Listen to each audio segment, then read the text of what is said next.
Important note to listener. Visit audioboy279.com for a full-length exclusive audiobook about the truth of COVID-19, Bill Gates, and his plan to vaccinate the world. An Audioboy279 production. Truth, audiobooks, for the people. Behold a Pale Horse. By Milton William Cooper. Converted, by Audioboy279.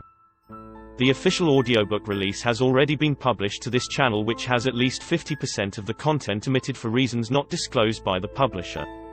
With this in mind, I have now converted the original book into audio format, which contains the following chapters. Chapter 1. Silent Weapons for Quiet Wars. Chapter 2. Secret Societies and the New World Order. Chapter 3. Oath of Initiation of an Unidentified Secret Order. Chapter 4. Secret Treaty of Verona. Chapter 5. Goodbye USA, Hello New World Order. Chapter 6, HR 4079 and FEMA Federal Emergency Management Agency. Chapter 7, Anti-Drug Abuse Act of 1988 HR 5210, PL 100-690. Chapter 8, Are the Sheep Ready to Shear? Chapter 9, Anatomy of an Alliance. Chapter 10, Lessons from Lithuania. Chapter 11, Coup de Grace. Chapter 12, The Secret Government. Chapter 13, Treason in High Places. Chapter 15, Protocols of the Elders of Zion. The following chapters have been omitted from this version as I believe they are better suited to the ebook, where the official documentation can be viewed with the relevant diagrams and notes. This does not in any way detract from the main body of work presented by Mr. Cooper. Chapter 14, A Proposed Constitutional Model for the New States of America. Chapter 16, The Story of Jonathan May. Chapter 17, Documentation, U.S. Army Intelligence Connection with Satanic Church. And Appendix A to G. As a bonus, the book entitled, Lines of Credit, Ropes of Bondage, The Story of the Financiers, Their Fellow Conspirators and the Plot to Destroy Western Christian Civilization by Robert Henry Goldsborough has also been included in this audiobook. This rare piece of work provides valuable insight into the parasite class known erroneously as the elite. Relevant links can be found in the post description. Milton William Cooper, the 6th of May 1943, Long Beach, CA, to the 5th of November 2001, was an American author, conspiracy researcher, and shortwave broadcaster. He came to public attention in the late 1980s, and he is best known for his book, Behold a Pale Horse, and his shortwave radio show, Hour of the Time. Cooper served in the United States Air Force from 1961 to 1965, and in the Navy, 1965 to 1975, where he attained the rank of first-class petty officer. During his military service, Cooper was awarded the Navy Commendation Medal with Combat V and the Navy Achievement Medal with Combat V, and he was honorably discharged in 1975. As a conspiracy researcher, Cooper was an active investigator and lecturer, and he produced several documentaries covering subjects such as the Kennedy assassination, alien involvement, and various government black projects. Cooper was also known for his court battle with the Internal Revenue Service, where he alleged a history of crimes committed by the Internal Revenue Service and other government agencies. Cooper founded Harvest Trust, the CAJI News Service, Veritas Newspaper, the Intelligence Service, and Harvest Publications. Later, Veritas and Harvest Publications were sold to Hallmark Creative Corporation along with the copyright to all of Cooper's material. As a strong advocate for free radio, Cooper operated his unlicensed Independence Foundation Trust at 101.1 FM in Eager, Arizona. In addition to his own operation, Cooper claimed to have helped over 700 other low-power FM affiliate stations to get equipped and to get on the air. Cooper was not adverse to causing waves, and shortly after the Oklahoma City bombing, Rush Limbaugh read a White House memo on his broadcast, which named William Cooper as the most dangerous radio host in America. Cooper considered this pronouncement by then-President Clinton the greatest compliment he had ever received. Cooper's FBI file, in existence because of the investigation required by his military security clearances, was one of those allegedly in possession of the White House in what has become known as Filegate. As time passed, Cooper became increasingly concerned about his and his family's security, and consequently, in March 1999, he sent his family out of the United States. Thereafter, he lived and worked alone until his death in 2001. On the 5th of November 2001, Cooper was killed by the Apache County Sheriff's Department in Arizona. Allegedly injuring a deputy sheriff in a gunfight, Cooper suffered 6 bullet wounds, with 1 to the head, which was not listed as the primary cause of death. The official autopsy reports Cooper's death as a homicide. Given the troubling times that we now find ourselves in with questionable viruses, global vaccination programs, lockdowns, protests, police brutality, loss of civil liberties, possible martial law, tyrannical governments and all-powerful psychopathic corporations, this book seems almost prophetic in the current climate. Behold a Pale Horse. Introduction. Some time ago I had the opportunity to meet William Cooper and his wife Annie. It was part of my job to verify whether this man did indeed speak the truth or was just another person seeking fame and fortune. What I found was a rugged, bulldog-driven individual who was kind, thoughtful and tender-hearted. He was truly concerned about you and your welfare. Bill knew that people were badly informed by a society which spoon-feeds you deception until there is no distinction between fiction and reality. He sees what many others see happening, and he is not afraid to do something about it. There are many who do not want you to know what Bill has to say. They have tried many times to stop him from saying it. The scars on his face and the loss of his leg are his badges of sincerity on your behalf. No one becomes popular by telling people the truth. History records what happened to the true prophets of the past. However, some have listened to their warnings and were not caught off guard. Others have put their heads in the sand and refused to listen. Bill has it together, and has put it together for you so you can also be one of the informed of the world. A well-informed person can make the right decision. William Cooper has my vote of approval because first cared enough to find out who the man is. Now is your opportunity. There have been many related sequential coincidences all throughout my life, incidents that by themselves would have led nowhere. Statistically, the odds against the same or a related sequence of events happening to one individual are astronomically high. It is this series of incidents that have convinced me that God has had a hand in my life. I do not believe in fate. I do not believe in accidents. I cannot and will not accept the theory that long sequences of unrelated accidents determine world events. It is inconceivable that those with power and wealth would not band together with a common bond, a common interest, and a long-range plan to decide and direct the future of the world. For those with the resources, to do otherwise would be totally irresponsible. I know that I would be the first to organize a conspiracy to control the outcome of the future, if I were such a person and a conspiracy did not yet exist. I would do it in an attempt to ensure the survival of the principles in which I believe, the survival of my family, my survival, and the survival of the human race, if for no other reason. I believe, therefore, that a grand game of chess is being played on a level that we can barely imagine, and we are the pawns. Pawns are valuable only under certain circumstances and are frequently sacrificed to gain an advantage. Anyone who has studied military strategy is familiar with the concept of sacrifice. Those who have seriously studied history have probably discovered the real reason we go to war on a regularly scheduled basis. Before reading this book, I advise you to play at least 2 complete games of chess. You must learn the rules they play by. You must realize objectively that some pieces are more valuable than others and that the king is the most valuable of all. You cannot learn reality if you get caught up in the fantasy that it's not fair. You must come to know that the ultimate outcome of the game is the only thing that counts. You were lied to when you were told that it does not matter whether you win or lose, it's how you play the game. Winning in the world of the elite is everything. Indeed, it is the only thing. The power elite intend to win. My research has shown, at this point, that the future laid out for us may be just about impossible to change. I do not agree with the means by which the powerful few have chosen for us to reach the end. I do not agree that the end is where we should end at all. But unless we can wake the people from their sleep, nothing short of civil war will stop the planned outcome. I base that statement not on defeatism but on the apathy of the majority of the American people. 25 years ago I would have believed otherwise, but 25 years ago I was also sound asleep. We have been taught lies. Reality is not at all what we perceive it to be. We cannot survive any longer by hanging on to the falsehoods of the past. Reality must be discerned at all costs if we are to be a part of the future. Truth must prevail in all instances, no matter who it hurts or helps, if we are to continue to live upon this earth. At this point, what we want may no longer matter. It is what we must do to ensure our survival that counts. The old way is in the certain process of destruction and a new world order is beating down the door. To cling to the past is guaranteed suicide. To remain apathetic is assured enslavement. To learn the truth and then act upon it is the only means of survival at this moment.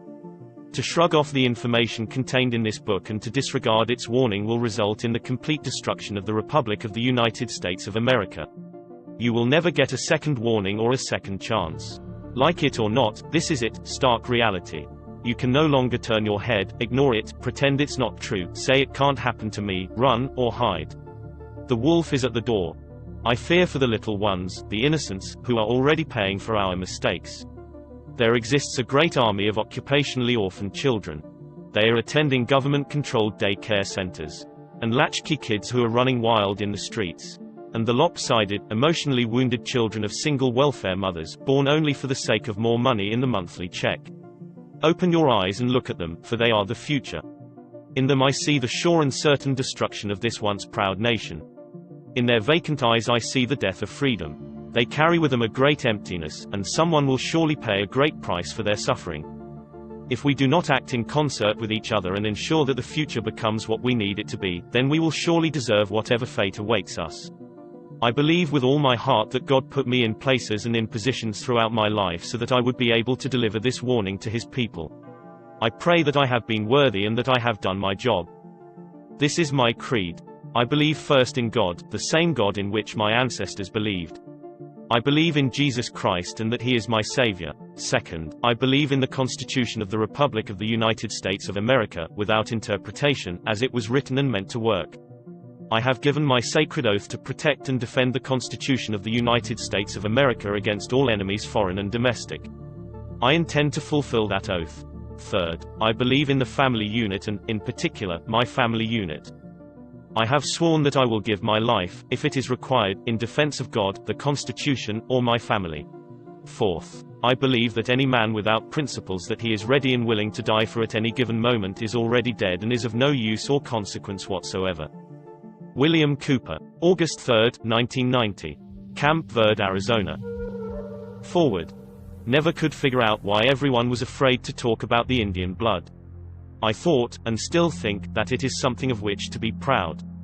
I have since discovered that the old folks in my family, like the old folks in almost every family, thought there was some stigma attached to being part Indian. In the old days on the American frontier, people lived by hard rules. If you weren't accepted by your neighbors, you were more than likely to end up dead.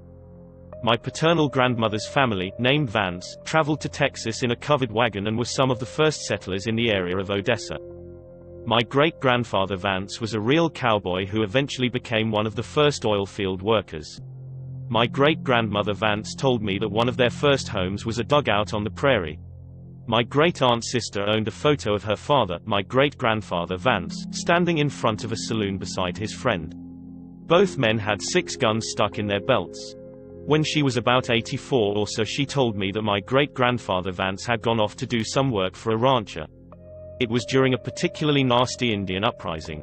My great-grandmother was a newly married young woman at the time. She rose early one morning and saw smoke rising from the direction of one of her neighbors. Soon a war party of 5 young braves rode up to her dugout. She told me that she was scared to death but knew if she showed it they would kill her for sure. The Indians were hungry. Great-grandma Vance made them get down off their ponies, dragged them inside and fed them. They didn't harm her. After filling their stomachs they rode off in the direction where she saw smoke rising later that afternoon. She said that she learned later that she was the only one in the area that had not been burned out or killed. She was a very brave woman. Great-grandma Vance died in a car accident just a short time after telling me that story. I thought it was a very strange way for her to die. She went from covered wagons to Fords and Boeing 707s. Grandma Vance saw just about everything that ever was important in this world happen in her lifetime. My paternal grandfather's family also rode across the country in a covered wagon. They strayed a little north, however, and ended up in the Indian Territory now known as Oklahoma. They were on the front line during the Oklahoma land rush and succeeded in staking out 320 acres on Big Bear Creek near what would eventually become Enid. A little town sprang up not too far away called Garber. They raised a lot of kids. I remember my great-grandmother cooking the biggest breakfast I had ever seen. We slept in real feather beds that swallowed us up.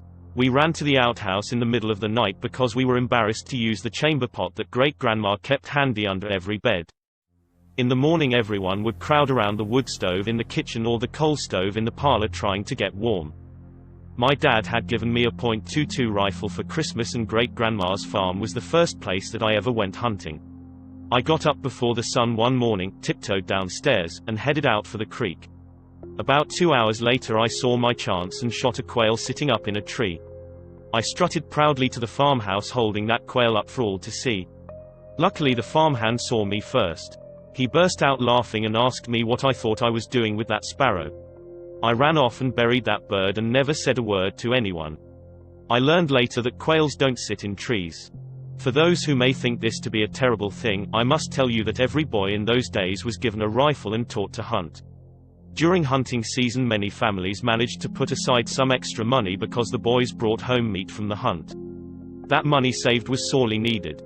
It was considered a duty for a citizen to own a gun in order to carry out the intent of the Second Amendment to the Constitution. As long as the citizens owned guns, the government could never become oppressive. My mother's family came from Scotland and settled in North Carolina.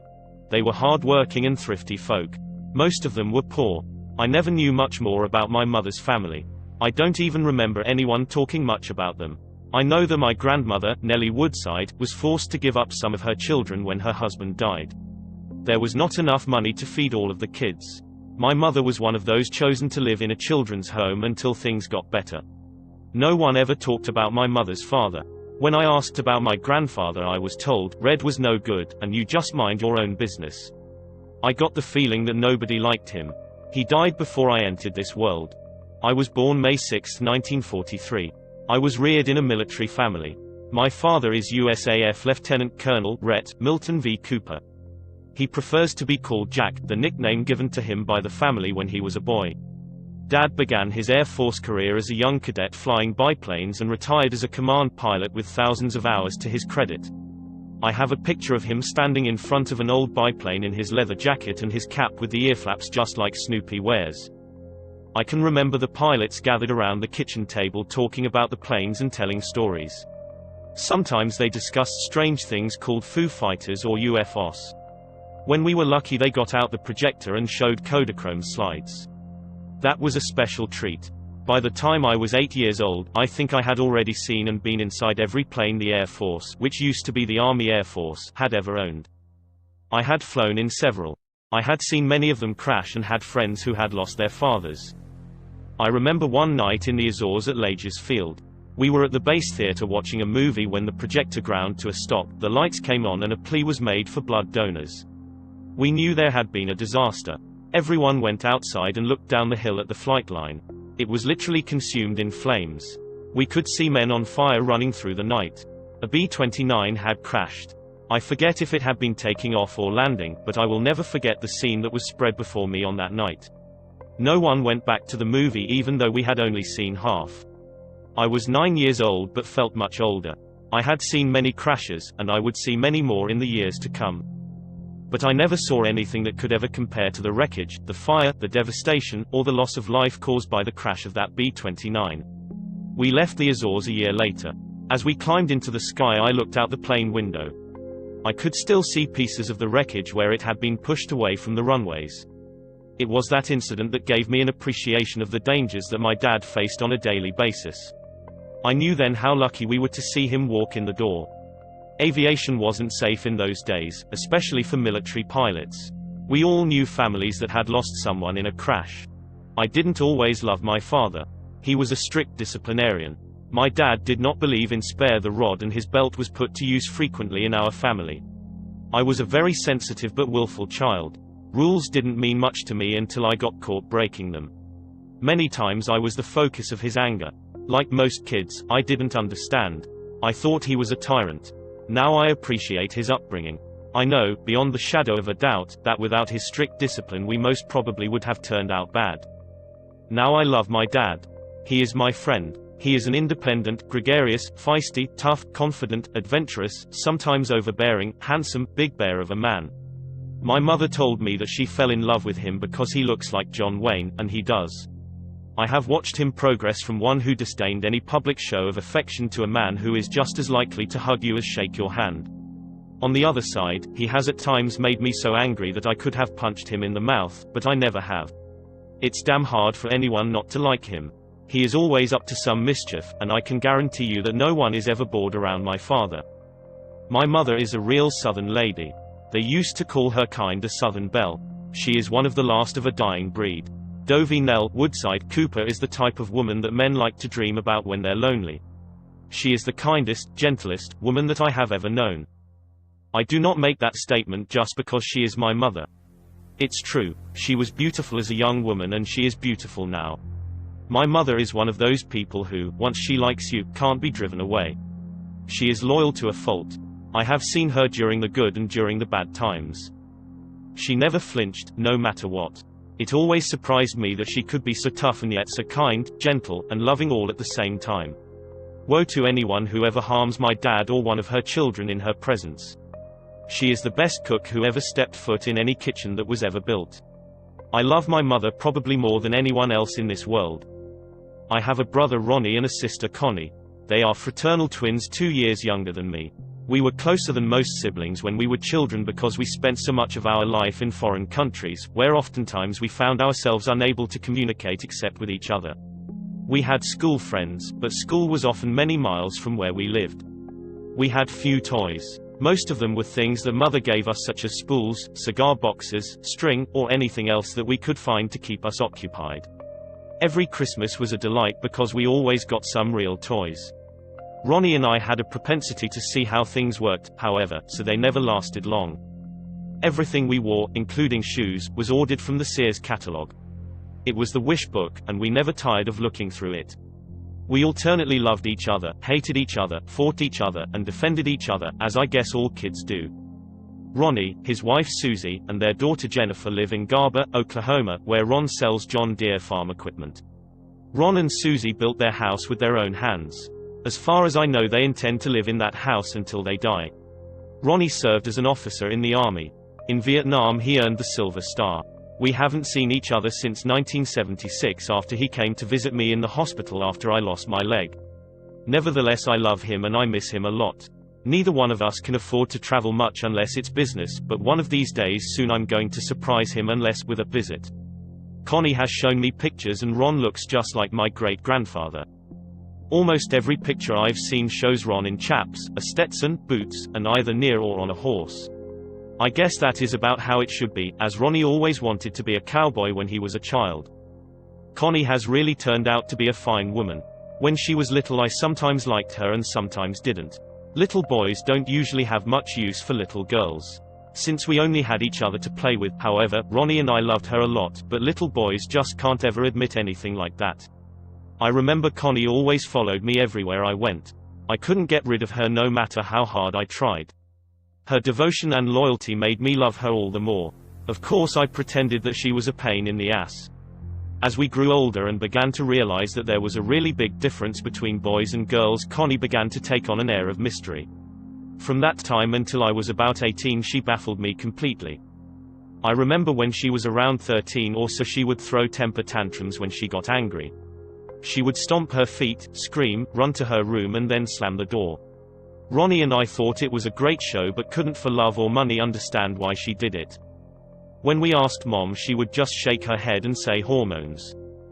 Connie grew up to be a beautiful woman and eventually married her high school sweetheart, Gus Deaton. They had 2 beautiful children, Janice and Chrissy. Janice is very much like Connie, loving and loyal. Chrissy is different. She's a redhead who loves to party. I guess Chrissy represents a freedom of spirit more than anything else. Connie's marriage deteriorated and no one could figure out what was happening until Gus was diagnosed as having brain tumors. It was tragic. Everyone really loved Gus. As his disease progressed and he began to do crazy things, people just drifted away. I have always nurtured a very special love for Chrissy. She never deserted her father. When no one else could stand to be around him, Chrissy chose to go and live with him so he won't be lonely, she said. Even now I get all choked up when I think of that little red-headed girl going to live with her sick father so he won't be lonely. His behavior was such that no one else could stand to be around him. At least that is what I'm told. It wasn't Gus's fault that he became ill and I've always felt it just wasn't fair to Connie, the children, or Gus. I've since learned that life is seldom fair. Connie eventually remarried and moved to Austin, Texas, where she has established herself as a valuable employee of a large bank. Her husband is an executive for McGraw-Hill. His name, coincidentally, is Ron. We all really like Ron McClure, especially Dad, who has formed a close friendship with him. My sister has really blossomed into a wonderful woman. She has become one of my dearest and closest friends. She has grown to be so much a part of me that even now I sometimes get a feeling to look behind me to see if that little girl is still there. I feel a great loss when I see that it's only Sugar Bear, my faithful dog, but then, I love him too, so can't complain. I graduated in 1961 from Yamato High School in Japan. That fall I enlisted in the Air Force. I really wanted to go into the Navy, but I had always had a tendency toward car sickness and seasickness. I attended basic at Lackland Air Force Base, Texas, and technical school for aircraft and missile hydraulics at Amarillo Air Force Base. Upon completion I was ordered to the 495th Bomb Wing of the Strategic Air Command at Shepherd Air Force Base just outside Wichita Falls. The name was later changed to the 4245th Bomb Wing, don't ask me why.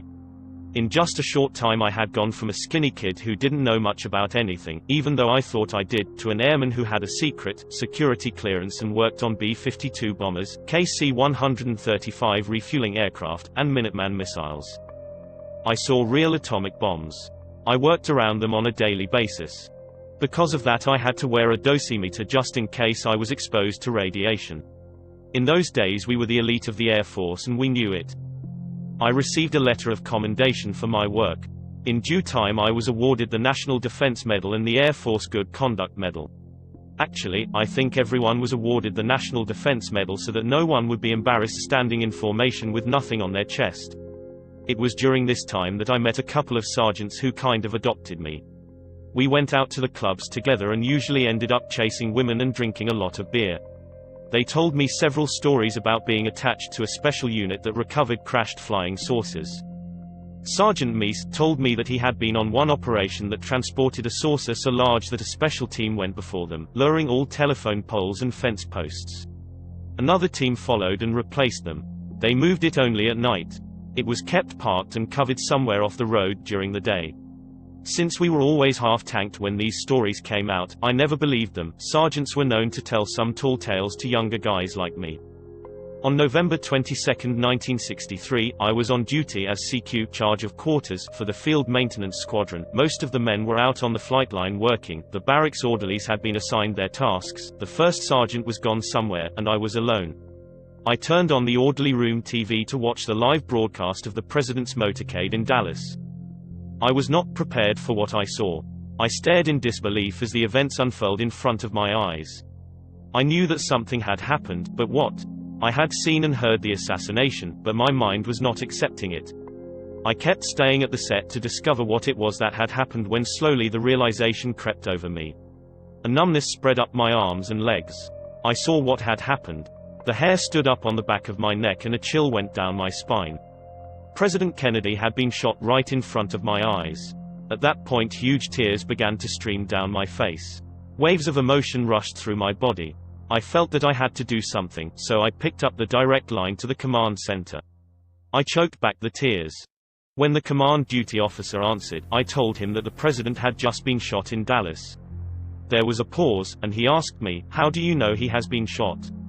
I told him that one had watched it on television and then hung up the phone. I was numb all over. A few minutes later the command duty officer called back and ordered a red alert at DEFCON 2. Defense Condition 2 meant war was imminent. The roar of jet engines could already be heard as the alert crews taxied their planes toward the runway. I was scared shitless as I ran from barracks to barracks rooting out the night shift and those who had the day off. We had been told that we had about 15 minutes to launch all of our planes before the first atomic bomb would hit us in the event that the Russians launched an attack. I didn't even lock up the orderly room. I just jumped in the first car I saw, rode to the SAC compound / and reported to my red alert duty station.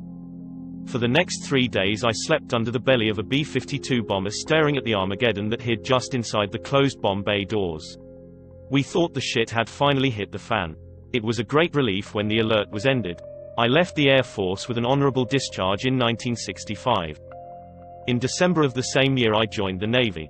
I had always loved the ocean. I had wanted to be a sailor since I was a little boy. Seasick or not, I made up my mind to follow my dream. I was sent to the Naval Training Center in San Diego for boot camp. Because of my prior Air Force experience, I was made the recruit chief company commander. I was allowed to keep my same rank and pay grade. We had a good bunch of guys in my company and we had a great company commander. Chief Campbell, chief electrician's mate. He turned the company over to me.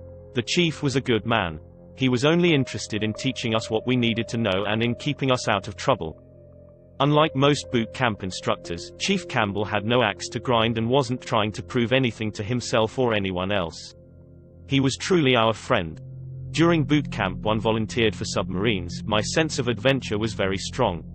I was accepted, and upon completion of basic training, was ordered to the USS Tiru SS-416 at the submarine base at Pearl Harbor, Hawaii. Spitfire and damnation, no one could possibly be that lucky. I couldn't believe my eyes when I read my orders.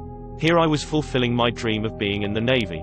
I got exactly what I asked for the first time that I asked for it, which was extremely rare in any branch of military service. And to top it all off, I was being sent to Hawaii, the land of tropical paradise. I was in seventh heaven. I landed in Hawaii with no time to play and took a cab directly to the sub-base. My submarine was nowhere to be found. I kept asking people until I found someone who told me that my boat, subs are called boats in the Navy, was not at the sub-base but in dry dock in the Pearl Harbor Naval Shipyard. I hailed another cab. The cab driver dropped me off at the head of a pier that looked like it had never been cleaned up after the Japanese bombed Pearl Harbor. It was covered with what appeared to be hoses, huge electrical cables, rusting metal of every conceivable size and shape that you can imagine. The air was rank with the smell of diesel, welding fumes, paint, and steel. If there is a hell on earth, I thought, this has to be it. I walked up the pier, over to the edge, and looked down into the dry dock. There, stripped of all dignity, lying naked and cut cleanly in half, was my boat, the USS Tiru. Men were scrambling all over it. They looked like ants swarming over a dead grasshopper. Brilliant flashes of light brighter than the sun drove sparks high into the air and then down in a beautiful flow to the bottom of the dock. I couldn't believe my eyes.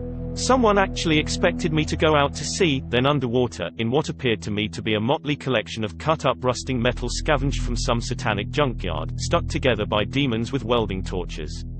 My luck had just run out. I reported to the barracks barge moored in the water on the other side of the pier and was given a hammock for when I had the duty. Then I was sent to the sub-base barracks where I was assigned a rack and a locker. I wanted to go into Honolulu but quickly discovered non-quals did not rate liberty. It was getting worse. The next few months were spent sanding, painting, lifting, and learning the boat. The men of the crew, except for the chief cook, were great. The chief cook was drunk every minute of the day and night. He didn't like me, so I didn't get much to eat.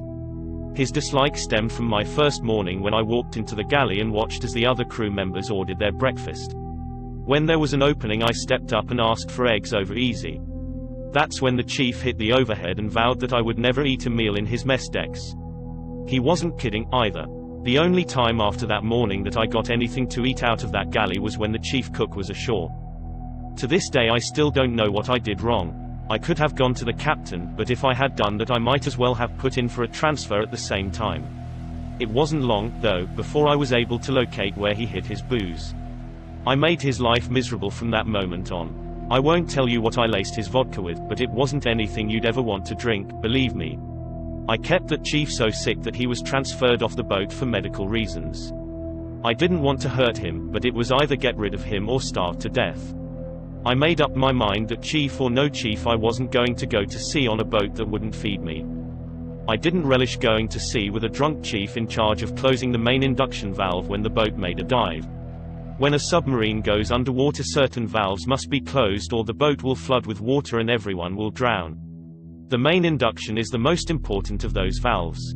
It was the cook's duty to close it, because the valve was in the galley on board the USS Tiru. I made two especially close friends while on the Tiru. A black seaman named Lincoln Loving and an American Indian seaman we called Geronimo. The three of us were inseparable. Lincoln was best man at my first marriage. Of the three, Geronimo was the most experienced seaman, so he taught Lincoln and me. He knew everything there was to know about the boat, rope, paint, and a whole lot of other things that a man had to know to survive in the Navy. I knew the most about getting along in the military, so I taught Geronimo and Lincoln. Lincoln knew every really good spot on the island where we could have a good time, so he led the Liberty Party. 3 things really stand out in my mind about the time that I spent on the Tiru. The first was an incident that occurred during a test dive while we were creeping along at about 3 or 4 knots at a depth of 600 feet off the island of Oahu. Lincoln and I had just been relieved from watch and were in the after battery talking when we were knocked off our feet. We heard a loud clang forward and felt the boat lunge to port. Then we heard a sound that made our blood run cold. I could literally feel the blood drain from my face as I listened to whatever it was that we hit scrape along the starboard side of the hull. Lincoln and I froze. We held our breath as metal screeched upon metal. I thought it would never end. No one moved anywhere. Finally, after what seemed a lifetime, the boat lurched and the noise disappeared aft. If it had pierced the hull, none of us would be alive today. We never found out what it was. When we returned to Pearl, divers went down to have a look. When they surfaced, they reported that the starboard bow plane was damaged and the hull was gouged all along the starboard side from bow to stern. We went in for repairs. In a couple of days we were good as new, but I certainly had an entirely different perspective on life. The second thing that stands out happened to another boat that had been out participating in torpedo attack exercises with another submarine. I remember seeing the boat entering the harbor with a large tarp over the conning tower. I could see something holding the tarp up on each side of the tower, but I couldn't see what it was. Later, Geronimo, Lincoln and I walked over where the boat was berthed and looked under the tarp. The other boat in the exercise had scored a direct hit. What we saw was a torpedo sticking completely through the sail. We started laughing. Then we looked at each other and decided that it wasn't so funny after all. This submarine business was not quite as attractive as I'd thought. Number 3 happened during a transit between the Portland-Seattle area and Pearl Harbor. I was the port lookout during the afternoon watch, 1200 to 1600 hours. Geronimo was the starboard lookout. Ensign Ball was the OOD officer of the deck. We were doing 10 knots on the surface and the 3 of us were on the bridge in the conning tower. It was a bright day, but the sun was obscured by a low layer of clouds. It was cool. We had a bit of fun when someone below requested permission to put a man on deck forward to get something that was needed from the waterproof deck locker. The locker was under the deck plate all the way up on the bow near the forward torpedo room escape trunk. Geronimo and I laughed when Ensign Ball gave his approval. He really shouldn't have, because we were running a pressure wave over the bow. When we saw who it was they had sent on deck, we roared with laughter. We looked down over the side of the sail at the deck level door just as it popped open, and Seaman Lincoln Loving stuck his head out. He didn't look happy. Lincoln reached down and put the runner in the safety track in the deck, fastened the safety belt around his waist and, grabbing the handrail, stepped out on deck. He looked up at us with that "don't you laugh at me" look that he did so well. It took him a few minutes to get up the nerve to let go of the handrail and begin to make his way forward against the wind and the pitching deck. Gingerly, he crept forward until he was just at the point where the pressure wave was rolling off the deck when the bow heaved free of the water on its cyclical upswing. I could see that Lincoln was trying to time a run forward when the bow was out of the water. He made a couple of false starts, then ran slipping on the wet deck, disappearing into the access hole for the forward torpedo room escape hatch. The bow plunged underwater and I found myself sucking air as I imagined the cold salt water swirling around me. It wasn't me, though, it was Lincoln. I gripped the top of the sail as I waited for the bow to swing up, hoping that Lincoln wouldn't panic. What we saw next could have been a clip from one of those old Keystone Cops movies. Lincoln was flailing water so hard that it looked like he had 40 arms and 40 legs. It was only then that I realized that Lincoln had joined the Navy, but he didn't know how to swim. When he finally gathered a foothold, the half-drowned seaman exploded up out of that hole like a Polaris missile and ran back to the conning tower just as fast as his wet leather soles would carry him. Ensign Ball, Geronimo, and I laughed for a good 10 minutes. In fact, every time we saw Lincoln for the next 2 days we would burst out laughing. Lincoln didn't think it was funny and didn't miss a chance to slug us every time we laughed. Lincoln went below. Geronimo and I began the unending task of sweeping the horizon from bow to stern, then the sky from horizon to zenith, and then back to the horizon from bow to stern. Again and again, and then a pause to rest our eyes and chat for a few minutes. I asked Ensign Ball to call for some hot coffee. As he bent over the 1 megacoulomb, I turned, raising my binoculars to my eyes just in time to see a huge disk rise from beneath the ocean, water streaming from the air around it, tumble lazily on its axis, and disappear into the clouds. My heart beat wildly. I tried to talk but couldn't, then I changed my mind and decided I didn't want to say that, anyway. I had seen a flying saucer the size of an aircraft carrier come right out of the ocean and fly into the clouds. I looked around quickly to see if anyone else had seen it. Ensign Ball was still bending over the IMC. He was ordering coffee. Geronimo was looking down the starboard side aft. I was torn between my duty to report what I had seen and the knowledge that if I did no one would believe me. As I looked out over the ocean I saw only sky, clouds, and water. It was as if nothing had happened. I almost thought I had dreamed it. Ensign Ball straightened, turned toward Geronimo and said the coffee was on the way up. I looked back toward the spot, about 15 degrees relative off the port bow, and about 2 to 1/2 nautical miles distant. Nothing, not even a hint of what had happened. Ensign Ball, I said, I thought I saw something about 15 degrees relative off the bow, but I lost it. Can you help me look over that area? Ensign Ball turned, raising his glasses to eye level. I didn't know it at the time, but Geronimo had heard me and turned to look. He was happy that something had broken the monotony. I was just lifting the binoculars off my chest when I saw it. The giant saucer shape plunged out of the clouds, tumbled, and, pushing the water before it, opened up a hole in the ocean and disappeared from view. It was incredible. This time I had seen it with my naked eyes, and its size in comparison with the total view was nothing short of astounding. Ensign Hall stood in shock, his binoculars in his hands, his mouth open. Geronimo yelled, "Holy shit! What the, hey, did you guys see that?" Ensign Ball turned, and looking right at me with the most incredulous look on his face, said in a low voice, "This had to happen on my watch." He turned, quickly pressing the override on the IMC and yelled, "Captain to the bridge, Captain to the bridge." As an afterthought he pressed the switch again and yelled, "Somebody get a camera up here." The captain surged up the ladder with the quartermaster on his heels. Chief Quartermaster Quintero had the ship's 35mm camera slung around his neck. The captain stood patiently while Ensign Ball tried to describe what he had seen. He glanced at us and we both nodded in affirmation. That was enough for the captain. He called sonar, who during the excitement had reported contact underwater at the same bearing. The captain announced into the 1 megacoulomb, "This is the captain. I have the con." The reply came back instantly from the helm, Aye, sir." I knew that the helmsman was passing the word in the control room that the captain had personally taken control of the boat. I also knew that rumors were probably flying through the vessel. The captain called down and ordered someone to closely monitor the radar. His command was instantly acknowledged. As the five of us stood gazing out over the sea, the same ship, or one exactly like it, rose slowly, turned in the air, tilted at an angle and then vanished. I saw the chief snapping pictures out of the corner of my eye. This time I had 3 images from which to draw conclusions. It was a metal machine, of that there was no doubt whatsoever. It was intelligently controlled, of that I was equally sure. It was a dull color, kind of like pewter. There were no lights. There was no glow. I thought I had seen a row of what looked like portholes, but could not be certain. Radar reported contact at the same bearing and gave us a range of 3 nautical miles.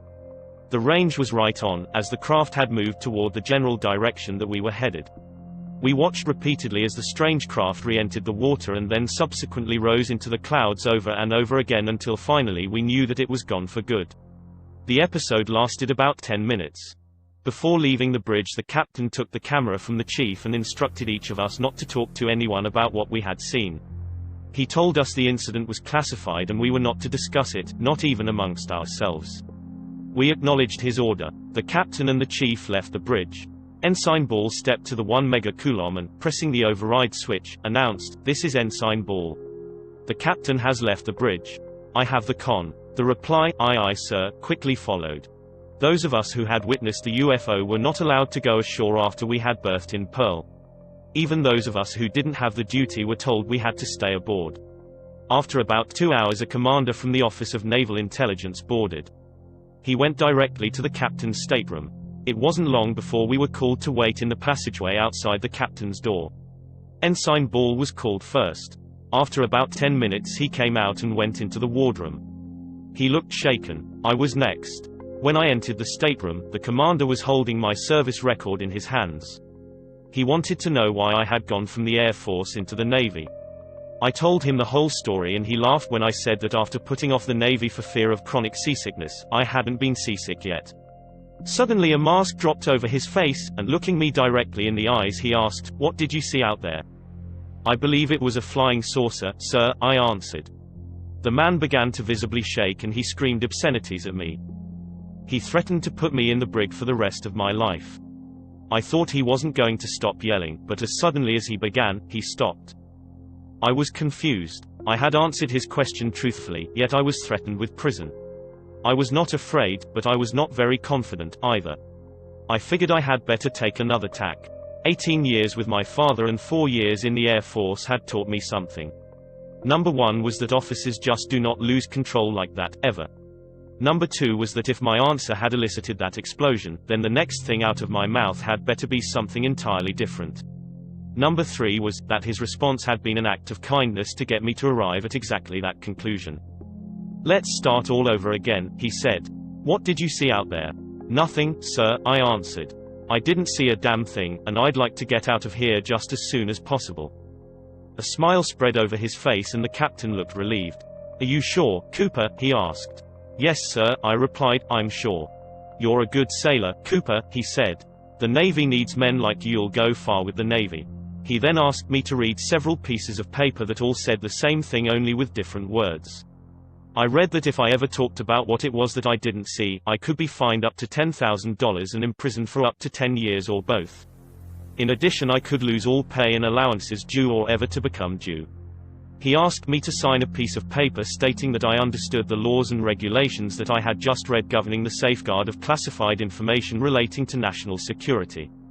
By signing, I agreed never to communicate in any manner any information regarding the incident with anyone. I was dismissed, and boy, was I glad to get out of there.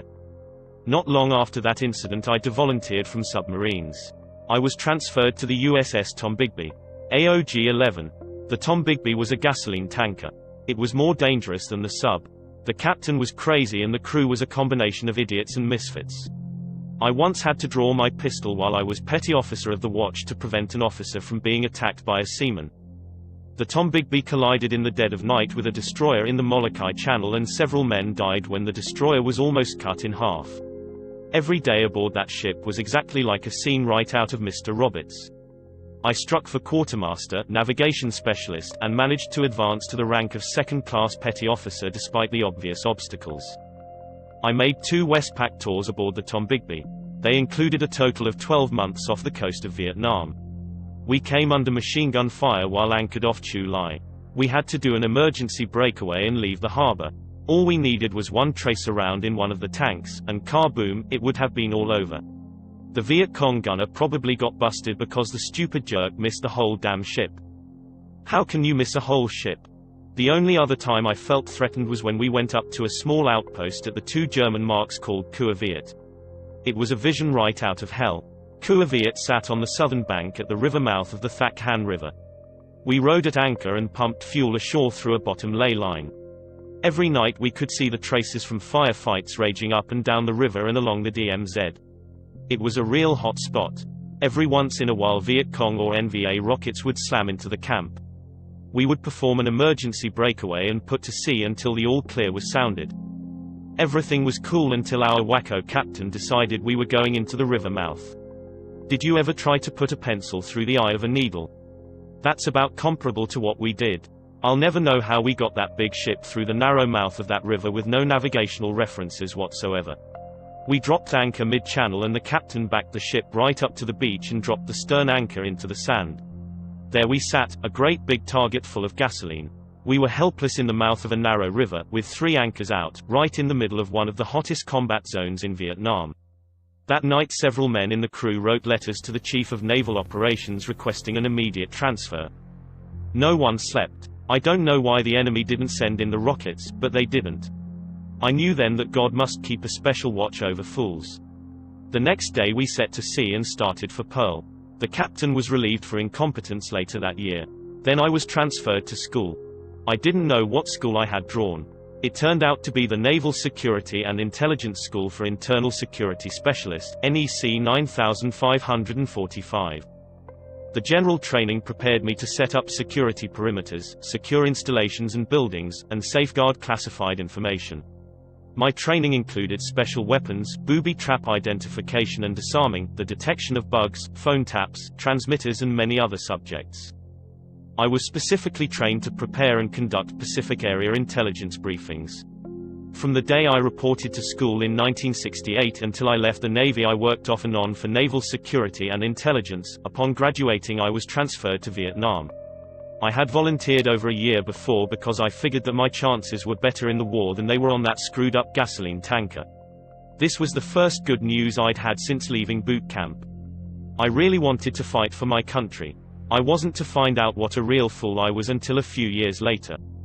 I landed at Da Nang and was bused to Camp Carter, the headquarters for naval security and intelligence in the Corps. I was interviewed by Captain Carter, the commanding officer. The names turned out to be a coincidence. Captain Carter asked me if I thought I would make a good patrol boat captain, and I told him that I would. What else could I tell him? I thought he was joking when he told me I would have command of a boat and crew. He wasn't, and I did.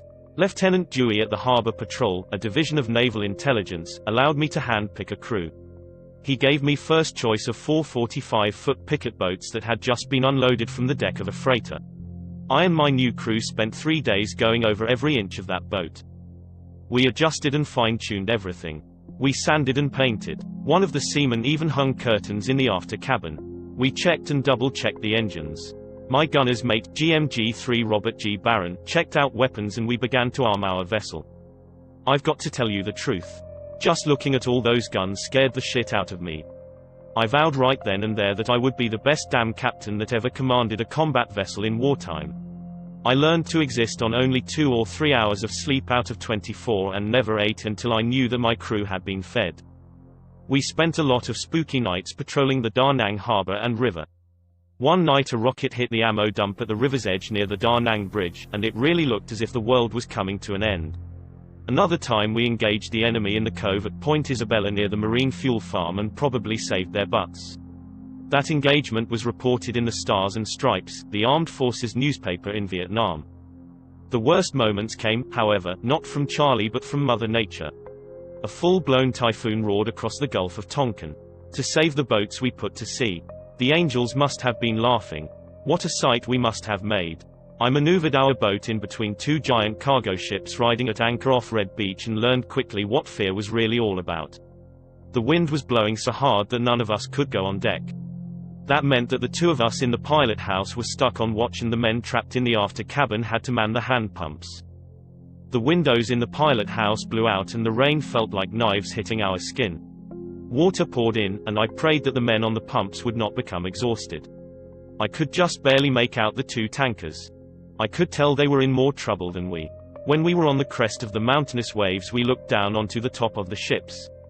When we were in the trough we seemed to be in danger of their crashing down upon us. One of the freighters snapped a cable and steamed slowly out of the harbor. The next morning the storm calmed and we moved into the river.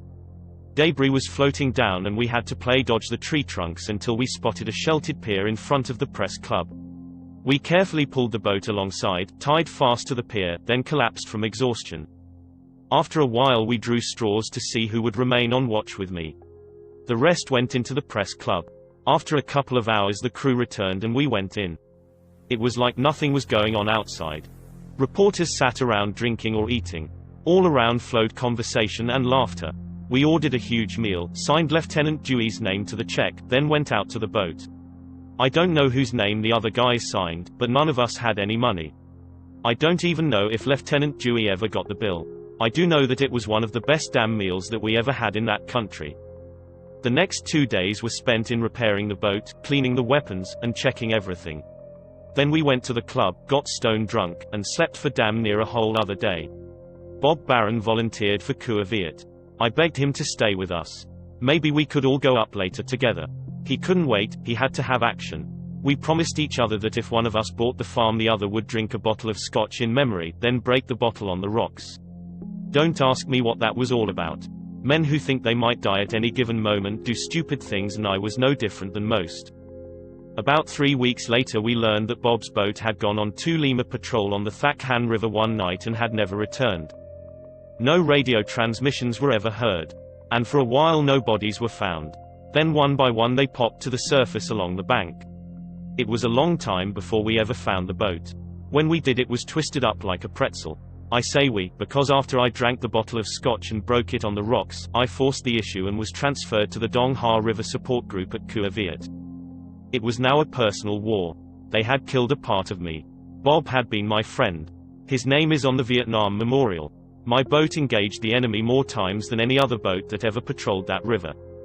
We kept the enemy off the river and I never lost another man. I was awarded the Naval Achievement Medal with Combat V, the Naval Commendation Medal with Combat V, and the Combat Action Ribbon. Our whole organization was awarded the Presidential Unit Citation, the Naval Unit Citation, and each of us accumulated various other minor awards, ribbons, and medals. One thing I didn't like about Vietnam was that it was very difficult to maintain unit cohesion and morale when you had proven and trusted men leaving all the time at staggered intervals and green, unproven men arriving to take their place. I noticed that I felt like I was deserting my crew when I was rotated home. I tried to extend my tour of duty, but they had already decided to phase out our forces and turn the war over to the Vietnamese. If I had extended a month earlier, I was told, I could have stayed. My attitude at that point was a smoldering screw it. The whole time that I was in Vietnam and especially on the DMZ, I had noticed that there was a lot of UFO activity. We had individual 24-hour crypto code sheets that we used to encode messages, but because of the danger that one of them could be captured at any time, we used special code words for sensitive information. UFOs, I was told, were definitely sensitive information. I learned exactly how sensitive when all the people of an entire village disappeared after UFOs were seen hovering above their huts. I learned that both sides had fired upon the UFOs, and they had blasted back with a mysterious blue light. Rumors floated around that UFOs had kidnapped and mutilated 2 army soldiers, then dropped them in the bush. No one knew how much of this was true, but the fact that the rumors persisted made me tend to think there was at least some truth in them. I found out later that most of those rumors were true. I eventually found myself back in Hawaii. This time it was shore duty at the headquarters of the Commander-in-Chief of the Pacific Fleet at Macalapa, a hill above Pearl Harbor. I had carried a secret security clearance in the Air Force, and secret was required for submarines. When I checked into the Fleet Administration Unit, I was asked to fill out papers for another clearance. I did as I was asked. I remember that one of the questions asked if I had ever belonged to any fraternal organizations. I looked down the list, circled the de Malay Society, and answered in the affirmative. I was assigned to the Operational Status Report Office (OPSTAT) under Lieutenant C.D.R. Mikado while I awaited the results of my FBI background check for the upgraded clearance. About 6 months later I was called into the office of the Chief of Staff for Naval Intelligence. I was asked to read the regulations covering the Personnel Reliability Program governing those personnel who had access to nuclear weapons, information on nuclear weapons, launch codes, and various other things having to do with nuclear weapons or anything that came under HQ County Route 44. I was asked to read and then sign a security oath, which I did. I was then told by Captain Caldwell that my security clearance had been upgraded to top secret (Q), sensitive compartmentalized information with access authorized on a strict need-to-know basis. He told me to report to the officer in charge of the Commander-in-Chief, U.S. Pacific Fleet Intelligence Briefing Team the following morning at 0400 hours. I did. What I learned during the time I spent with that briefing team is what led me on my 18-year search that has culminated in the writing of this book. I was later given another upgraded clearance in the crypto category and served as the designated SPECAT operator when I was on watch in the command center. On the day that I learned that the Office of Naval Intelligence had participated in the assassination of President John F. Kennedy and that it was the Secret Service agent driving the limo that had shot Kennedy in the head, I went AWOL with no intention of ever returning. My good friend Bob Swan is the one who talked me into going back. Later, on June 1, 1972, the eve of my wedding, I told Bob everything that I knew about the UFOs, Kennedy's assassination, the Navy, the secret government, the coming Ice Age, Alternatives 1, 2, and 3, Project Galileo, and the plan for the New World Order. I believed it was all true then and I believe it is all true now. I must warn you, however, that I have found evidence that the secret societies were planning as far back as 1917 to invent an artificial threat from outer space in order to bring humanity together in a one-world government which they call the New World Order. I am still searching for the truth. I firmly believe that this book is closer to that truth than anything ever previously written. I attempted to leak information to a reporter after my discharge. I was forced off a cliff by a black limo in the hills of Oakland. 2 men got out and climbed down to where I lay covered in blood. One bent down and felt for my carotid pulse. The other asked if I was dead. The nearest man said, "No, but he will be." The other replied, "Good, then we don't have to do anything else." They climbed up and drove off. I succeeded in climbing up the bank where I waited until found. A month later I was forced into another accident by the same limo. This time I was to lose my leg. 2 men visited me in the hospital. They only wanted to know if I would shut up or if the next time should be final. I told them that I would be a very good little boy and that they needn't worry about me anymore. Under my breath I swore to spill the beans as soon as I could figure out how to do it without the unit getting hurt again. It took 16 years, $27,000, a computer and a lot of envelopes, but now everyone knows. I went back to school after leaving the Navy and obtained a degree in photography, served as the chief instructor of the Coastal School of Deep Sea Diving, the head of the Mixed Gas Deep Saturation Diving Department and the underwater photography instructor for the College of Oceaneering, admissions representative for Airco Technical Institute, assistant director of Adelphi Business College, executive director of Adelphi Business College, national marketing coordinator of United Education and Software, executive director of Pacific Coast Technical Institute, and executive director of National Technical College. I also owned and operated Absolute Image Gallery and Studio of Fine Art Photography. In the spring of 1988 I saw a magazine that made reference to a document discovered by the research team of Moore, Shandera, and Friedman that outlined the government's knowledge of a downed saucer, dead alien bodies, and an operation called Operation Majestic 12. I knew that Moore and Friedman were government agents and the document was a fraud. I had never heard of Shandera. I knew this because I had seen a list of agents who were to initiate a contingency plan called Majestic that would lead investigators off the track when such a need arose. I decided that it was time for me to enter the arena and expose the cover-up and the disinformation. First, it was necessary to convince the known agents that I was just a kook who didn't really know anything. I prepared some bogus information, mixed it with some true information, and passed it to Moore and Friedman through Jim Spicer, the operator of a computer BBS network called Paranet. Spicer was told that the information was to go only to Moore or Friedman, no one else was to see it. I wanted to buy time by convincing these agents to report me to their case officers as harmless, thus allowing me to get the real information out to the public. None of that information was intended to go to the public. Spicer turned out to be working with Moore, however, and posted the files on the computer networks. Spicer then went to Los Angeles, conferred with Moore for 3 days, then returned and barred me from the Paranet system. Friedman called and elicited my address, the name and address of my employer, and a lot of other personal information. I knew that I was being checked out through the intelligence network and played along. About 1 week after talking to Friedman, 2 Defense Investigative Service agents showed up at my home and confiscated all my floppy disks. The only thing that prevented them from taking my computer was the fact that it was an XT with no hard drive. I knew that my plan had worked, because they didn't take me. With the help of Annie and a few very close and trusted friends, I prepared the real information, as true and correct as I could remember, and together we did a mailing that, all total, cost me $27,000. We sent the packages to people all over the world. That is what prevented the government from arresting me or harming me. Any move by them would be interpreted as total confirmation of everything that I had revealed. I also uploaded the information onto computer bulletin boards all across the nation. At the same time I publicly stated that Moore, Shandera, and Friedman are government agents and that the Eisenhower briefing document is a fraud. I was attacked by everyone. They insisted that Moore, Shandera, and Friedman were above reproach. I resigned effective April 15, 1989, from the college where I was the executive director after Jamie Shandera was seen poking around the grounds. That story is included later in this book. The loss of income was a serious blow. Stan Barrington, the head of the college security department, came to our aid. Stan gave us $5,000 to help out. I was deeply moved by his faith and trust in me, and so I gave him 24% of whatever was to come out of my efforts down the line. Neither of us ever expected much, and so far we have not been wrong. I have, however, paid Stan back his money, and now whatever he earns is extra. Stan is in charge of printing information and the sale of my papers and tapes. Stan Barrington is my only authorized representative.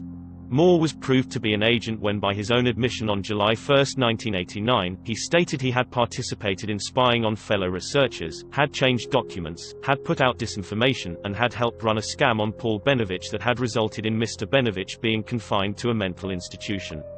Moore stated that he had been recruited by an intelligence agency and that he knew he had been recruited. He was a witting agent. No one acknowledged that I had been right. From that point on, my Annie and I were followed and harassed. Death threats began showing up on our answering machine. The phone would ring several times during the night, but no one would reply when we answered. Sometimes a man would deliver another death threat. Government cars would park in front and well-dressed men watched the house. The strangest people began to show up at our door, sometimes in the middle of the night. I purchased a .380 automatic for Annie and a 9mm for me. I taught Annie how to shoot, and she will not hesitate to kill anyone who attempts to harm me, her, or our little daughter. Annie and Pooh, Dorothy's nickname, are the lights in my life. Annie and I were married on July 4, 1989. Pooh was born on May 30, 1990. My most touching memory of Annie is of the time after 12 hours of labor when we were finally in the delivery room. She had taken no drugs. She had not been given a spinal tap. She did everything naturally. She was drained of energy and was experiencing great pain. She was numb. After a really hard push, she looked up at me with all the innocence and trust of a little child and asked, "Did the baby come yet?" It was very hard for me to tell her that the baby had not yet been born, but that is what I did. She seemed to waver for a moment, but only a moment. Annie quickly regained her composure. I could see the love in her eyes as she looked up at me. I squeezed her hand. She took a deep breath and pushed Pooh's little head out into the world. The doctor suctioned the baby's mouth, then Annie gave her all, a push that seemed to come from her very soul, and little Dorothy popped out, announcing her presence with a great cry. I am so proud of Annie. She is my hero. And Pooh is my always and forever friend. At one point I became very upset with the intimidation. I went out to the government car at the curb. I showed the man in the car my 9mm pistol and told him that we were fed up with their intimidating tactics. I told him that if he or anyone else wanted to know something about me, they should come to the house, sit down, have a cup of coffee, and I would be happy to tell them anything that they want to know. I informed him that if any further attempt was made to harass me or my family, I would not hesitate to use my pistol. I then walked behind his car and wrote the license number down. He started the car, drove off, and we have not detected any overt signs of surveillance since that day. They did not give up on us. No one knew the location of our new house when we moved to Arizona. However, when we drove into the driveway, a government car showed up right behind us. The man got out and said he was lost and wanted to know who lived here. I asked him why he wanted to know. He stated that he was a census taker. He said it was his job to ensure that no one out here in the country was left out of the census. He asked my name. I told him to get off the property and to not ever come back. He protested, but left when he saw that I was serious. I merely asked Annie to get my pistol out of the car. Now, many people would say that I was paranoid in this instance, until they discover that census takers do not drive government cars. I was at the post office one morning when a county sheriff's deputy asked the clerk at the window next to the one where I was buying stamps if William Cooper had rented a box. I smiled as the clerk handed him my rental agreement and he copied the information. He didn't learn anything, as we live in the country where there are no addresses. The form had only Stolen Boulevard listed. A lot of people live on Stolen Boulevard. We have been taken advantage of by every crooked con man, TV producer, scriptwriter, author, and flim-flam expert that there is in this country. I have learned that the TV and print media reporters and producers that I have met are a pack of liars. They are not objective and don't give a damn about the truth. The only really open media left to the public is talk radio, and even talk radio won't discuss certain subjects. My material has been copied, changed, and even plagiarized. A lot of people have used my material to make money without my knowledge or permission. A Hollywood producer wanted to buy the exclusive rights to my story for $1. Bill Hamilton begged me to let him include my material in his book entitled Alien Magic. He pretended to be a friend and I let him. I asked for no money and he offered none. His entire book consists of other people's material. He now accuses me of stealing his information. Bill Hamilton turned out to be just another UFO flake. I have since learned that I am not the only person of whom he has taken advantage. The most damaging scam was perpetrated by two old, has-been actors turned con men, named Michael Callan and Douglas Dean. I doubt seriously that you will remember either one. Callan was a regular in the cheapy teen beach blanket movies, and Dean never got beyond bit parts and chorus lines. I got involved with them when another actor named Bruce Reed called and asked if I would consent to meet with him and a friend who preferred to remain anonymous. I agreed that they could come to the house where we could talk on familiar turf. I was not eager to meet with someone that I did not know, and especially with an anonymous person away from familiar surroundings. Reed and a friend showed up at my home, and the friend turned out to be Michael Callan. They told me that they had read my material and wanted to help. What a joke that statement turned out to be. They told me that they knew how to get me in front of millions of people where I could deliver my message. Callan was slick. He told me he was only interested in helping spread the information, but talked me into signing a 5-year management contract that gave him a full 20% of the gross of all of my earnings, no matter what the source. He swore that if he didn't show results within 6 months he would tear up the contract. The first thing that Callan did was shaft his partner, Bruce Reed. He cut Reed out of the action. To prevent me from finding out that he had done it only to get Reed's half of the 20%, Callan told me that Bruce was a drug dealer. Callan said that the public would find out eventually, and Reed's drug involvement would damage me. Everything Callan told me about Reed turned out to be a lie. Stan Barrington called me next, wanting to know why I was trying to dump him. I didn't know what he was talking about. It turned out that Callan was trying to force Stan into giving up his 24% so that Callan could form a 50-50 partnership with me. I told Stan that I had no intention of dumping him. I told him that his 24% was his, that he could keep it, sell it, or give it away, and that he did not need my permission. Stan felt much better after that conversation and told Callan to go fly a kite. At that point Callan began working on me to get rid of Stan. I refused. I also told him that he had nothing invested and therefore did not warrant anything. His job was to manage according to our contract. Douglas Dean entered the picture at the January 7, 1989, lecture that I gave at the Showboat Hotel and Casino in Las Vegas. Callan brought him to videotape the lecture so that we would have a tape to sell for those thousands of people who pleaded with us to produce a tape. The agreement was that he would tape the event and the tapes would belong exclusively to me. In return, if the tapes turned out good, Dean would get a contract to produce future tapes. The tapes were terrible, and I told both Dean and Callan that I did not want tapes of that poor quality being sold to anyone. They did it anyway behind my back and began the process of stealing my master tapes from all of my other lectures. At the same time, Callan drained all the business accounts. He borrowed $1,400 from Stan to produce tapes and then kept the money in the tapes. A producer in Germany booked me to do a lecture in that country.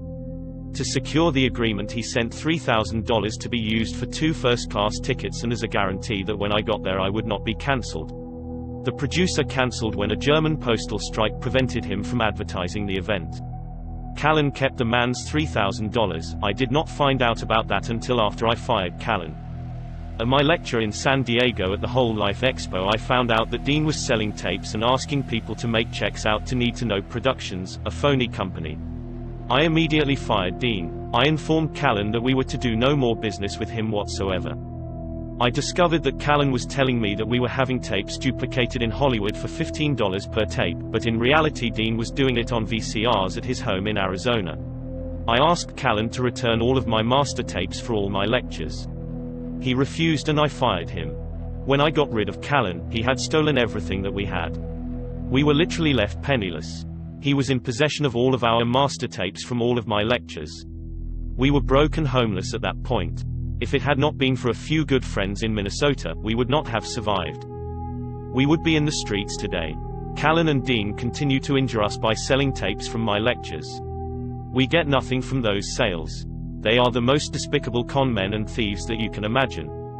I paid a visit to Dean's home one Saturday morning to ask him for my master tapes. He was not home, and after a polite conversation with his handyman, I returned to my home. A few days later the sheriff's department called and asked me if I had been to Dean's home that same Saturday. I told him that I had. He asked me if I had tried to break into Dean's home and I told him that I had not. He thanked me and that was the end of it. I had no idea what it was all about until I was served with a restraining order. It seems that Dean's guilty conscience had made him afraid that I would return. He slit his own tires, made a report to the sheriff that I had done it, and then procured a restraining order from the local court. I have never been questioned or accused by the police or sheriff other than what I have already disclosed. I believe that their goal from the very beginning was to try and destroy my efforts at educating the American people. They damn near succeeded. Chapter 1. Silent Weapons for Quiet Wars. Copy furnished by Mr. Tom Young, a fellow warrior in the cause of freedom. The Illuminati's declaration of war upon the people of America. I read top-secret documents which explained that silent weapons for quiet wars is the doctrine adopted by the Policy Committee of the Bilderberg Group during its first known meeting in 1954. A copy found in 1969 was in the possession of Naval Intelligence. The following document, dated May 1979, was found on July 7, 1986, in an IBM copier that had been purchased at a surplus sale. Top Secret. Silent Weapons for Quiet Wars.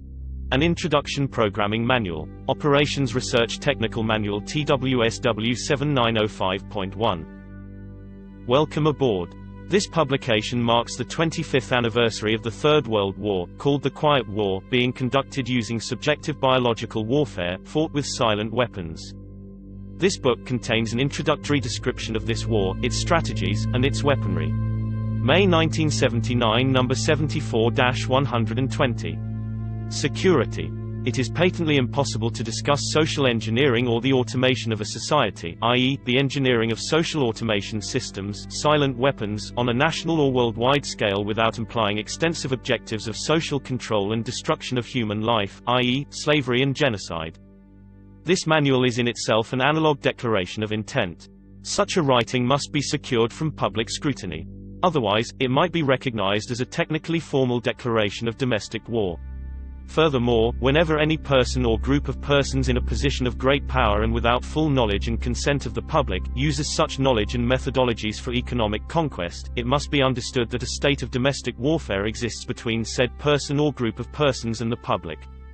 The solution of today's problems requires an approach which is ruthlessly candid, with no agonizing over religious, moral or cultural values. You have qualified for this project because of your ability to look at human society with cold objectivity, and yet analyze and discuss your observations and conclusions with others of similar intellectual capacity without the loss of discretion or humility. Such virtues are exercised in your own best interest. Do not deviate from them. Historical introduction. Silent weapon technology has evolved from operations research (OR), a strategic and tactical methodology developed under the military management in England during World War II. The original purpose of operations research was to study the strategic and tactical problems of air and land defense with the objective of effective use of limited military resources against foreign enemies, i.e., logistics. It was soon recognized by those in positions of power that the same methods might be useful for totally controlling a society. But better tools were necessary. Social engineering, the analysis and automation of a society, requires the correlation of great amounts of constantly changing economic information, data, so a high-speed computerized data processing system was necessary which could race ahead of the society and predict when society would arrive for capitulation. Relay computers were too slow, but the electronic computer, invented in 1946 by J. Presper Eckert and John W. Mockley, filled the bill. The next breakthrough was the development of the simplex method of linear programming in 1947 by the mathematician George B. Dantzig. Then in 1948, the transistor, invented by J. Bardeen, W. H. Brattain, and W. Shockley, promised great expansion of the computer field by reducing space and power requirements. With these three inventions under their direction, those in positions of power strongly suspected that it was possible for them to control the whole world with the push of a button. Immediately, the Rockefeller Foundation got in on the ground floor by making a 4-year grant to Harvard College, funding the Harvard Economic Research Project for the study of the structure of the American economy. 1 year later, in 1949, the United States Air Force joined in.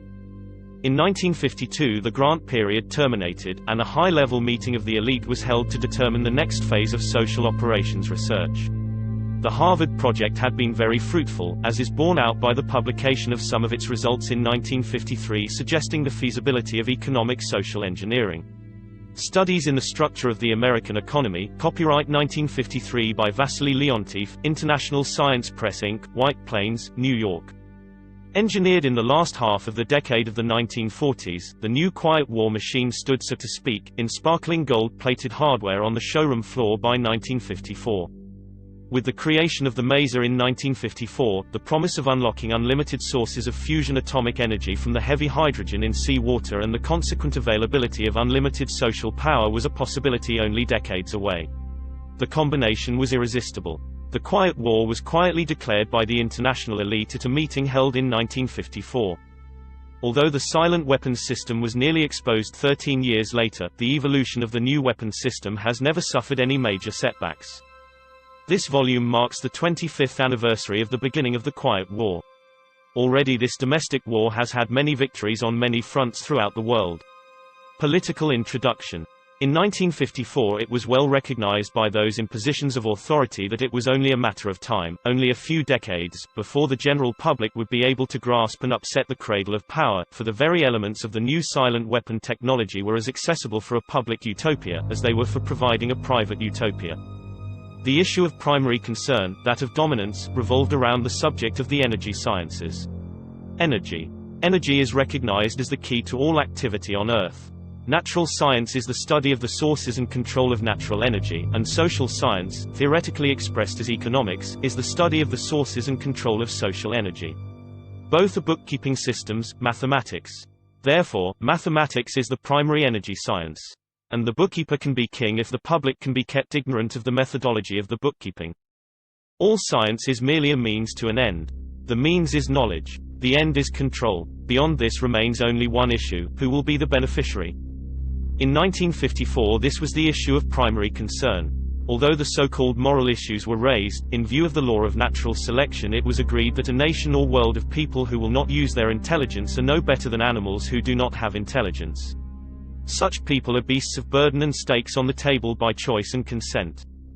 Consequently, in the interest of future world order, peace, and tranquility, it was decided to privately wage a quiet war against the American public with an ultimate objective of permanently shifting the natural and social energy, wealth, of the undisciplined and irresponsible many into the hands of the self-disciplined, responsible, and worthy few. In order to implement this objective, it was necessary to create, secure, and apply new weapons which, as it turned out, were a class of weapons so subtle and sophisticated in their principle of operation and public appearance as to earn for themselves the name silent weapons. In conclusion, the objective of economic research, as conducted by the magnates of capital, banking, and the industries of commodities, goods, and services, is the establishment of an economy which is totally predictable and manipulatable. In order to achieve a totally predictable economy, the low-class elements of society must be brought under total control, i.e., must be housebroken, trained, and assigned a yoke and long-term social duties from a very early age, before they have an opportunity to question the propriety of the matter. In order to achieve such conformity, the lower-class family unit must be disintegrated by a process of increasing preoccupation of the parents and the establishment of government-operated day-care centers for the occupationally orphaned children. The quality of education given to the lower class must be of the poorest sort, so that the mote of ignorance isolating the inferior class from the superior classes, and remains incomprehensible to the inferior class.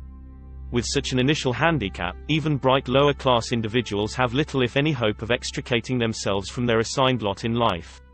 This form of slavery is essential to maintain some measure of social order, peace, and tranquility for the ruling upper class. Descriptive introduction of the silent weapon.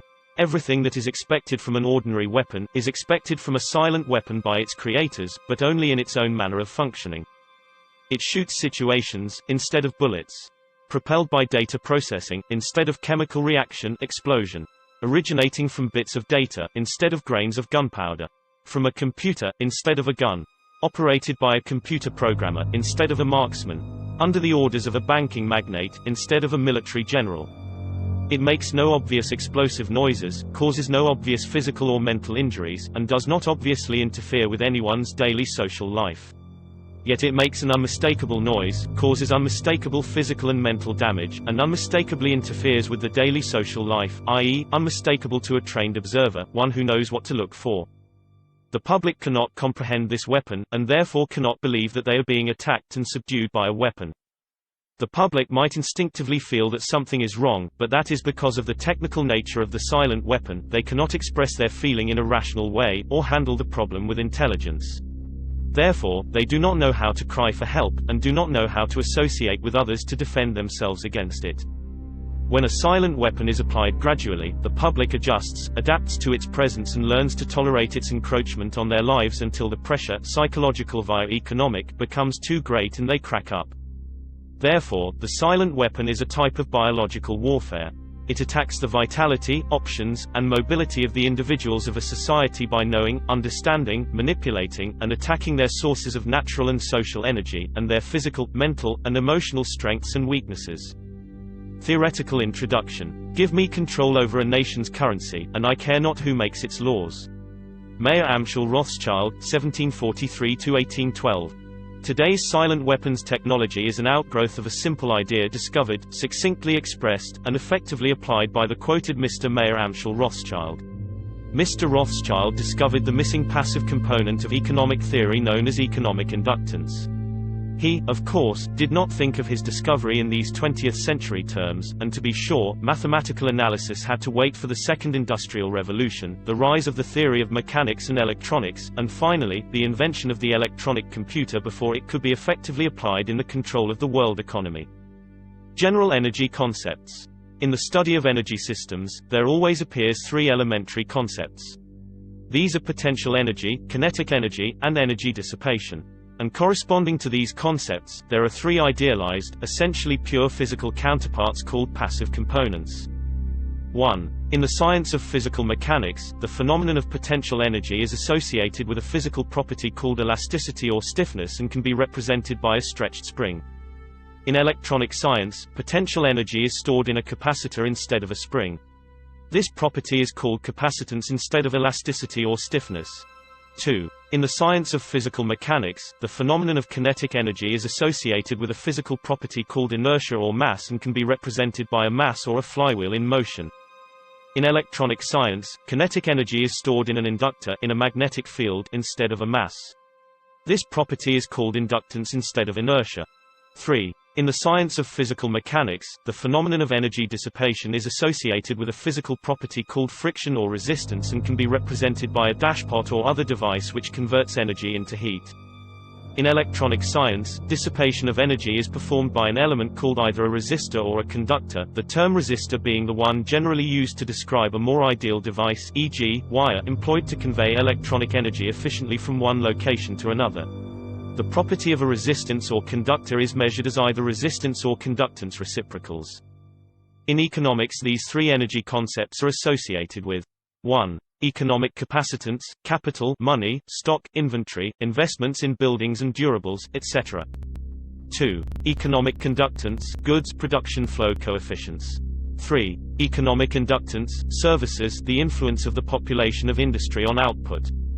All of the mathematical theory developed in the study of one energy system, e.g., mechanics, electronics, etc., can be immediately applied in the study of any other energy system such as economics. Mr. Rothschild's energy discovery. What Mr. Rothschild had discovered was the basic principle of power, influence, and control over people as applied to economics. That principle is when you assume the appearance of power, people soon give it to you. Mr. Rothschild had discovered that currency or deposit loan accounts had the required appearance of power that could be used to induce people, inductance, with people corresponding to a magnetic field, into surrendering their real wealth in exchange for a promise of greater wealth, instead of real compensation. They would put up real collateral in exchange for a loan of promissory notes. Mr. Rothschild found that he could issue more notes than he had backing for, so long as he had someone's stock of gold as a persuader to show his customers. Mr. Rothschild loaned his promissory notes to individual and to governments. These would create overconfidence. Then he would make money scarce, tighten control of the system, and collect the collateral through the obligation of contracts. The cycle was then repeated. These pressures could be used to ignite a war. Then he would control the availability of currency to determine who would win the war. That government which agreed to give him control of its economic system got his support. Collection of debts was guaranteed by economic aid to the enemy of the debtor. The profit derived from this economic methodology made Mr. Rothschild all the more able to expand his wealth. He found that the public greed would allow currency to be printed by government order beyond the limits, inflation, of backing in precious metal or the production of goods and services. Apparent capital as paper inductor.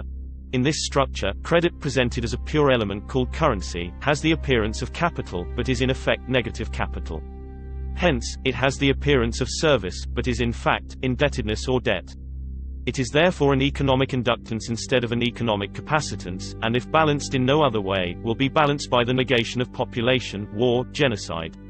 The total goods and services represent real capital called the gross national product, and currency may be printed up to this level and still represent economic capacitance, but currency printed beyond this level is subtractive, represents the introduction of economic inductance, and constitutes notes of indebtedness.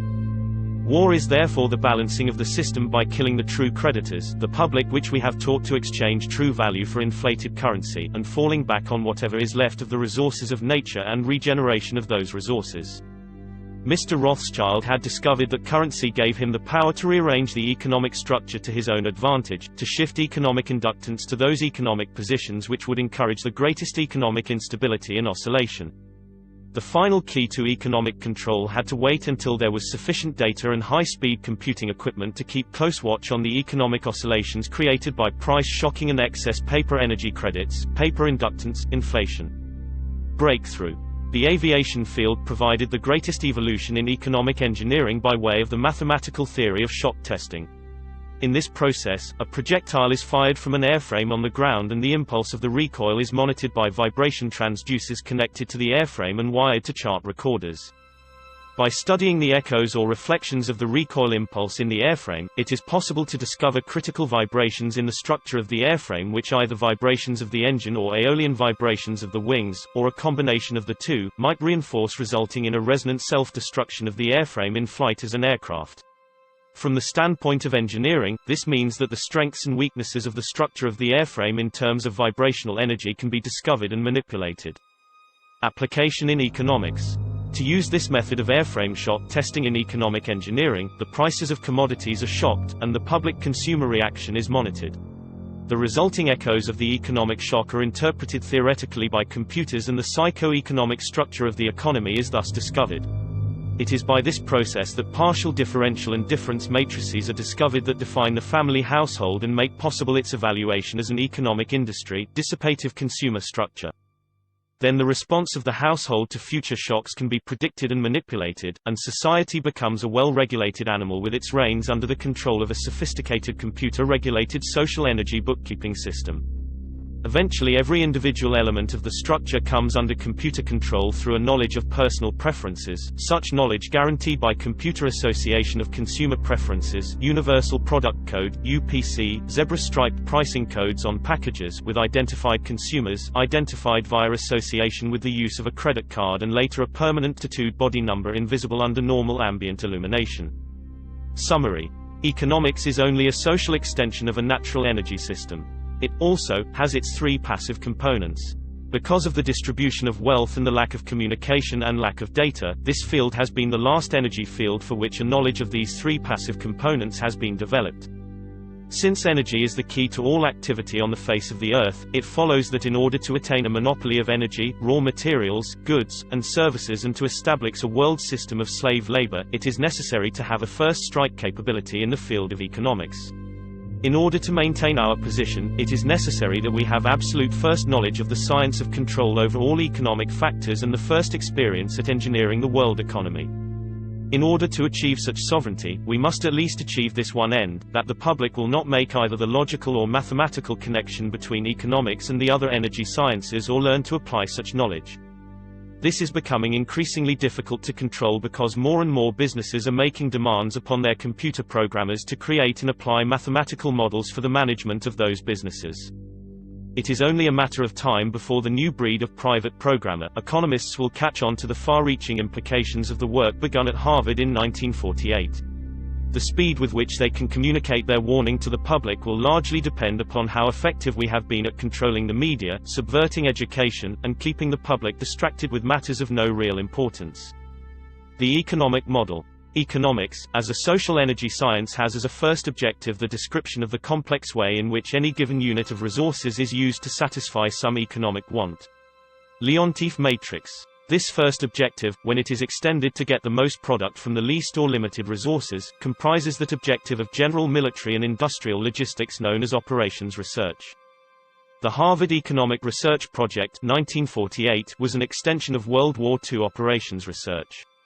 Its purpose was to discover the science of controlling an economy, at first the American economy, and then the world economy. It was felt that with sufficient mathematical foundation and data, it would be nearly as easy to predict and control the trend of an economy as to predict and control the trajectory of a projectile. Such has proven to be the case. Moreover, the economy has been transformed into a guided missile on target. The immediate aim of the Harvard project was to discover the economic structure, what forces change that structure, how the behavior of the structure can be predicted, and how it can be manipulated. What was needed was a well-organized knowledge of the mathematical structures and interrelationships of investment, production, distribution, and consumption. To make a short story of it all, it was discovered that an economy obeyed the same laws as electricity and that all of the mathematical theory and practical and computer know-how developed for the electronic field could be directly applied in the study of economics. This discovery was not openly declared, and its more subtle implications were kept a closely guarded secret, for example that in an economic model, human life is measured in dollars, and that the electric spark generated when opening a switch connected to an active inductor is mathematically analogous to the initiation of war. The greatest hurdle which theoretical economists faced was the accurate description of the household as an industry. This is a challenge because consumer purchases are a matter of choice which in turn is influenced by income, price, and other economic factors. This hurdle was cleared in an indirect and statistically approximate way by an application of shock testing to determine the current characteristics, called current technical coefficients, of a household industry. Finally, because problems in theoretical electronics can be translated very easily into problems of theoretical electronics, and the solution translated back again, it follows that only a book of language translation and concept definition needed to be written for economics. The remainder could be gotten from standard works on mathematics and electronics. This makes the publication of books on advanced economics unnecessary and greatly simplifies project security. Industrial diagrams. An ideal industry is defined as a device which receives value from other industries in several forms and converts them into one specific product for sales and distribution to other industries. It has several inputs and one output. What the public normally thinks of as one industry is really an industrial complex, where several industries under one roof produce one or more products. A pure single-output industry can be represented oversimply by a circuit block as follows. The flow of product from industry number 1, supply, to industry number 2, demand, is denoted by 112. The total flow out of industry K is denoted by IK, sales, etc. A three-industry network can be diagrammed as follows. A node is a symbol of collection and distribution of flow. Node number 3 receives from industry number 3 and distributes to industries number 1 and number 3. If industry number 3 manufactures chairs, then a flow from industry number 3 back to industry number 3 simply indicates that industry number 3 is using part of its own output product, for example, as office furniture. 3 industrial classes. Industries fall into 3 categories or classes by type of output. Class number 1, capital and resources. Class number 2, goods, commodities or use, dissipative. Class number 3, services, action of population. Class number 1. Industries exist at 3 levels. 1. Nature, sources of energy and raw materials. 2. Government, printing of currency equal to the gross national product (GNP), an extension of currency in excess of GNP. 3. Banking, loaning of money for interest, and extension inflation, counterfeiting of economic value through the deposit loan accounts. Class number 2. Industries exist as producers of tangible or consumer dissipated products. This sort of activity is usually recognized and labeled by the public as industry. Class number 3. Industries are those which have service rather than a tangible product as their output. These industries are called 1. Households, and 2. Governments. Their output is human activity of a mechanical sort, and their basis is population. Aggregation. The whole economic system can be represented by a 3-industry model if one allows the names of the outputs to be 1. Capital, 2. Goods, and 3. Services. The problem with this representation is that it would not show the influence, say, the textile industry on the ferrous metal industry. This is because both the textile industry and the ferrous metal industry would be contained within a single classification called the goods industry, and by this process of combining or aggregating these 2 industries under one system block they would lose their economic individuality. The E model.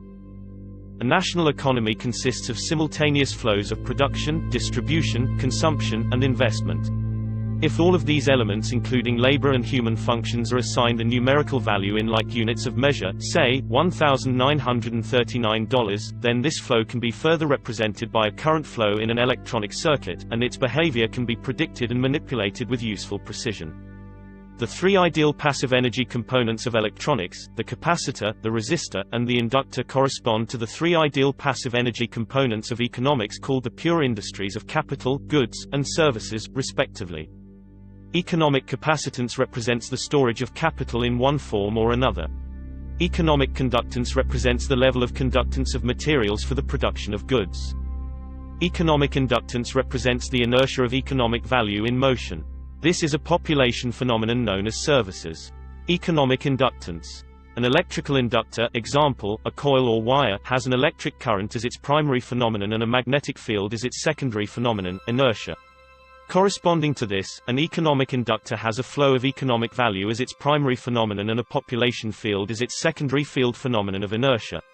When the flow of economic value, e.g., money, diminishes, the human population field collapses in order to keep the economic value of money flowing, as an extreme case, war. This public inertia is a result of consumer buying habits, expected standard of living, etc., and is generally a phenomenon of self-preservation. Inductive factors to consider: 1. Population. 2. Magnitude of the economic activities of the government. 3. The method of financing these government activities. See Pt.1 principle, inflation of the currency. Translation.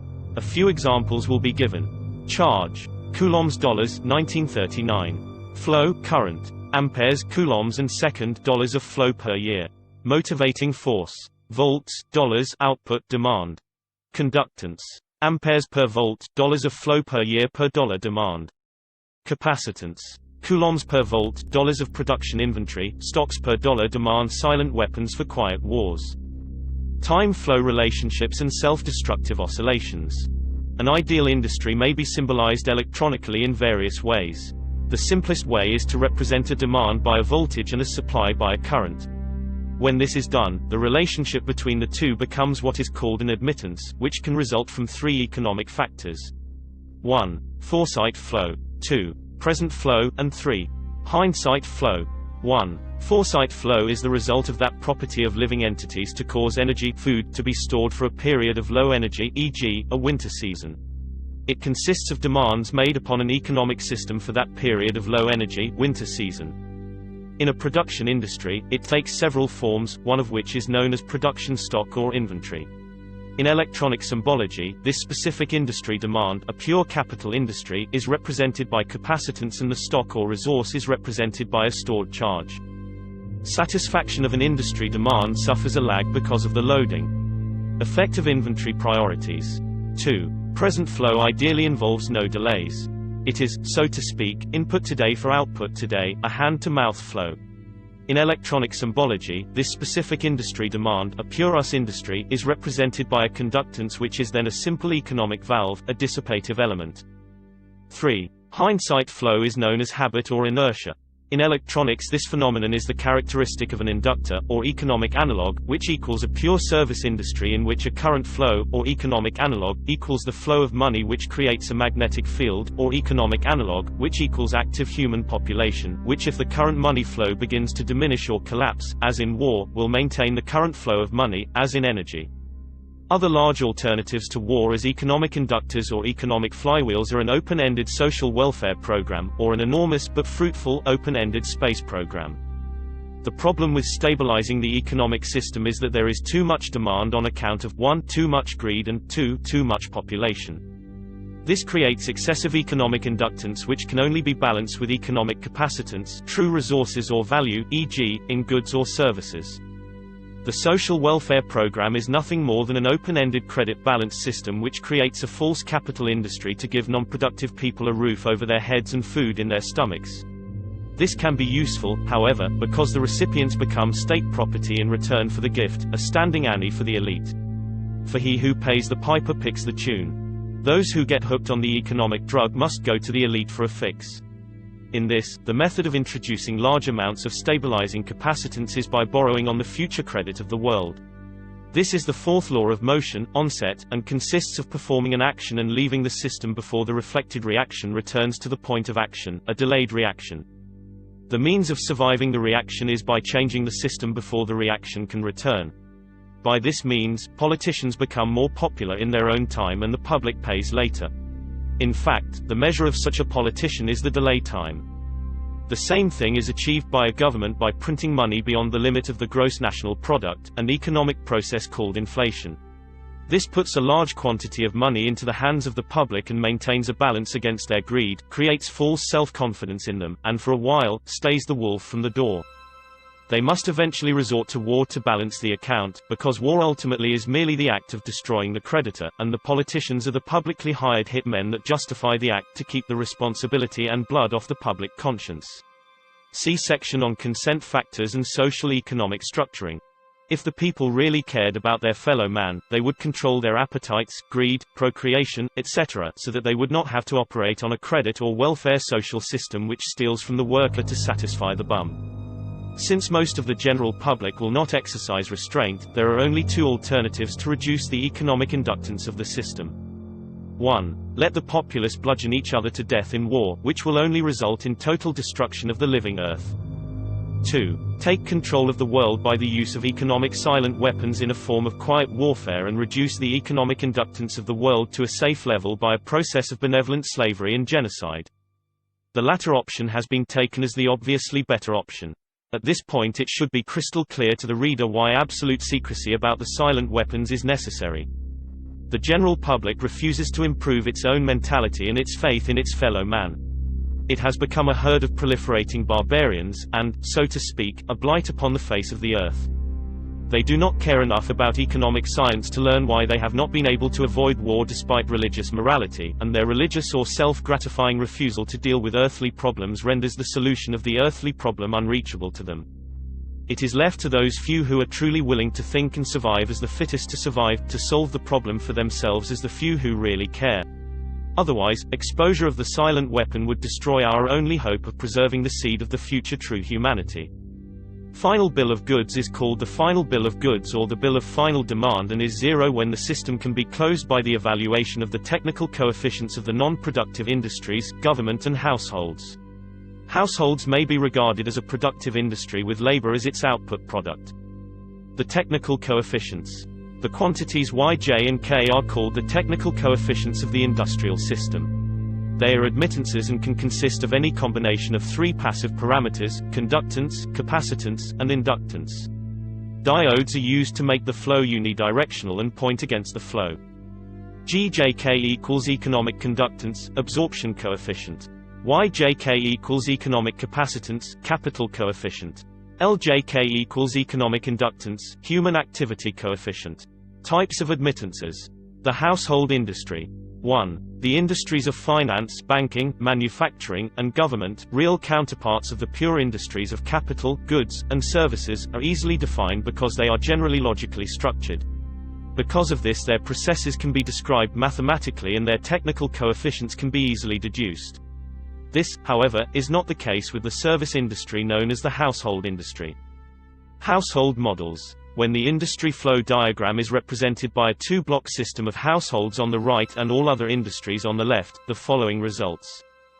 The arrows from left to right labeled A, B, C, etc. denote flow of economic value from the industries in the left-hand block to the industry in the right-hand block called households. These may be thought of as the monthly consumer flows of the following commodities. A. Alcoholic beverages. B. Beef, C. Coffee. And U. Unknown, etc. The problem which a theoretical economist faces is that the consumer preferences of any household is not easily predictable and the technical coefficients of any one household tend to be a nonlinear, very complex, and variable function of income, prices, etc. Computer information derived from the use of the Universal Product Code in conjunction with credit card purchase as an individual household identifier could change this state of affairs, but the UPC method is not yet available on a national or even a significant regional scale. To compensate for this data deficiency, an alternate indirect approach of analysis has been adopted known as economic shock testing. This method, widely used in the aircraft manufacturing industry, develops an aggregate statistical sort of data. Applied to economics, this means that all of the households in one region or in the whole nation are studied as a group or class rather than individually, and the mass behavior rather than the individual behavior is used to discover useful estimates of the technical coefficients governing the economic structure of the hypothetical single household industry. Notice in the industry flow diagram that the values for the flows A, B, C, etc. are accessible to measurement in terms of selling prices and total sales of commodities. One method of evaluating the technical coefficients of the household industry depends upon shocking the prices of a commodity and noting the changes in the sales of all of the commodities. Economic shock testing. In recent times, the application of operations research to the study of the public economy has been obvious for anyone who understands the principles of shock testing. In the shock testing of an aircraft airframe, the recoil impulse of firing a gun mounted on that airframe causes shock waves in that structure which tell aviation engineers the conditions under which some parts of the airplane or the whole airplane or its wings will start to vibrate or flutter like a guitar string, a flute reed, or a tuning fork, and disintegrate or fall apart in flight.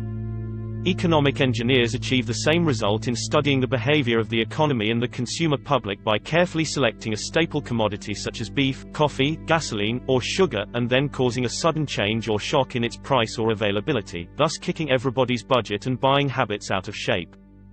They then observe the shock waves which result by monitoring the changes in advertising, prices, and sales of that and other commodities.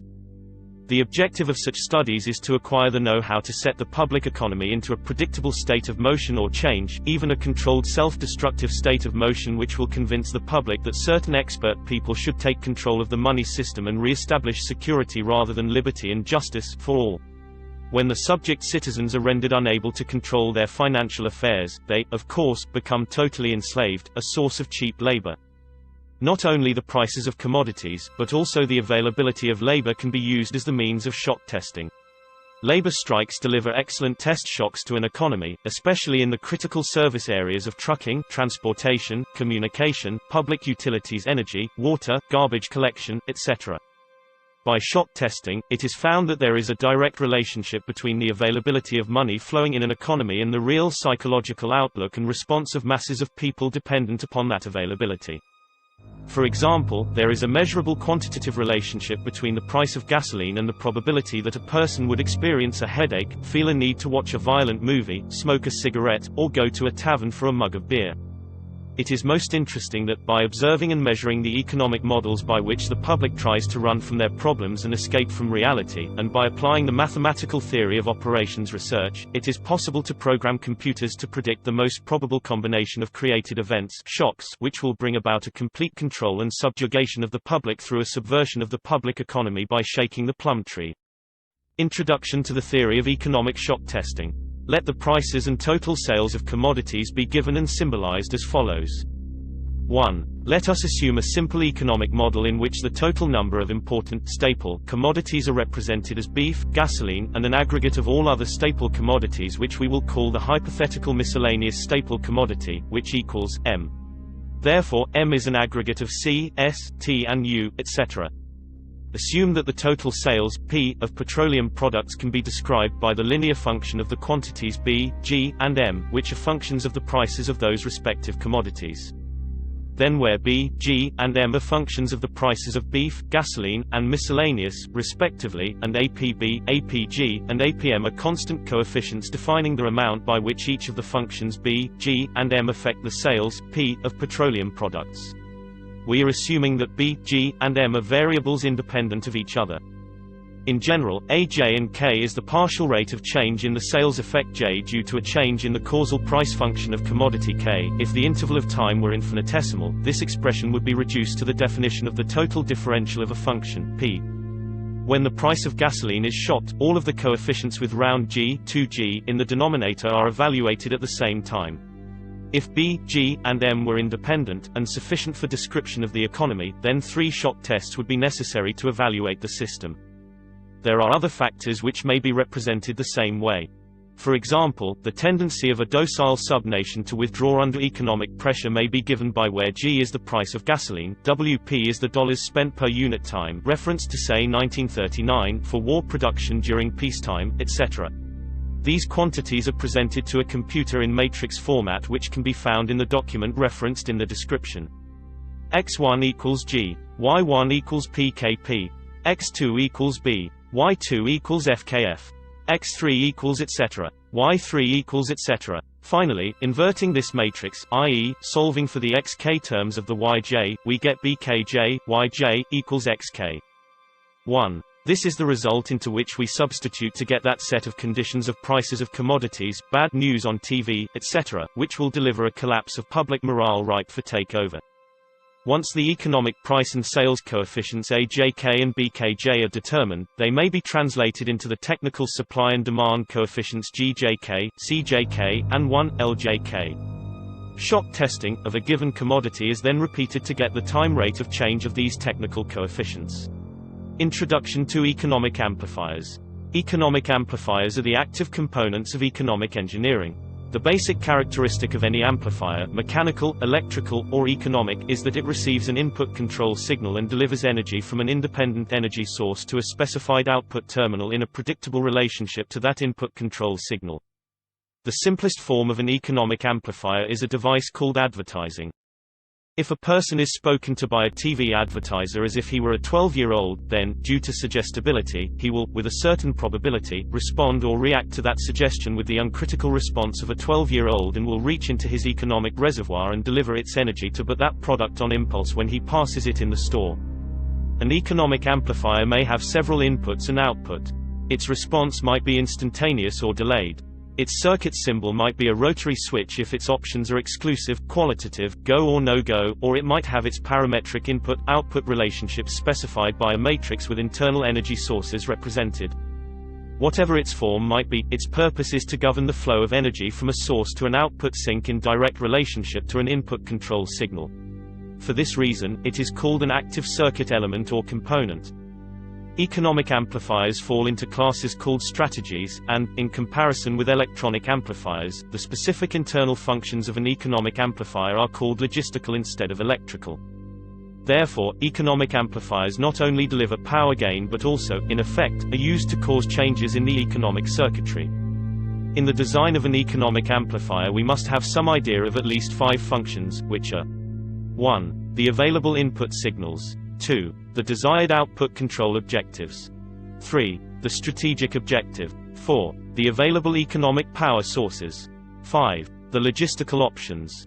The process of defining and evaluating these factors and incorporating the economic amplifier into an economic system has been popularly called game theory. The design of an economic amplifier begins with a specification of the power level of the output, which can range from personal to national. The second condition is accuracy of response, i.e., how accurately the output action is a function of the input commands. High gain combined with strong feedback helps to deliver the required precision. Most of the error will be in the input data signal. Personal input data tends to be specified, while national input data tends to be statistical. Short list of inputs. Questions to be answered. What, where, why, when, how, who. General sources of information. Telephone taps. Analysis of garbage. Surveillance. Behavior of children in school. Standard of living by. Food. Shelter. Clothing. Transportation. Social contacts. Telephone. Itemized record of calls. Family. Marriage and birth certificates, friends, associates, etc. Memberships in organizations. Political affiliation. The personal paper trail. Personal buying habits, i.e., personal consumer preferences. Checking accounts. Credit card purchases. Tagged credit card purchases. The credit card purchase of products bearing the UPC Universal Product Code assets. Checking accounts. Savings accounts. Real estate. Business. Automobile, etc. Safety deposit at bank. Stock market. Liabilities, creditors. Enemies, see, legal, loans. Government sources, ploys. Welfare. Social Security, USDA surplus food. Doles. Grants. Subsidies. Principle of this ploy: the citizen will almost always make the collection of information easy if he can operate on the free sandwich principle of eat now, and pay later. Government sources, via intimidation. Internal Revenue Service. OSHA. Census. Other government sources, surveillance of U.S. mail. Habit patterns. Programming. Strengths and weaknesses. Activities such as sports, hobbies, etc. See legal, fear, anger, etc. Crime record. Hospital records such as drug sensitivities, reaction to pain, etc. Psychiatric records, fears, angers, disgusts, adaptability, reactions to stimuli, violence, suggestibility or hypnosis, pain, pleasure, love, and sex. Methods of coping, of adaptability, behavior, consumption of alcohol. Consumption of drugs. Entertainment. Religious factors influencing behavior. Other methods of escaping from reality. Payment modus operandi, such as pay on time, etc. Payment of telephone bills. Energy purchases. Water purchases. Repayment of loans. House payments. Automobile payments. Payments on credit cards. Political sensitivity. Beliefs. Contacts. Position. Strengths, weaknesses. Projects, activities. Legal inputs, behavioral control. Excuses for investigation, search, arrest, or employment of force to modify behavior. Court records. Police records, NCIC. Driving record. Reports made to police. Insurance information. Anti-establishment acquaintances. National input information, 1. Business sources via IRS, etc. Prices of commodities. Sales. Investments in stocks, inventory, production tools and machinery, buildings and improvements and the stock market, etc. Banks and credit bureaus. Credit information. Payment information. Miscellaneous sources. Polls and surveys. Publications. Telephone records. Energy and utility purchases. Short list of outputs. Outputs create controlled situations.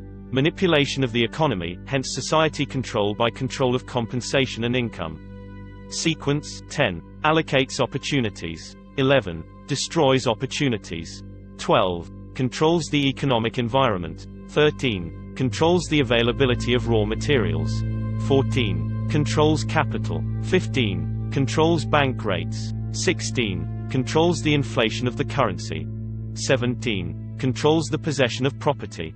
18. Controls industrial capacity. 19. Controls manufacturing. 20. Controls the availability of goods, commodities. 21. Controls the prices of commodities. 22. Controls services, the labor force, etc. 23. Controls payments to government officials. 24. Controls the legal functions. 25. Controls the personal data files, uncorrectable by the party slandered. 26. Controls advertising. 27. Controls media contact. 28. Controls material available for TV viewing. 29. Disengages attention from real issues. 30. Engages emotions. 31. Creates disorder, chaos, and insanity. 32. Controls design of more probing tax forms. 33. Controls surveillance. 34. Controls the storage of information. 35. Develops psychological analyses and profiles of individuals. 36. Controls legal functions, repeat of 15. 37. Controls sociological factors. 38. Controls health options. 39. Preys on weakness. 40. Cripples strengths. 41. Leeches wealth and substance. Table of strategies. What follows is a description of a two-column table with do this in the left column, and to get this in the right column. I have paraphrased for the purpose of audio, but it reads as follows. Keep the public ignorant to lessen public organization. Maintain access to control via prices, points for feedback to get required reaction to outputs. Create preoccupation to lower defenses. Attack the family unit to get control of the education of the young. Give less cash and more data to get more self-indulgence, more credit and doles. Attack the privacy of the church to destroy faith in this sort of government. Social conformity to get computer programming simplicity. Minimize the tax protest to get maximum economic data, minimum enforcement problems. Stabilize the consent to get simplicity coefficients. Tighten control of variables to get simpler computer input data, greater predictability. Establish boundary conditions equations to get problem simplicity, solutions of differential and difference. Proper timing to get less data shift and blurring. Maximize control to minimize resistance to control. Collapse currency to destroy the faith of the American people in each other. Diversion, the primary strategy. Experience has proven that the simplest method of securing a silent weapon and gaining control of the public is to keep the public undisciplined and ignorant of the basic system principles on the one hand, while keeping them confused, disorganized, and distracted with matters of no real importance on the other hand. This is achieved by disengaging their minds, sabotaging their mental activities, providing a low-quality program of public education in mathematics, logic, systems design and economics, and discouraging technical creativity. Engaging their emotions, increasing their self-indulgence and their indulgence in emotional and physical activities, by unrelenting emotional affrontations and attacks, mental and emotional rape, by way of constant barrage of sex, violence, and wars in the media, especially the TV and the newspapers, and giving them what they desire, in excess, junk food for thought, and depriving them of what they really need. Rewriting history and law and subjecting the public to the deviant creation, thus being able to shift their thinking from personal needs to highly fabricated outside priorities. These preclude their interest in and discovery of the silent weapons of social automation technology. The general rule is that there is a profit in confusion. The more confusion, the more profit. Therefore, the best approach is to create problems and then offer solutions. Diversion summary. Media. Keep the adult public attention diverted away from the real social issues, and captivated by matters of no real importance. Schools. Keep the young public ignorant of real mathematics, real economics, real law, and real history. Entertainment. Keep the public entertainment below a 6th grade level. Work. Keep the public busy, with no time to think, back on the farm with the other animals. Consent. The primary victory. A silent weapon system operates upon data obtained from a docile public by legal but not always lawful force. Much information is made available to silent weapon systems programmers through the Internal Revenue Service. See studies in the structure of the American economy for an IRS source list.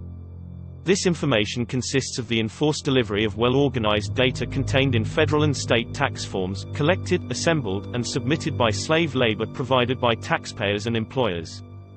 Furthermore, the number of such forms submitted to the IRS is a useful indicator of public consent, an important factor in strategic decision-making. Other data sources are given in the short list of inputs.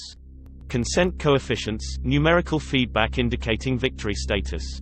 Psychological basis, when the government is able to collect tax and seize private property without just compensation, it is an indication that the public is ripe for surrender and is consenting to enslavement and legal encroachment.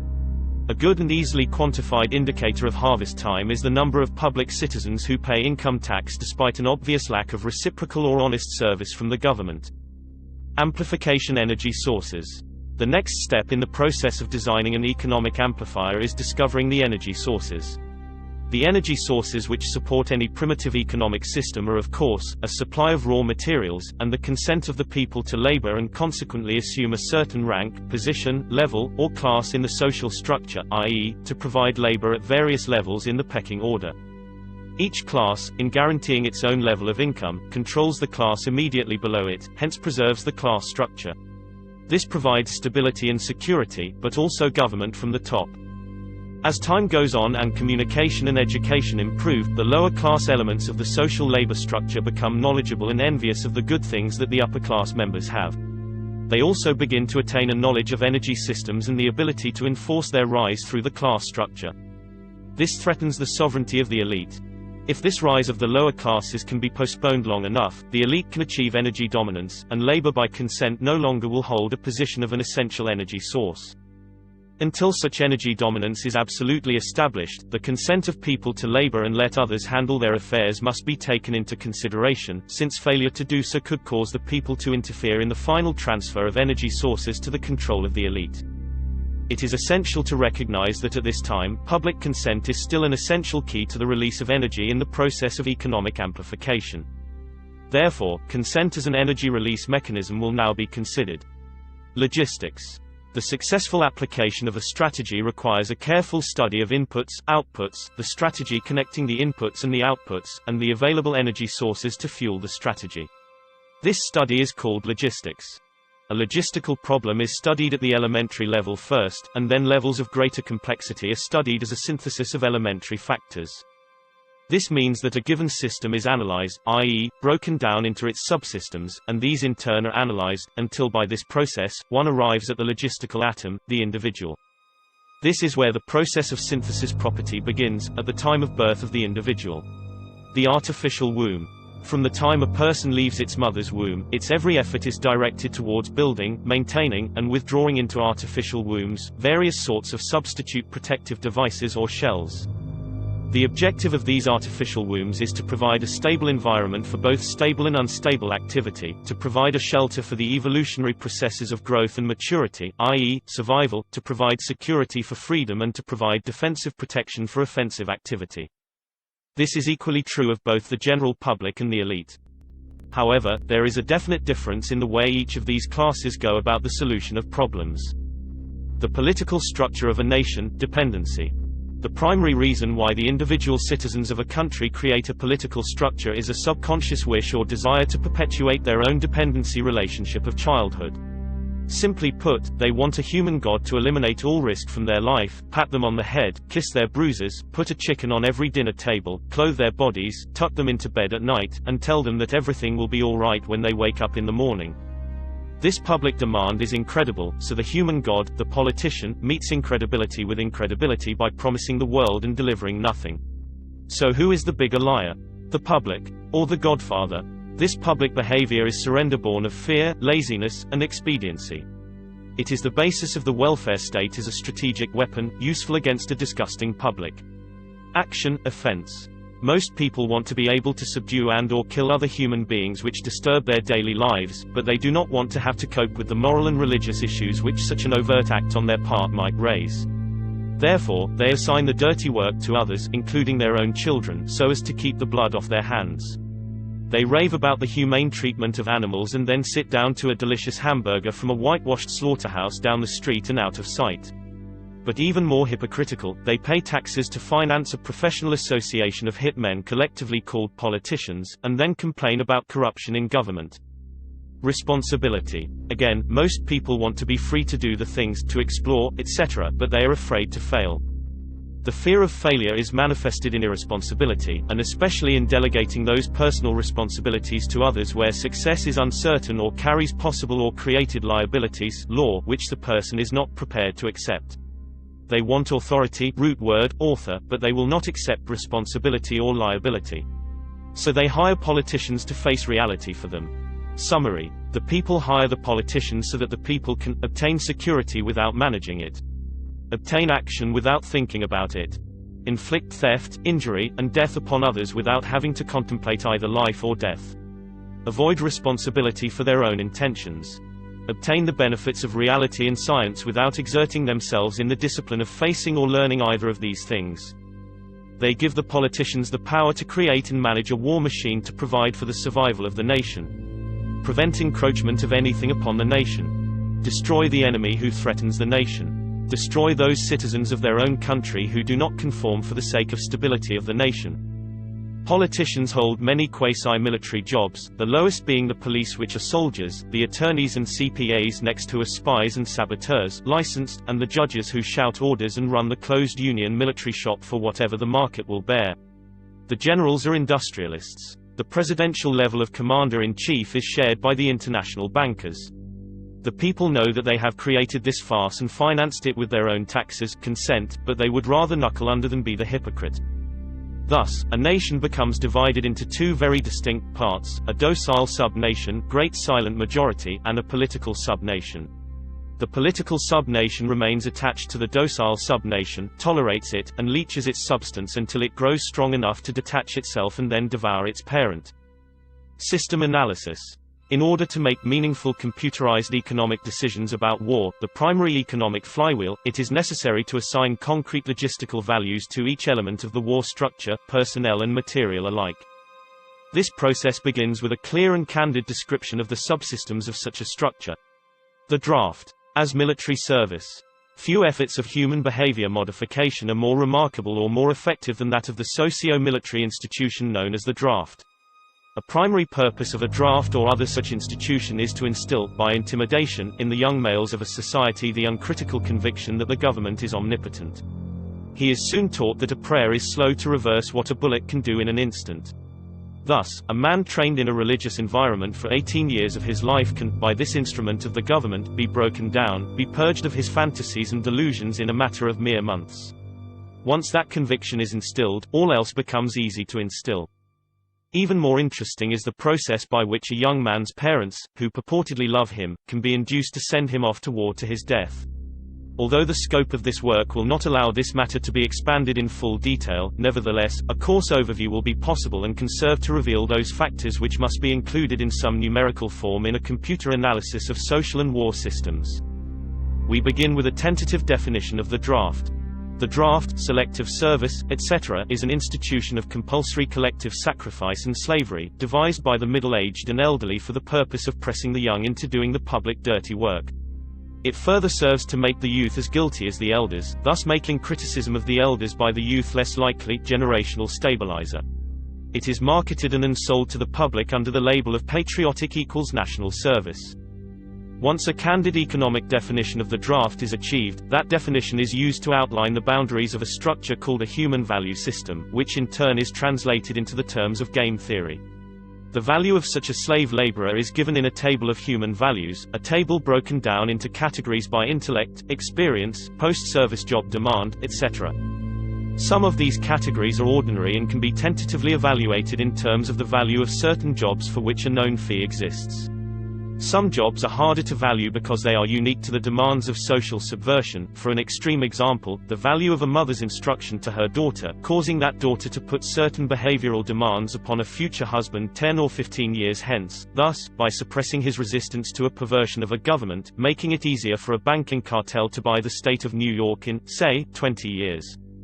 Such a problem leans heavily upon the observations and data of wartime espionage and many types of psychological testing. But crude mathematical models, algorithms, etc. can be devised, if not to predict, at least to predetermine these events with maximum certainty. What does not exist by natural cooperation is thus enhanced by calculated compulsion. Human beings are machines, levers which may be grasped and turned, and there is little real difference between automating a society and automating a shoe factory. These derived values are variable. It is necessary to use a current table of human values for computer analysis. These values are given in true measure rather than US dollars, since the latter is unstable, being presently inflated beyond the production of national goods and services so as to give the economy a false kinetic energy, paper inductance. The silver value is stable, it being possible to buy the same amount with a gram of silver today as it could be bought in 1920. Human value measured in silver units changes slightly due to changes in production technology.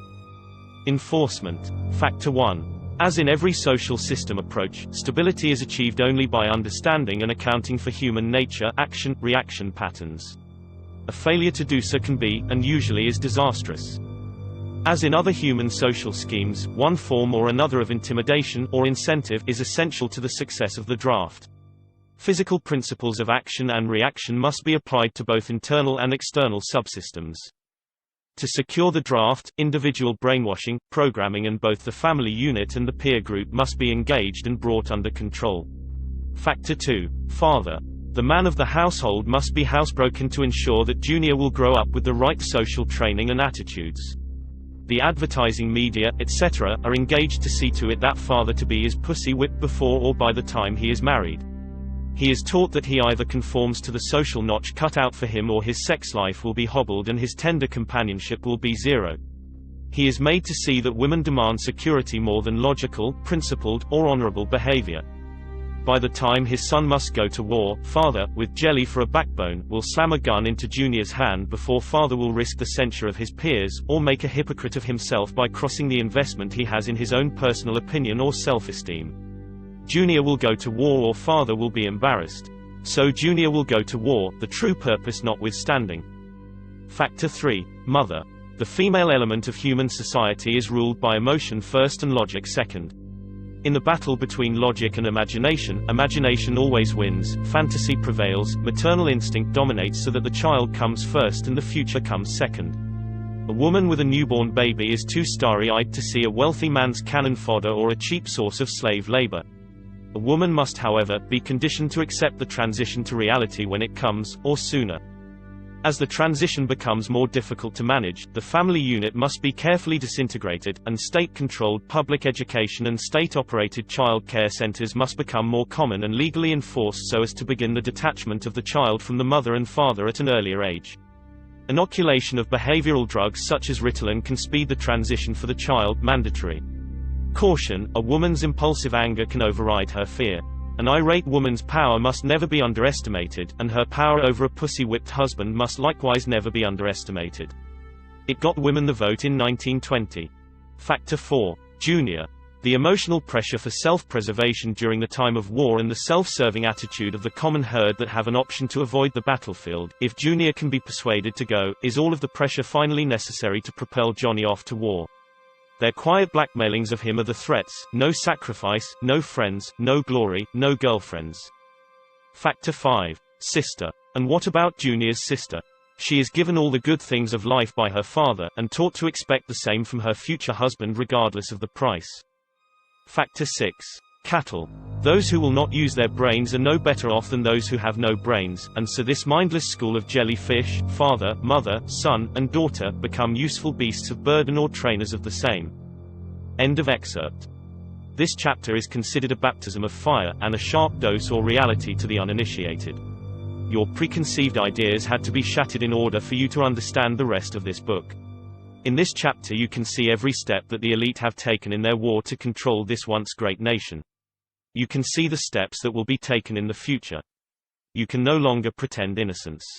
Your denial of the conspiracy will fall on deaf ears.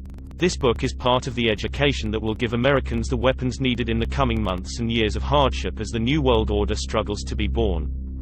Many will argue that silent weapons for quiet wars is only a bogus conglomeration of words for which the writer has never taken credit or responsibility. Those who do so ignore the self-evident truths contained within the document. They ignore these truths because they are an indictment of their own ignorance, which they cannot face. The document, first found in 1969, correctly outlines events which subsequently came to pass. It cannot be ignored or dismissed. The document is genuine. Its truths cannot be negated or shrugged away. The message is this: you must accept that you have been cattle and the ultimate consequence of being cattle, which is slavery, or you must prepare to fight, and if necessary, die to preserve your God-given right to freedom. That last sentence is the real reason why people choose to ignore silent weapons for quiet wars. People are not ready to admit that they have been cattle. They are not prepared to fight, and if necessary die, for freedom. It is an indictment of the citizens of the United States of America. And that is the total confirmation of the truth of the information contained in Silent Weapons for Quiet Wars. Chapter 2. Secret Societies and the New World Order. There is a power so organized, so subtle, so complete, so pervasive, that they had better not speak above their breath when they speak in condemnation of it. President Woodrow Wilson. History is replete with whispers of secret societies. Accounts of elders or priests who guarded the forbidden knowledge of ancient peoples.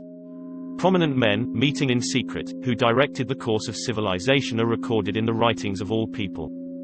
The oldest is the Brotherhood of the Snake, also called the Brotherhood of the Dragon, and it still exists under many different names.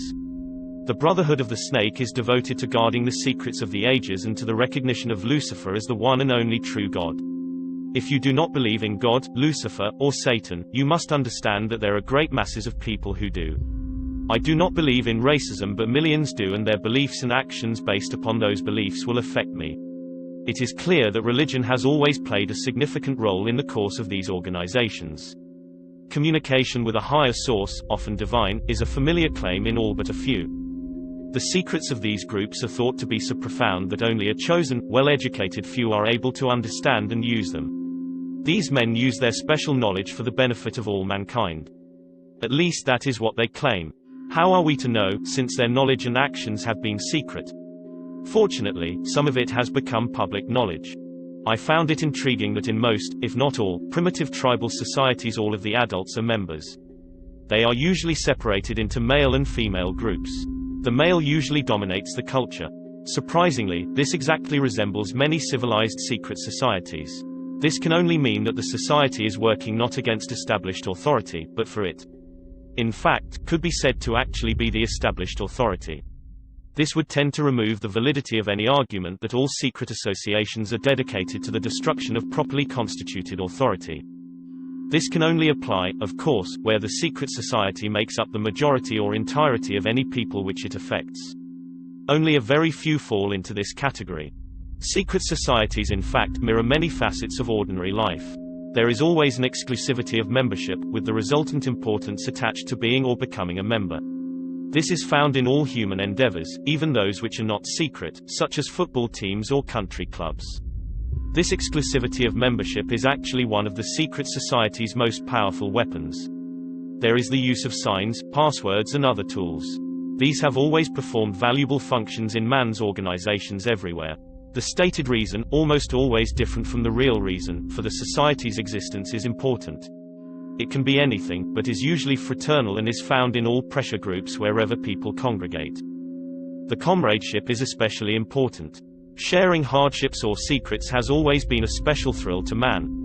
No one who has ever undergone the rigors of boot camp is ever likely to forget the special feeling of belonging and comradeship that was shared between the victims of the drill sergeant or company commander. It is an emotion born of initiation. The most potent tool of any secret society is the ritual and myth surrounding initiation. These special binding ceremonies have very deep meaning for the participants.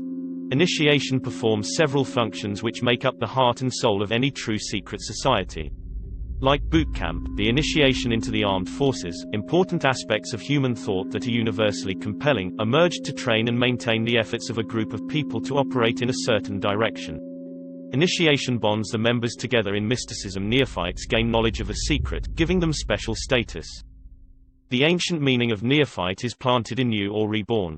A higher initiation is in reality a promotion inspiring loyalty and the desire to move up to the next rung. The goals of the society are reinforced, causing the initiated to act toward those goals in everyday life. That brings about a change in the political and social action of the member. The change is always in the best interest of the goals of the leaders of the secret society. The leaders are called adepts. This can best be illustrated by the soldier trained to follow orders without thinking. The result is often the wounding or death of the soldier for the realization of the commander's goal, which may or may not be good for the overall community. Initiation is a means of rewarding ambitious men who can be trusted. You will notice that the higher the degree of initiation, the fewer the members who possess the degree. This is not because the other members are not ambitious, but because a process of very careful selection is being conducted. A point is reached where no effort is good enough without a pull-up by the higher members. Most members never proceed beyond this point and never learn the real, secret purpose of the group. The frozen member from that point on serves only as a part of the political power base, as indeed he has always done. You may have guessed by now that initiation is a way to determine who can and cannot be trusted. A method of deciding exactly who is to become an adept may be decided during initiation by asking the candidate to spit upon the Christian cross. If the candidate refuses, the members congratulate him and tell him, "You have made the right choice, as a true adept would never do such a terrible thing." The newly initiated might find it disconcerting, however, that he/she never advances any higher. If instead, the candidate spits upon the cross, he/she has demonstrated a knowledge of one of the mysteries and soon will find him/herself a candidate for the next higher level. The mystery is that religion is but a tool to control the masses. Knowledge, or wisdom, is their only God, through which man himself will become God. The snake and the dragon are both symbols of wisdom. Lucifer is the personification of the symbol. It was Lucifer who tempted Eve to entice Adam to eat of the tree of knowledge and thus free man from the bonds of ignorance. The worship, a lot different from study, of knowledge, science, or technology is Satanism in its purest form, and its god is Lucifer. Its secret symbol is the all-seeing eye in the pyramid. Undesirable effects of secret societies and their aura of mystery has sometimes given them the reputation for being abnormal associations or, at the very least, strange groups of people. Whenever their beliefs are those of the majority, they are no longer considered antisocial. A good example is the Christian Church, which was at one time a secret society under the Roman Empire. In fact, the open friendly secret society, the Vatican, actually ruled most, if not all, of the known world at one time. Most secret societies are generally considered to be antisocial. They are believed to contain elements that are not liked or are outright harmful to the community in general. This is exactly the case in some instances. Communism and fascism are secret societies in many countries where they are prohibited by law. In this country, the Nazi Party and the Ku Klux Klan are secret societies due mostly to the fact that the general public is disgusted by them. Their activities are sometimes illegal, thus the secrecy of their membership. The early Christians were a secret society because Roman authorities considered them from the start to be dangerous to imperial rule. The same was true of the followers of Islam. At least some of these true believers, working in secret, accomplished what would turn out to be for the eventual good of society. The Druze and Yazidis in Syria and Iraq consider the Arabs a dangerous secret society dedicated to the takeover of the world. The Arabs today think the same of the Jews. Catholics and Freemasons used to have precisely the same ideas about each other. In many primitive or backward societies, initiation into the highest degrees of the group involved subjection to trials which not infrequently resulted in death or insanity for the candidate.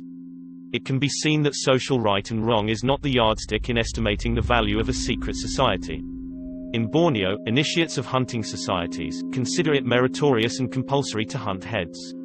In Polynesia, infanticide and debauch were considered essential for initiation into their societies, where the tribal code needed members who indulged in these things, as pillars of society. Since the beginning of recorded history, governmental bodies of every nation have been involved with maintaining the status quo to defend the establishment against minority groups that sought to function as states within states or to oust the constituted authority and take over in its place. Many of these attempts have succeeded but have not always lasted. Man's desire to be one of the elect is something that no power on earth has been able to lessen, let alone destroy. It is one of the secrets of secret societies. It is what gives them a political base and lots of clout. Members often vote the same and give each other preference in daily business, legal, and social activities. It is the deepest desire of many to be able to say, "I belong to the elect." Houses of worship and sacrifice existed in the ancient cities. They were in fact temples built in honor of the many gods. These buildings functioned often as meeting places for philosophers and mystics who were believed to possess the secrets of nature. These men usually banded together in seclusive philosophic and religious schools. The most important of all of these ancient groups is the Brotherhood of the Snake, or Dragon, and was simply known as the Mysteries. The snake and dragon are symbols that represent wisdom. The father of wisdom is Lucifer, also called the Light Bearer. The focus of worship for the Mysteries was Osiris, another name of Lucifer. Osiris was the name of a bright star that the ancients believed had been cast down onto the earth. The literal meaning of Lucifer is bringer of light or the morning star. After Osiris was gone from the sky, the ancients saw the sun as the representation of Osiris, or more correctly, Lucifer. Osiris was represented by the sun. Albert Pike, "How art thou fallen from heaven, O Lucifer?" Isaiah 14:12. It is claimed that, after Lucifer fell from heaven, he brought with him the power of thinking as a gift for mankind. Fred Gittings, Symbolism in Occult Art. Most of the greatest minds that ever lived were initiated into the Society of Mysteries by secret and dangerous rites, some of which were very cruel. Some of the most famous were known as Osiris, Isis, Sabazius, Cybele, and Eleusis. Plato was one of these initiates and he describes some of the mysteries in his writings. Plato's initiation encompassed 3 days of entombment in the Great Pyramid, during which time he died, symbolically, was reborn, and was given secrets that he was to preserve. Plato's writings are full of information on the mysteries. Manly P. Hall stated in his book, The Secret Teachings of All Ages, that the illumined of antiquity entered its Pyramid of Giza portals as men, they came forth as gods. The ancient Egyptian word for pyramid was kuti, which meant glorious light. Mr. Hall says also, the pyramids, the great Egyptian temples of initiation.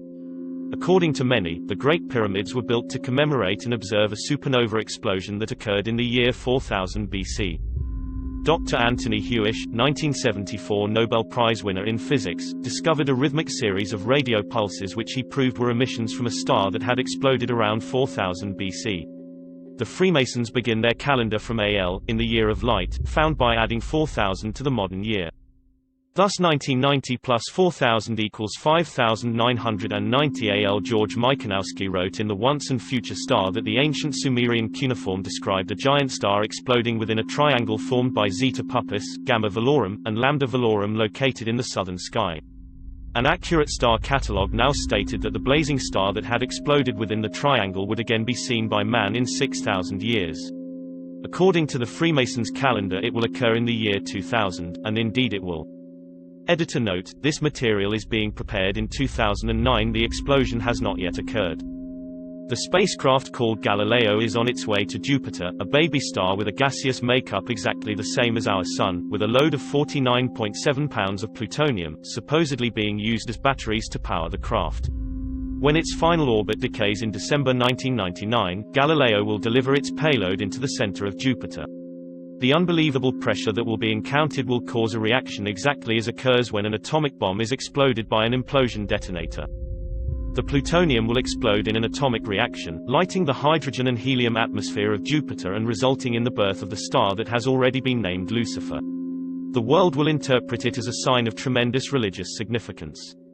It will fulfill prophecy. In reality, it is only a demonstration of the insane application of technology by the Jason Society, which may or may not even work. They have practiced overkill to ensure success, however, as the documents that I read while in naval intelligence stated that Project Galileo required only 5 pounds of plutonium to ignite Jupiter and possibly stave off the coming ice age. Global warming is a hoax. It is easier for the public to deal with and will give the ruling elite more time before panic and anarchy replace government. The reality is that overall global temperatures are becoming lower. Storms are becoming more violent and less predictable. The ice caps at the poles are growing larger. The temperate zones where food can be grown are shrinking. Desertification is increasing in the tropics. An ice age is on its way, and it will occur suddenly. Simultaneously, a vault containing the ancient records of the Earth will be opened in Egypt. The return of Lucifer and the opening of the vault will usher in the millennium. A great celebration has already been planned by the Millennium Society to take place at the pyramids in Egypt. According to the January 3, 1989, edition of the Arizona Daily Star, President-elect Bush is spending this New Year's holiday at Camp David, Maryland, but in 10 years he may be in Egypt. Organizers of the Millennium Society say he's already committed to ushering in the next century at the Great Pyramid of Cheops in Giza. The first secret that one must know to even begin to understand the mysteries is that their members believe that there are but few truly mature minds in the world. They believe that those minds belong exclusively to them. The philosophy that follows is the classic secret society view of humanity. When a person of strong intellect is confronted with a problem which calls for the use of reasoning faculties, they keep their poise and attempt to reach a solution by garnering facts bearing upon the question. On the other hand, those who are immature, when confronted by the same problem, are overwhelmed.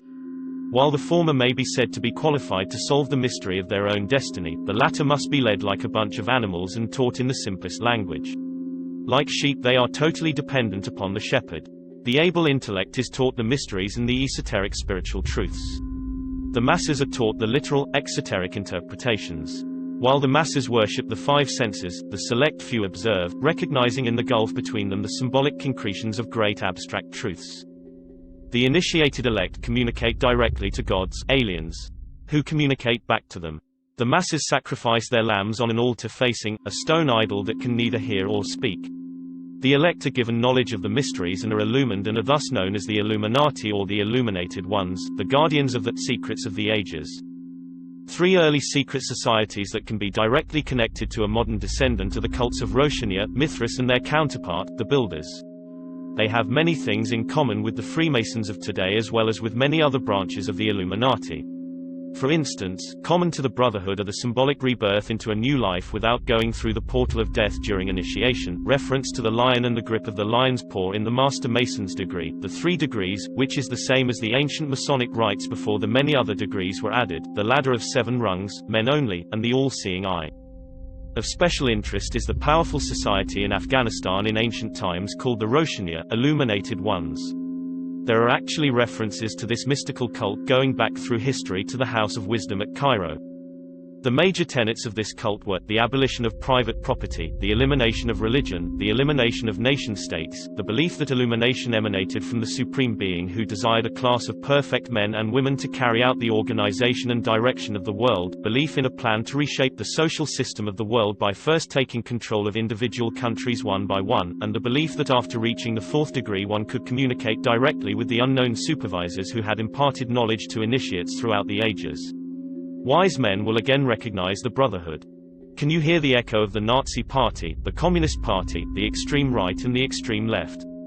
The important fact to remember is that the leaders of both the right and the left are a small, hard core of men who have been and still are Illuminists or members of the Brotherhood. They may have been or may be members of the Christian or Jewish religions, but that is only to further their own ends. They are and always have been Luciferian and internationalist. They give allegiance to no particular nation, although they have used, on occasion, nationalism to further their causes. Their only concern is to gain greater economic and political power. The ultimate objective of the leaders of both groups is identical. They are determined to win for themselves undisputed control of the wealth, natural resources, and manpower of the entire planet. They intend to turn the world into their conception of a Luciferian totalitarian socialist state. In the process they will eliminate all Christians, Jews, and atheists. You have just learned one, but only one, of the great mysteries. The Roshaniya also called themselves the Order. Initiates took an oath that absolved them of all allegiance except to the Order and stated, "I bind myself to perpetual silence and unshaken loyalty and submission to the Order. All humanity which cannot identify itself by our secret sign is our lawful prey." The oath remains essentially the same to this day. The secret sign was to pass a hand over the forehead, palm inward, the countersign, to hold the ear with the fingers and support the elbow in the cupped other hand. Does that sound familiar? The Order is the order of the quest. The cult preached that there was no heaven, no hell, only a spirit state completely different from life as we know it. The spirit could continue to be powerful on earth through a member of the Order, but only if the spirit had been itself a member of the Order before its death. Thus members of the Order gained power from the spirits of the dead members. The Roshaniya took in travelers as initiates and then sent them on their way to found new chapters of the Order. It is believed by some that the assassins were a branch of the Roshaniya. Branches of the Roshaniya or the Illuminated Ones or the Illuminati existed and still exist everywhere. One of the rules was not to use the same name and never mention the Illuminati. That rule is still in effect today. I believe that it is the breaking of this rule that resulted in Adam Weishaupt's downfall. One of the greatest secrets of the ages is the true story of the Holy Grail, the robe of Jesus, the remains of the cross of crucifixion, and whether Jesus actually died or if he survived and produced a child. Many myths surround the Knights Templar concerning these relics, and most myths throughout history always have at least some basis in fact. If my sources are correct, the Knights Templar survive today as a branch of the Illuminati and guard the relics, which are hidden in a location known only to them. We know that the Templars are Illuminati because the Freemasons absorbed and protected those that escaped persecution of the Church and France, just as the Freemasons would absorb and protect Weishaupt's Illuminati centuries later. The Knights Templar exist today as a higher degree of Freemasonry within the Templar Order. In fact, the Knights Templar is a branch of the Order of the Quest. The de Molay Society is a branch of the Freemasons that consecrates the memory of the persecution of the Knights Templar and in particular, their leader Jacques de Molay. I know, because I was a member of the de Molay Society as a young adult. I loved the mystery and ritual. I became separated from the society when my family moved to a location out of reach of any lodge. I believe to this day that my association with the de Molay Society may have been the reason for my selection for naval security and intelligence. According to members of the intelligence community, when the New World Order is solidified, the relics will be taken out, will be united with the Spear of Destiny, and will, according to legend, give the world's ruler absolute power. This may confirm beliefs passed down through the ages that describe the significance of these relics when united in the hands of one man. It may also explain Hitler's desperate search for their hiding place during World War II. Again, I must remind you that it makes not one iota of difference what you believe. If they believe, you will be affected. The Knights Templar were founded sometime during the 11th century in Jerusalem by the Prieur de Sion for the express purpose of guarding the remaining relics of Jesus and to provide military protection for the religious travelers during their pilgrimage to the Holy City. The Prieur de Sion was a religious order founded upon Mount Sion in Jerusalem. The order set for itself the goal of preserving and recording the bloodline of Jesus and the house of David. Through every means available to them, the Prieur de Sion had found and retrieved the remaining relics. These relics were entrusted to the Knights Templar for safekeeping. I am amazed at the authors of Holy Blood, Holy Grail and the information that they have unearthed. Most of all, I am amazed at their inability to put the puzzle together. The treasure hidden in France is not the treasure of the Temple of Jerusalem. It is the Holy Grail itself, the robe of Jesus, the last remaining pieces of the cross of crucifixion, and, according to my sources, someone's bones. I can tell you that the reality of the bones will shake the world to its very foundations if I have been told the truth. The relics are hidden in France. I know the location and so do the authors of Holy Blood, Holy Grail, but they do not know that they know. Or do they? Adam Weishaupt, a young professor of canon law at Ingolstadt University in Germany, was a Jesuit priest and an initiate of the Illuminati. The branch of the order he founded in Germany in 1776 was the same Illuminati previously discussed. The Jesuit connection is important, as you will see later in this chapter. Researchers agree that he was financed by the House of Rothschild, the same Rothschild family mentioned in Silent Weapons for Quiet Wars. Weishaupt advocated abolition of all ordered national governments, abolition of inheritance, abolition of private property, abolition of patriotism, abolition of the individual home and family life as the cell from which all civilizations have stemmed, and abolition of all religions established and existing so that the Luciferian ideology of totalitarianism may be imposed on mankind. In the same year that he founded the Illuminati, he published Wealth of Nations, the book that provided the ideological foundation for capitalism and for the Industrial Revolution.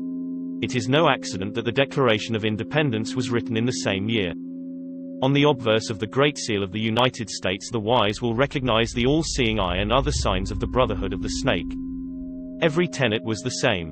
Date and beliefs confirm that Weishaupt's Illuminati is the same as the Afghan Illuminated Ones and the other cults which called themselves Illuminated. The Alumbrados of Spain were the same as were the Illuminated Guéronets of France. In the United States they were known as the Jacobin clubs. Secrets within secrets within secrets, but always at the heart is the Brotherhood. I believe that Weishaupt was betrayed and set up for persecution because he ignored the rule that the word Illuminati or the existence of the Brotherhood would never be exposed to public knowledge. His exposure and outlawing accomplished several goals of the still hidden and still very powerful Brotherhood. It allowed members to debunk claims of its existence on the grounds that the Illuminati had been exposed and outlawed and thus was no longer a reality. It allowed members to deny allegations of conspiracy of any kind. The Brotherhood of the Snake is adept at throwing out decoys to keep the dogs at bay. Weishaupt may have been a fool, or he may have been doing exactly what he was told. Weishaupt said, "The great strength of our order lies in its concealment, let it never appear in its own name, but always covered by another name, and another occupation." Allegations that the Freemason organizations were infiltrated by the Illuminati during Weishaupt's reign are hogwash. The Freemasons have always contained the core of Illuminati within their ranks, and that is why they so freely and so willingly took in and hid the members of Weishaupt's group. You cannot really believe that the Freemasons, if they were only a simple fraternal organization, would have risked everything, including their very lives, by taking in and hiding outlaws who had been condemned by the monarchies of Europe. It is mainly Freemason authors who have perpetuated the myth that Adam Weishaupt was the founder of the Illuminati and that the Illuminati was destroyed, never to surface again. In 1826 an American Freemason wrote a book revealing Masonic secrets entitled Illustrations of Freemasonry. One of the secrets that he revealed is that the last mystery at the top of the Masonic pyramid is the worship of Lucifer. We have since learned the secret of the story of the murder of Hiram Abief. Hiram Abief represents intelligence, liberty and truth, and was struck down by a blow to the neck with a rule, representing the suppression of speech by the church, then he was struck in the heart with the square, representing the suppression of belief by the state, and finally he was struck on the head by a maul, representing the suppression of intellect by the masses. Freemasonry thus equates the church, the state, and masses with tyranny, intolerance, and ignorance. What Morgan revealed was that the Freemasons were pledged to avenge Hiram Abief and that their plan was to strike down the church, the state, and the freedom of the masses. Morgan caused a small uproar against the Masons. The small uproar turned into a full-blown anti-Freemason movement when the author, William Morgan, disappeared. Morgan had apparently been abducted and drowned in Lake Ontario. It was alleged that fellow Masons had done it, a claim that they deny to this day. Who else would have done it? I believe they murdered him. The newspapers of the time state without reservation that he was murdered by Masons. The oath of initiation into the Freemasons states that if secrets are told, the initiate will be murdered. A nationwide furor ensued that resulted in the creation of an anti-Masonic political party in 1829 by Henry Dana Ward, Thurlow Weed, and William H. Seward. Interest in several anti-Masonic books was revived during that period, with the result that Freemasonry suffered a severe loss of membership. It lasted only a few years and by 1840 the anti-Masonic party was extinct. Time really does cure all ills. We know that the British Freemasons are a totally self-serving group that discriminates in favor of its own whenever jobs, promotions, contracts, or careers are concerned. The English Freemason organization was used by the KGB to infiltrate and take over British intelligence. British intelligence is synonymous with Chatham House, more commonly known as the Royal Institute for International Affairs, the parent organization of the Council on Foreign Relations in the United States. The English State Police, Scotland Yard, ordered its personnel not to join the Masons for fear the same would happen to them. Of course, you have been told all your life that the Freemasons are only a benevolent fraternal organization bent only on community service.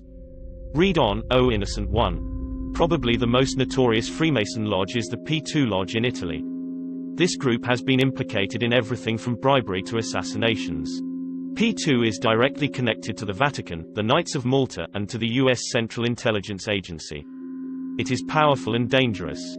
The P2 Lodge has succeeded in infiltrating the Vatican and has scored a coup of tremendous significance. The Pope, John Paul II, has lifted the ban against Freemasonry. Many high-level members of the Vatican are now Freemasons. I tell you now that Freemasonry is one of the most wicked and terrible organizations upon this earth. The Masons are major players in the struggle for world domination. The 33rd degree is split into two. One split contains the core of the Luciferian Illuminati and the other contains those who have no knowledge of it whatsoever.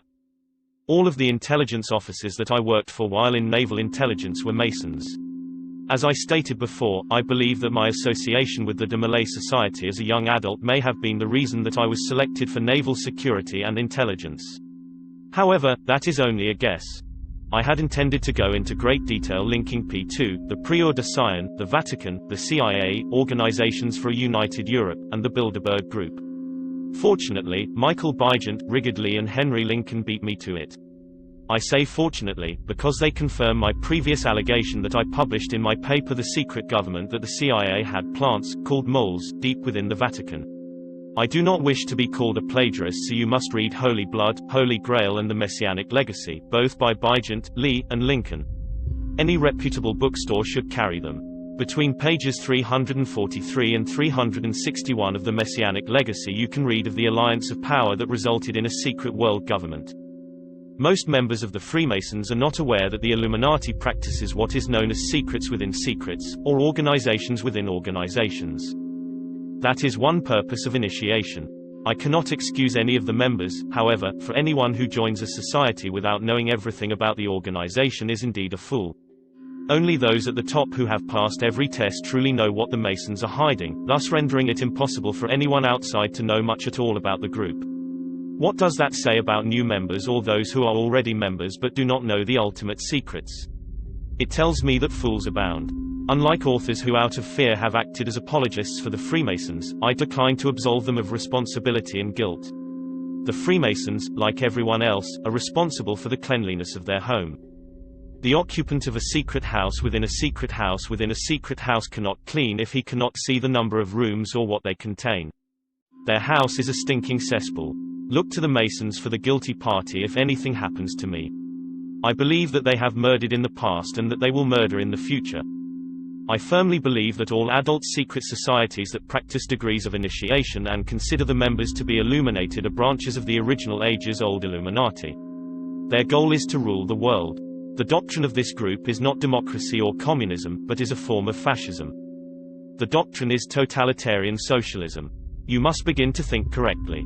The Illuminati are not communists, but some communists are Illuminati. 1. Monarchism thesis faced democracy antithesis in World War I, which resulted in the formation of communism and the League of Nations synthesis. 2. Democracy and communism thesis faced fascism antithesis in World War II and resulted in a more powerful United Nations synthesis. 3. Capitalism thesis now faces communism antithesis and the result will be the New World Order totalitarian socialism synthesis. The 1953 report of the California Senate Investigating Committee on Education stated, so-called modern communism is apparently the same hypocritical world conspiracy to destroy civilization that was founded by the Illuminati, and that raised its head in our colonies here at the critical period before the adoption of our Constitution. The California Senate understood that communism is the work of the Illuminati. They failed to realize that the Council on Foreign Relations and the Trilateral Commission are also the work of the Illuminati. You must begin to think correctly. The enemy is not communism, it is Illuminism. The communists are not going to be much happier with the New World Order than we. I hope to show that most modern secret societies and especially those that practice degrees of initiation, and that is the key, are really one society with one purpose. You may call them whatever you wish: the Order of the Quest, the Jason Society, the Roshanier, the Kabbalah, the Knights Templar, the Knights of Malta, the Knights of Columbus, the Jesuits, the Masons, the Ancient and Mystical Order of Rossi Crucis, the Illuminati, the Nazi Party, the Communist Party, the executive members of the Council on Foreign Relations, the Group, the Brotherhood of the Dragon, the Rosicrucians, the Royal Institute of International Affairs, the Trilateral Commission, the Bilderberg Group, the Open Friendly Secret Society, the Vatican, the Russell Trust, the Skull and Bones, the Scroll and Key, the Order. They are all the same and all work toward the same ultimate goal, a new world order. Many of them, however, disagree on exactly who will rule this new world order, and that is what causes them to sometimes pull in opposite directions while nevertheless proceeding toward the same goal. The Vatican, for instance, wants the Pope to head the World Coalition. Some want Lord Maitreya to head the New World Order. Lord Maitreya is the front-runner, I believe, since witnesses say he was present on the ship at Malta with Bush, Gorbachev, and the 10 regional heads of the New World Order. Approximately 200 dignitaries from around the world attended a major conference initiated by Maitreya in London on April 21 and 22, 1990. Representatives of governments, including the USA, members of royal families, religious leaders and journalists, all of whom had met with Maitreya previously, attended the conference. Quote from Prophecy Watch column of Whole Wheat No. 8, Minneapolis. Someone has also spent an awful lot of money announcing his presence. The Pope will have to approve him if Maitreya is selected, however, and that would fulfill the Bible prophecy in the Book of Revelation that states that the first beast will be given his power by Rome. If you can interpret Revelation as I can, then you know that the Pope will ultimately win out and will reign as the second beast. In 1952 an alliance was formed, bringing them all together for the first time in history. The Black families, the Illuminati, the Order, the Vatican, and the Freemasons now work together to bring about the New World Order. All will protest their innocence and will do everything within their power to destroy anyone who suggests otherwise. I will undoubtedly become a target when this book is published. You may notice that some of those listed in the preceding paragraphs do not, or so it appears, practice degrees of initiation. That is the public view. Look at the Council on Foreign Relations. Many members, in fact, the majority, never serve on the executive committees. They never go through any initiation of any kind. They are, in fact, the power base and are used to gain a consensus of opinion. The majority are not really members but are made to feel as if they are. In reality they are being used and are unwilling or unable to understand. The executive committee is an inner core of intimate associates, members of a secret society called the Order of the Quest, also known as the Jason Society, devoted to a common purpose. The members are an outer circle on whom the inner core acts by personal persuasion, patronage and social pressure. That is how they bought Henry Kissinger. Rockefeller gave Kissinger a grant of $50,000 in the early 50s, a fortune in those days, and made dear old Henry a member of the CFR. Anyone in the outer circle who does not toe the mark is summarily expelled, and the lesson is not lost on those who remain. Do you remember the human desire to be a member of the elect? That is the principle at work. The real power are men who are always recruited without exception from the secret societies of Harvard and Yale known as the Skull and Bones and the Scroll and Key. Both societies are secret branches, also called the Brotherhood of Death, of what is otherwise historically known as the Illuminati. They are connected to parent organizations in England, the Group of Oxford University and especially All Souls College, and Germany, the Thule Society, also called the Brotherhood of Death. I learned this when I was with Naval Intelligence. I was not able to explain why some members of the executive committee were not listed under the addresses of Chapter 322 of the Skull and Bones Society until I read The Wise Men by Walter Isaacson and Evan Thomas, Simon & Schuster, New York. Under illustration number 9 in the center of the book you will find the caption "Lovett with the Yale Unit," above far right, and on the beach, his initiation into Skull and Bones came at an air base near Dunkirk. I have found that members of these two societies were chosen on an ongoing basis by invitation based upon merit post-college and were not confined to only Harvard or Yale attendees. Only members of the Order are initiated into the Order of the Quest, the Jason Society that makes up the executive members of the Council on Foreign Relations and, in fact, the Trilateral Commission as well. The executive members of the Council on Foreign Relations are the real elect in this country. George Bush is a member of the Order. Surprised? You shouldn't be. His father was also a member who helped finance Hitler. It is important that you know that the members of the order take an oath that absolves them from any allegiance to any nation or king or government or constitution, and that includes the negating of any subsequent oath of allegiance which they may be required to take. They swear allegiance only to the order and its goal of a new world order. George Bush is not a loyal citizen of the United States but instead is loyal only to the destruction of the United States and to the formation of the New World Order. According to the oath Bush took when he was initiated into Skull and Bones, his oath of office as President of the United States of America means nothing. The Trilateral Commission is an elite group of some 300 very prominent business, political, and intellectual decision-makers of Western Europe, North America, and Japan. This enterprise is a private agency that works to build up political and economic cooperation among the three regions. Its grand design, which it no longer hides, is a new world order. The Trilateral Commission was the idea of its founder, American banking magnate David Rockefeller. The real reason for its formation was the decline of the Council on Foreign Relations power as a result of the people's dissatisfaction with the Vietnam War. The reasoning behind the move toward the Trilateral Commission was the same as entering two horses in the same race. It doubles the chances of winning. The real power has always remained solidly in the hands of the Council on Foreign Relations. The Rockefeller family was, is and always will be the benefactor of both organizations. Rockefeller, though powerful, is not in control in this country or anywhere else. The key to the real power is the fact that Rockefeller had to put out feelers at a Bilderberg Group meeting in 1972 about forming a private group of trilateral leaders.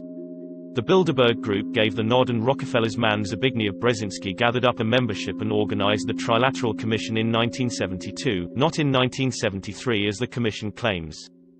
A key to the danger presented by the Trilateral Commission is its seminal piece, written for them by Harvard professor Samuel P. Huntington in the mid-70s.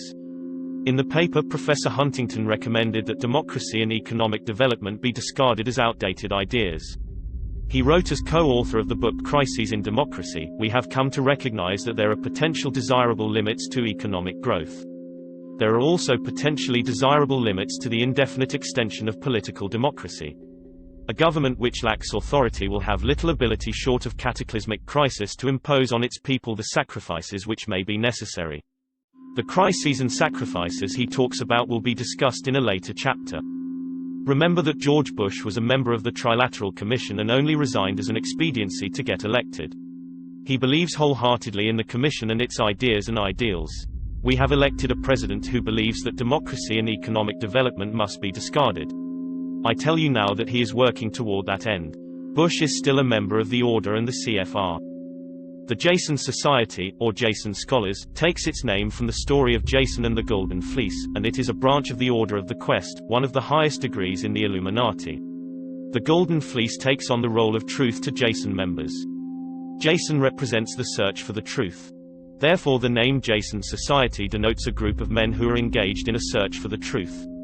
The name Jason is spelled with capital letters when used as the name of the Jason Society. Lowercase letters are never used when referring to this secret group. Authors note, the name may even have a deeper meaning, as the name Jason and the Golden Fleece appear throughout history in relation to various other secret societies. In these instances the story represents man, Jason, looking for himself Golden Fleece. Top secret documents that I read while with naval intelligence stated that President Eisenhower had commissioned the Jason Society to examine all of the evidence, facts, lies, and deception and find the truth of the alien question. Founders of the Jason Group, not the same as the Jason Society, include members of the famous Manhattan Project, which brought together almost every leading physicist in the nation to build the atomic bomb during World War II. The group is made up mostly of theoretical physicists and is the most elite gathering of scientific minds in the United States. As of 1987 the membership included 4 Nobel Prize winners. Today Jason continues to offer scientific help the government cannot find anywhere else. They are probably the only group of scientists in the United States that know the true state of highest technology. Jason is shrouded in what appears to be unnecessary secrecy. The group refuses to release its membership list. None of the members list Jason membership on their official resumes. Working completely behind the scenes, Jason has guided the nation's most important security decisions. These include, but are not limited to Star Wars, submarine warfare, and predictions about the greenhouse effect. The Jason members are each paid a $500 per day consultant's fee. In the documents that I read while with naval intelligence, the Jasons predicted that the greenhouse effect would lead ultimately to an ice age. According to the Pentagon, the Jasons hold the highest and most restrictive security clearances in the nation. They are given the protocol rank of Rear Admiral 2 stars when they visit or travel aboard ships or visit military bases. The only other reference to the Jason group that I have been able to find is in the Pentagon Papers. The papers stated that Jason was responsible for designing the electronic barrier between North and South Vietnam for the purpose of sealing off infiltration of the South by North Vietnamese regulars during the Vietnam War. I was stationed on the DMZ and I can tell you that it did not work. The veil of secrecy drawn around the Jason group has been so tight and so leak-proof since its conception that those who think the government cannot keep a secret need to re-examine that position.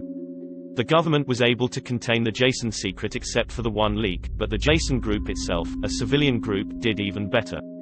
No leaks have ever occurred from within Jason. Jason is administered by the MITRE Corporation. Government contracts allotted to the MITRE Corporation are in reality allotted to the Jason scientists.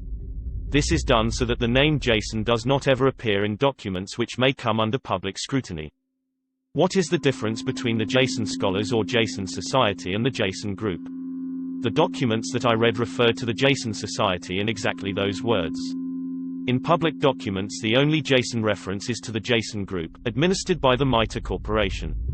I believe the Jason Society is one of the highest degrees above the Skull and Bones and the Scroll and Key in the Illuminati. In other words, it is a higher level of initiation. The Jason Group is a scientific organization formed and hired by the Jason Society and the US government for obvious reasons. I know a lot more about the Jason Society and the Jason Group, but I do not want to injure Mr. Grant Cameron, who has done extensive research on these subjects. He will publish his research in the coming months. I guarantee his findings will amaze you. The Council on Foreign Relations has been the foremost flank of America's foreign policy establishment for more than half a century. The Council on Foreign Relations is a private organization of business executives, scholars, and political leaders that studies global problems and plays a key role in developing U.S. foreign policy. The CFR is one of the most powerful semi-official groups concerned with America's role in international affairs. It is controlled by an elect group of men recruited from the Skull and Bones and the Scroll and Key societies of Harvard and Yale, which are both chapters of a secret branch of the Illuminati known as Chapter 322 of the Order. The members of the Order make up the Executive Committee of the Council on Foreign Relations after undergoing initiation into the Order of the Quest, also known as the Jason Society. The Council on Foreign Relations is an offshoot sister organization to the British Royal Institute of International Affairs. Their goal is a new world order. Although it existed as a dinner club in New York, it did not take on its present power until 1921, when it merged with the Royal Institute of International Affairs and received its financial base from J.P. Morgan, the Carnegie Endowment, the Rockefeller family, and other Wall Street banking interests. The Council on Foreign Relations controls our government. Through the years, its members have infiltrated the entire executive branch, State Department, Justice Department, CIA, and the top ranks of the military. Every director of the Central Intelligence Agency has been a member of the CCFE. Most presidents since Roosevelt have been members. The members of the CFR dominate ownership of the press and most, if not all, of America's top journalists are members. The CFR does not conform to government policy. The government conforms to CFR policy. The appendix contains the most current list of CFR members that I was able to locate. I read top-secret documents while with naval intelligence that stated that President Eisenhower had appointed 6 of the executive committee members of the CFR to sit on the panel called Majesty 12, also known as Majority 12 for security reasons. Majesty 12 is the secret group that is supposed to control extraterrestrial information and projects. The documents stated that Eisenhower had also appointed 6 members from the executive branch of government who were also members of the CFR. The total membership of Majesty 12 was 19, including Dr. Edward Teller and the 6 members from the Jason Scientific Group. Again, whether this is true or disinformation depends solely upon the existence of aliens. The CFR is a secret society in that it forbids the taking of notes or the publishing of minutes of its meetings.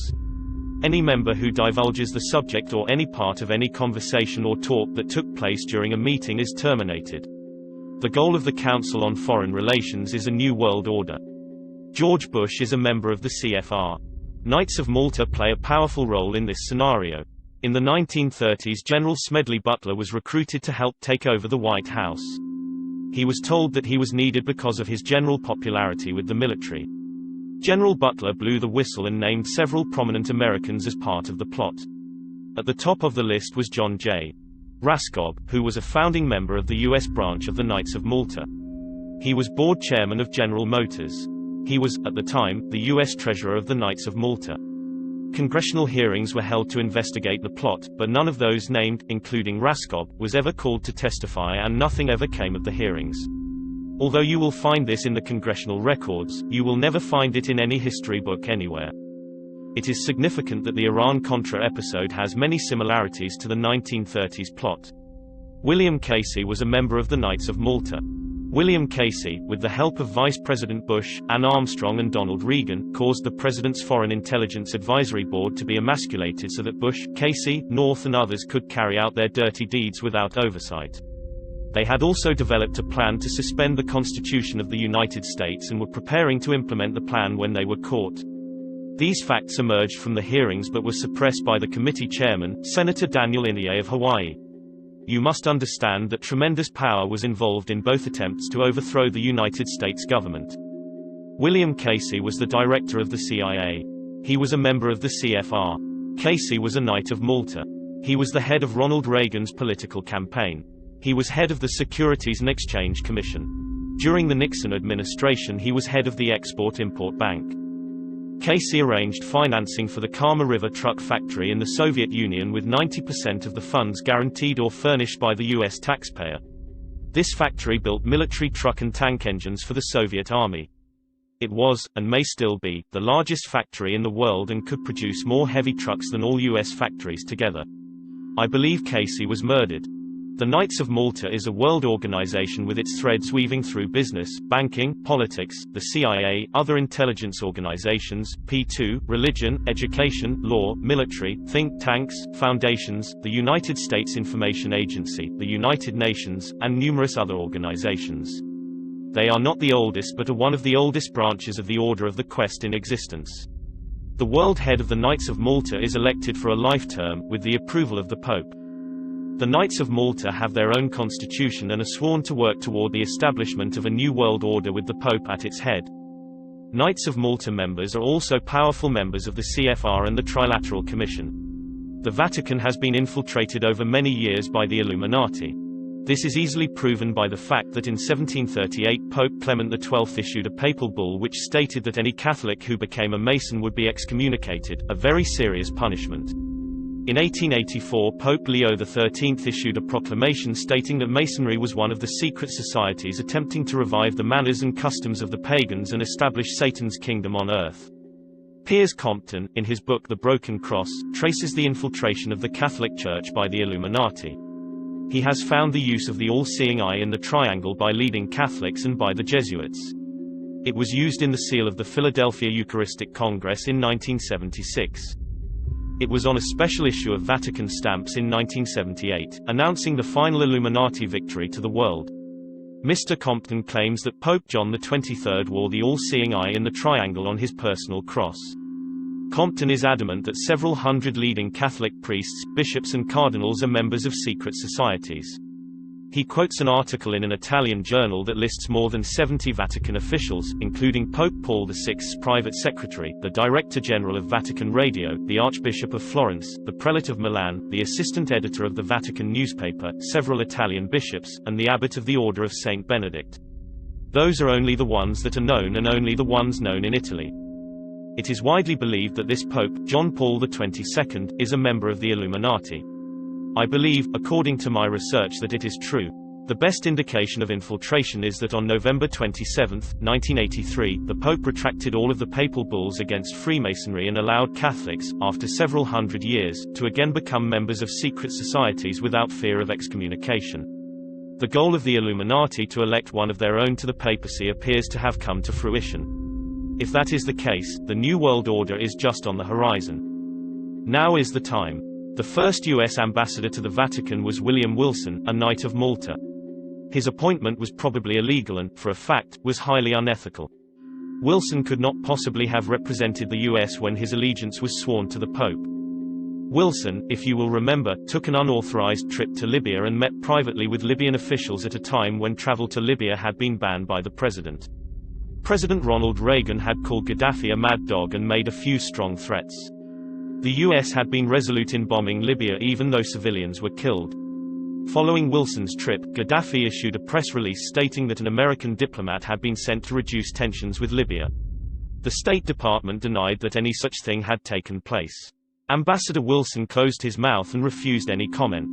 To this day he has said nothing, even though his actions made a liar of the United States and embarrassed us worldwide. A clue to what was happening is the fact that while we had cut off Libya and even bombed them, and while travel by US citizens to Libya was forbidden, 5 huge oil conglomerates were filling their pockets dealing with Gaddafi. One of the companies was headed by Pt. Grace, president of W.R. Grace. 8 members of the W.R. Grace Company are members of the Knights of Malta. According to an article by Leslie Geld in the New York Times, administration officials had expressed concern about Mr. Wilson's activities. These actions, they said, often seemed to revolve around his contacts and interest in the oil business. Wilson should have been fired, but instead nothing happened except that he and his wife attended a papal Easter Mass and stood next to George Shultz and his wife. In diplomatic language, this indicated private approval of his actions. George Shultz, of course, is a member of the CFR, the Bohemian Club and the Bechtel Corporation, all of which have close ties to the Order and the Knights of Malta. Wilson engaged in several other improprieties during his ambassadorship. Again, in each case nothing happened. Finally he resigned. Later, if you will remember, President Reagan suffered a fall from a horse on William Wilson's ranch in Mexico. Do you seriously think that President Reagan would have visited Wilson's home in Mexico if he had not approved of Wilson's actions while he was the U.S. ambassador to the Vatican? Knight of Malta Myron Taylor was President Roosevelt's envoy. Knight of Malta John McCone was President Kennedy's envoy, and he was also the director of the CIA during the early 60s. A former mayor of New York City, Robert Wagner, was President Jimmy Carter's envoy. Frank Shakespeare replaced William Wilson. Frank Shakespeare is a Knight of Malta, and so it goes. President Reagan spoke at the annual Knights of Malta dinner. The Knights of Malta all have diplomatic immunity.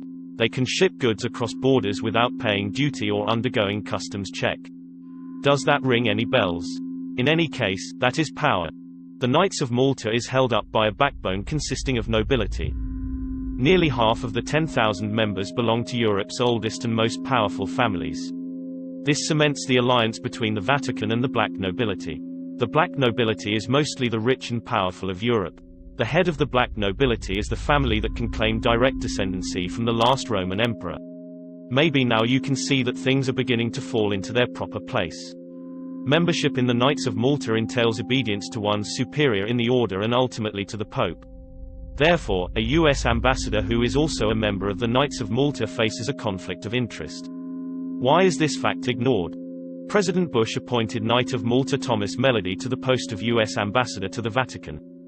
The Vatican has founded the Pope John Paul II Center for Prayer and Study for Peace at 1711 Ocean Avenue, Spring Lake, New Jersey, in a mansion overlooking the ocean. The mansion was given to the New York Archdiocese by the estate of Elmer Bobst, who died in 1978. He was a multimillionaire and chairman of Warner Lambert Company. Richard Nixon was a frequent visitor. Directors of the center were Kurt Waldheim, former Secretary General of the United Nations and ex-Nazi war criminal, Cyrus Vance, former Secretary of State under Carter and member of both the Council on Foreign Relations and the Trilateral Commission, Claire Booth Luce, a dame of the Knights of Malta, and Pt. Grace of W.R. Grace Company, who is head of the Knights of Malta in the United States. The center was set up by the Vatican as a part of the Pope's new peace plan, which will bring the world together. See my paper The Secret Government. The center has 2 roles. 1. Educate Catholics and their children to accept the New World Order. 2. Provide residents for the World Peace Solution computer and an ongoing study for peaceful solutions to any future problems which may endanger world peace. The computer is hooked to the world capitals via satellite. All nations have agreed to relinquish sovereignty to the Pope and submit future problems to the computer for solution. Of course, this will not go into effect until the New World Order is publicly announced. I believe that the New World Order was born in secrecy on January 19, 1989. Now you know. Acquaint yourself anew with the teachings of Jesus. Compare his teachings with the tenets of the Illuminati and then compare it with the following. The Vatican has stated at various times that the Pope is for total disarmament, the Pope is for elimination of the sovereignty of the nation-states, the Pope is also stating that property rights are not to be considered true property rights. The Pope believes that only the Vatican knows what is right for man. In the early 1940s, the IG Farben chemical company employed a Polish salesman who sold cyanide to the Nazis for use in Auschwitz. The same salesman also worked as a chemist in the manufacture of the poison gas. This same cyanide gas along with Zyklon B and malathion was used to exterminate millions of Jews and other groups. Their bodies were then burned to ashes in the ovens. After the war, the salesman, fearing for his life, joined the Catholic Church and was ordained a priest in 1946.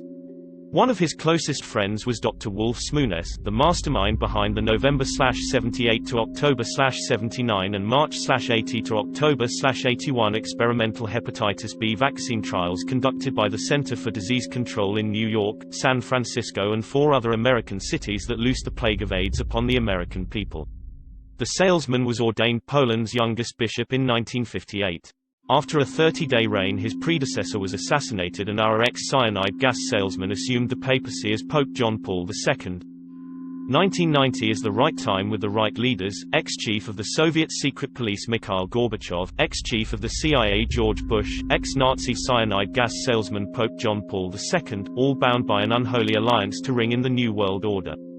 The Pope has challenged world leaders by claiming that the people of the world already recognize the absolute authority of Rome because they observe the Sunday Sabbath that was ordered by the Pope in the Council of Laodicea AD 364. The original 10 commandments given Moses by God ordered that we should remember the Sabbath day, to keep it holy.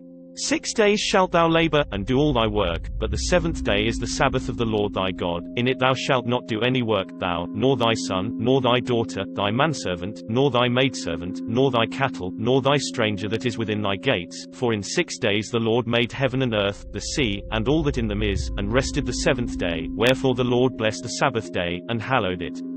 King James Version of the Holy Bible, Exodus chapter 28:11. The 7th day, the Sabbath as handed to Moses by God, is Saturday. The celebration of Sunday as the Sabbath is verification that the people recognize the Pope as superior to God.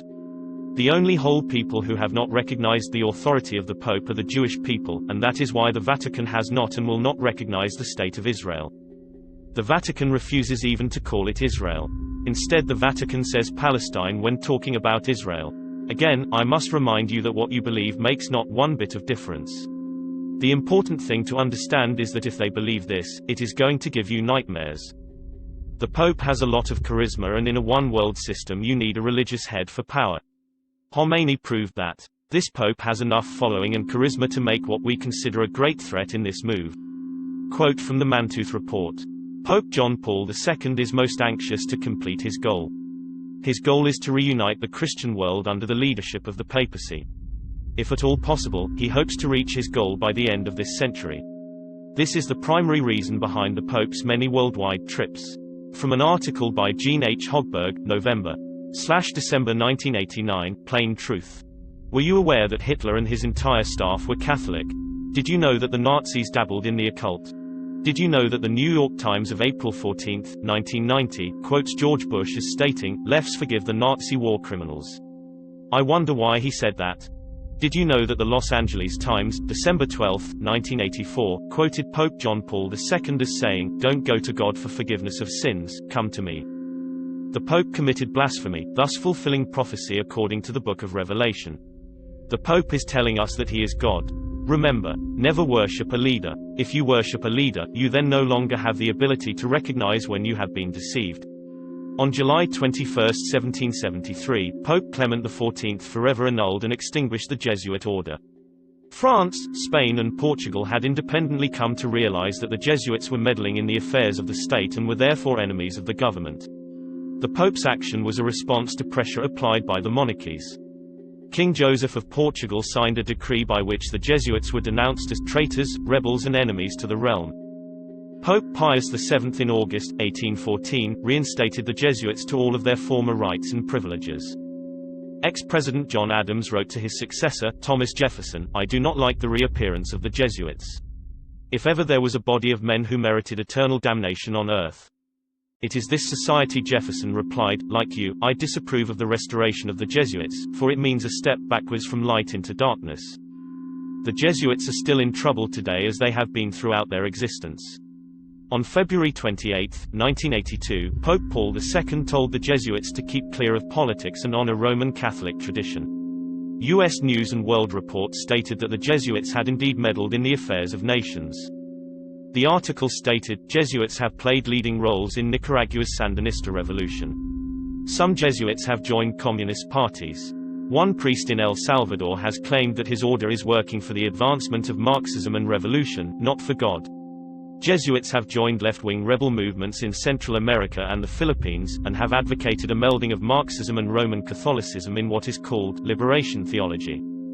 When the United States wanted to employ the nastiest forms of the Haig-Kissinger depopulation policy in Central America, it was the Jesuits who organized and prodded the people into civil war. Wherever the Jesuits go, revolution quickly follows.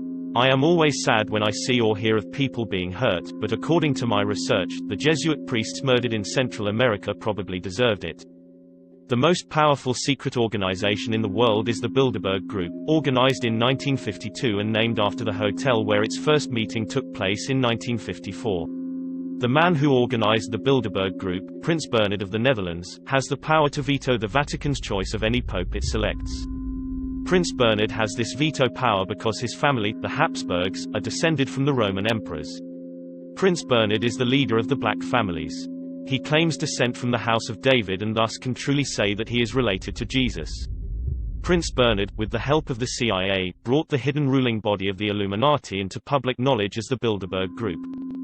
This is the official alliance that makes up the world governing body. The core of the organization is 3 committees made up of 13 members each. Thus the heart of the Bilderberg Group consists of 39 total members of the Illuminati. The 3 committees are made up exclusively of members of all the different secret groups that make up the Illuminati, the Freemasons, the Vatican, and the black nobility. This committee works year-round in offices in Switzerland. It determines who is invited to the annual meeting and what policies and plans will be discussed. Every proposal or plan that has ever been discussed at an annual meeting of the Bilderberg Group has come to pass, usually within 1 or 2 years following the meeting. The Bilderberg Group is directing the quiet war that is being waged against us. How can they do it? These are the men who really rule the world. The numbers 3, 7, 9, 11, 13, 39 and any multiple of these numbers have special meaning to the Illuminati. Notice that the Bilderberg Group has a core of 39 members who are broken into 3 groups of 13 members in each group. Notice that the core of 39 answers to the 13 who make up the Policy Committee. Take special notice that the 13 members of the Policy Committee answer to the Round Table of 9. You know that the original number of states in the United States of America was 13. The Constitution has 7 articles and was signed by 39 members of the Constitutional Convention. The United States was born on July 4, 1776. July is the 7th month of the year. Add 7 for July and 4 and you have 11. 1 plus 7 plus 7 plus 6 equals 21, which is a multiple of 3 and 7. Add 2 plus 1 and you get 3. Look at the numbers in 1776 and you see 2 7s and a 6, which is a multiple of 3. Coincidence, you say? I say, baloney, and I'd really like to say something a lot stronger. For those of you who still say it's accidental, however, I offer the following evidence. I could write a book just on numerical links, but I won't.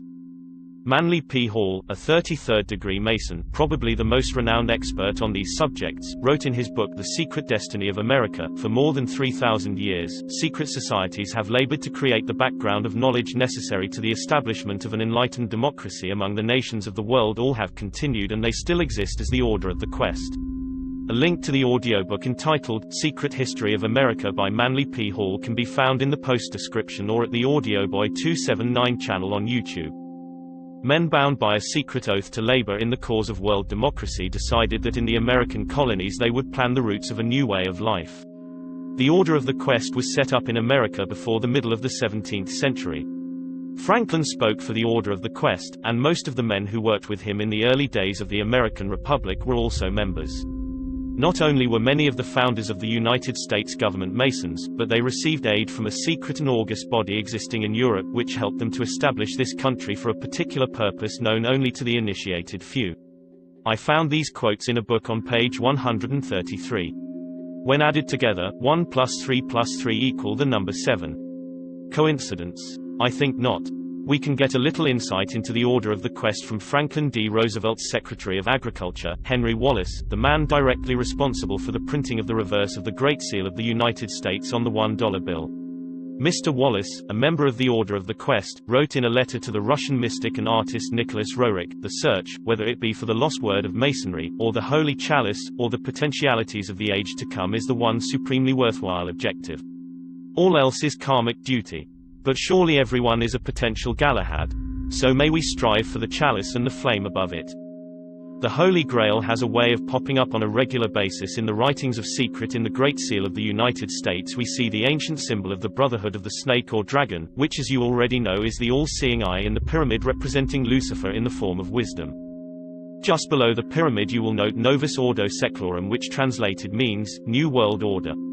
There are 9 tail feathers on the eagle. 13 leaves in the olive branches. 13 bars and stripes. 13 arrows. 13 letters in E pluribus unum, 13 stars in the green crest above. 13 stones in the pyramid. 13 letters in Inuit Coeptus. 13 is the mystical number assigned to Satan, according to Stan Deyo in his excellent book entitled Cosmic Conspiracy. All of these mystical numbers also have special meaning to the Freemasons. You would have to be a devout skeptic to miss the tremendous significance of all of these supposed coincidences. Who among you can still say that there is no link? I read while in naval intelligence that at least once a year, maybe more, 2 nuclear submarines meet beneath the polar ice cap and mate together at an airlock. Representatives of the Soviet Union meet with the policy committee of the Bilderberg Group. The Russians are given the script for their next performance. Items on the agenda include the combined efforts in the secret space program governing Alternative 3. I now have in my possession official NASA photographs of a moon base in the crater Copernicus. This method of meeting is the only way that is safe from detection and or bugging. The public outcry that would result would destroy everything should these meetings be discovered. A BBC TV documentary program entitled Science Report revealed these same facts but subsequently issued a retraction. In their retraction they stated that the show had been fiction. It must be noted here that Science Report was a very respected documentary non-fiction program in Britain. Never in its history had it ever aired fiction. This subject is explored in depth in another chapter. There is no other method that I know of to verify these meetings short of somehow becoming a crew member on one of the submarines. Is Alternative 3 true, or is it a part of the plan to ring in the New World Order? It really doesn't matter, because either way we're screwed. The quicker you understand that, the wiser you become.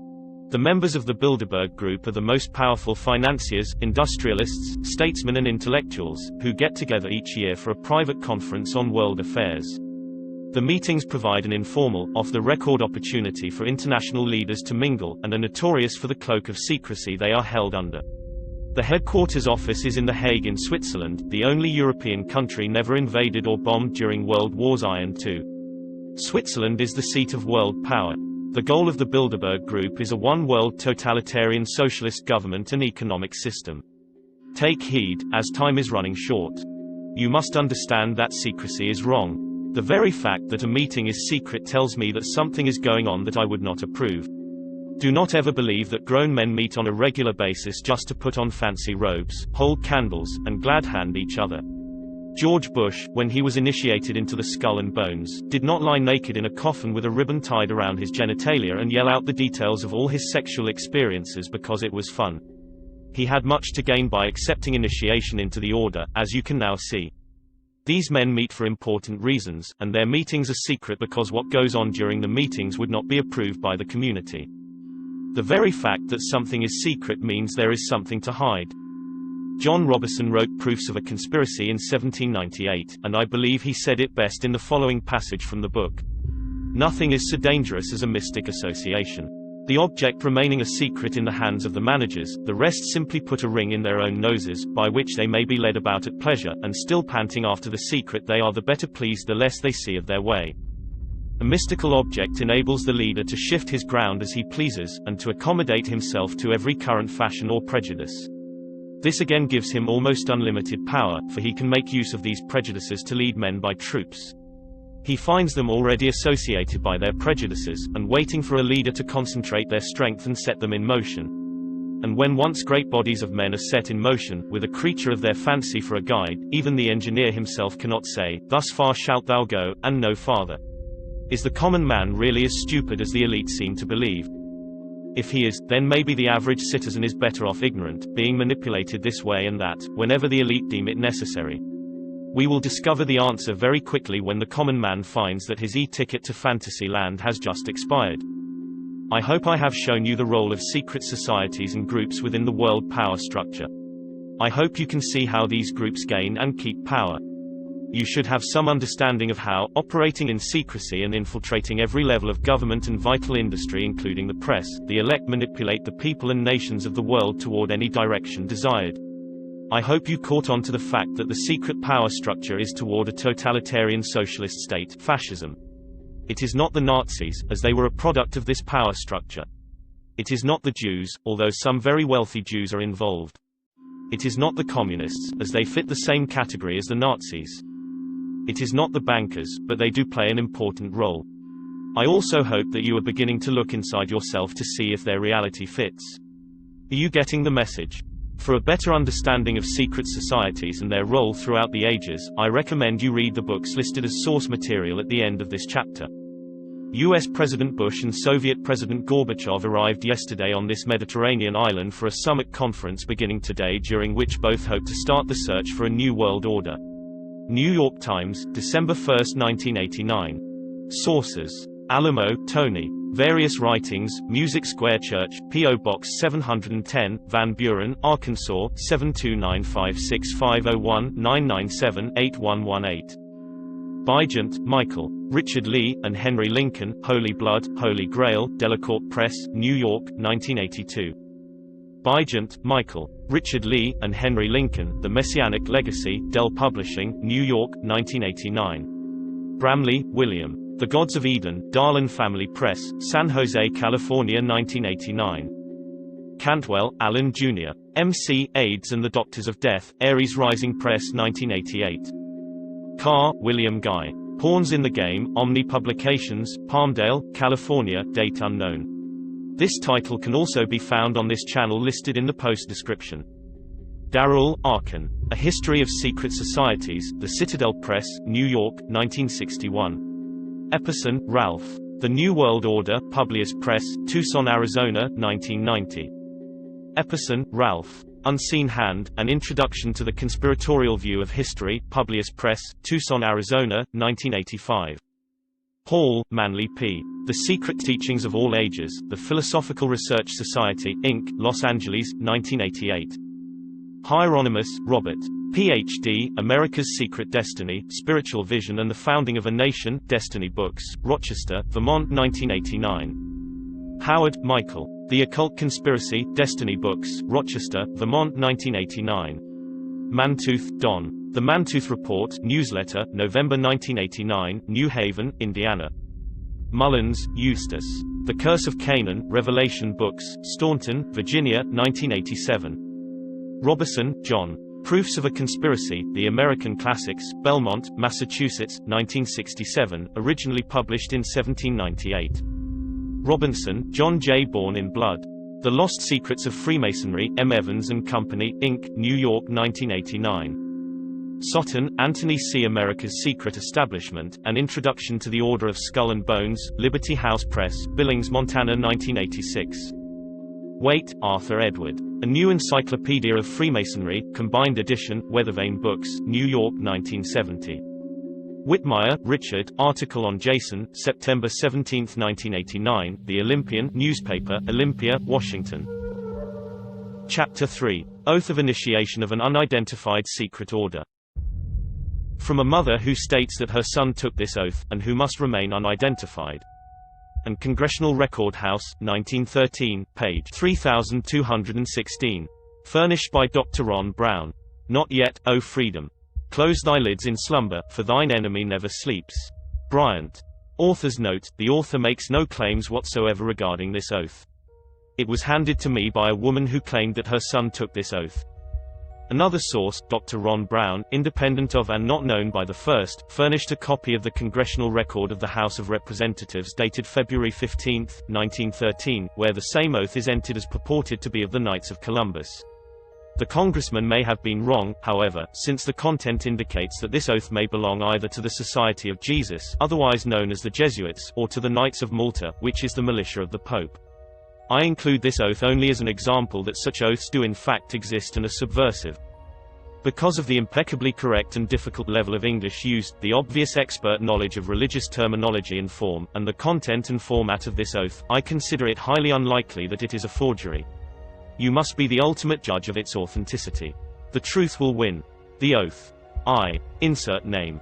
Now in the presence of Almighty God, the Blessed Virgin Mary, the Blessed Saint John the Baptist, the Holy Apostles, Saint Peter and Saint Paul, and all the saints, sacred host of heaven, and to you, my ghostly father, the Superior General of the Society of Jesus founded by Saint Ignatius Loyola, in the pontification of Paul III and continued to the present, do by the womb of the Virgin, the matrix of God, and the rod of Jesus Christ, declare and swear that His Holiness the Pope, is Christ's vice-regent and is the true and only head of the Catholic or Universal Church throughout the earth, and that by virtue of the keys of binding and loosing given His Holiness by my Saviour, Jesus Christ, He hath power to depose heretical kings, princes, states, commonwealths and governments, and they may be safely destroyed.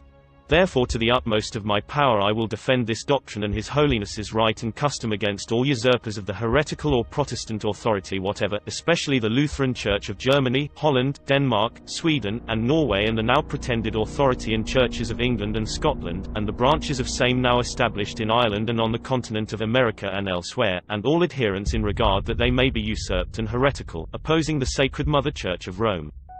I do now denounce and disown any allegiances due to any heretical king, prince, or state, named Protestant or Liberals, or obedience to any of their laws, magistrates, or officers.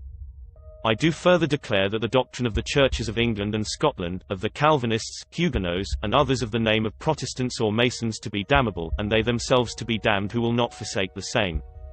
I do further declare that I will help assist, and advise all or any of His Holiness's agents, in any place where I should be, in Switzerland, Germany, Holland, Ireland, or America, or in any other kingdom or territory I shall come to, and do my utmost to extirpate the heretical Protestant or Masonic doctrines and to destroy all their pretended powers, legal or otherwise.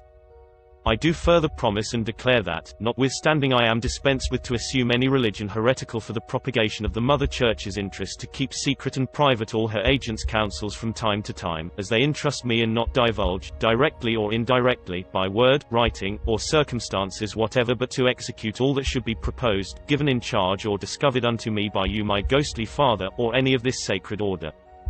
I do further promise and declare that I will have no opinion or will of my own or any mental reservation whatsoever, even as a corpse or cadaver, perinde ac cadaver, but will unhesitatingly obey each and every command that I may receive from my superiors in the militia of the Pope and of Jesus Christ.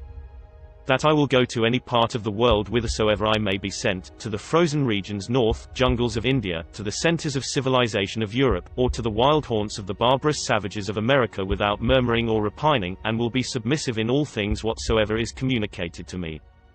I do further promise and declare that I will, when opportunity presents, make and wage relentless war, secretly and openly against all heretics, Protestants and Masons, as I am directed to do, to extirpate them from the face of the whole earth, and that I will spare neither age, sex, or condition, and that will hang, burn, waste, boil, flay, strangle, and bury alive these infamous heretics, rip up the stomachs and wombs of their women, and crush their infants' heads against the walls in order to annihilate their execrable race.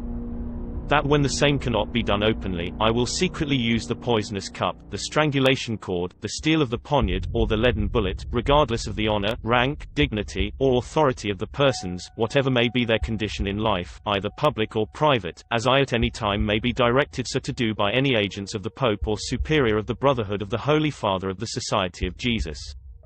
In confirmation of which I hereby dedicate my life, soul, and all corporal powers, and with the dagger which I now receive I will subscribe my name written in my blood in testimony thereof, and should I prove false or weaken in my determination, may my brethren and fellow soldiers of the militia of the Pope cut off my hands and feet and my throat from ear to ear, my belly opened and sulphur burned therein with all the punishment that can be inflicted upon me on earth, and my soul shall be tortured by demons in eternal hell forever. That I will in voting always vote for a K of C in preference to a Protestant, especially a Mason, and that I will leave my party so to do, that if 2 Catholics are on the ticket I will satisfy myself which is the better supporter of Mother Church and vote accordingly. That I will not deal with or employ a Protestant if in my power to deal with or employ a Catholic. That I will place Catholic girls in Protestant families, that a weekly report may be made of the inner movements of the heretics.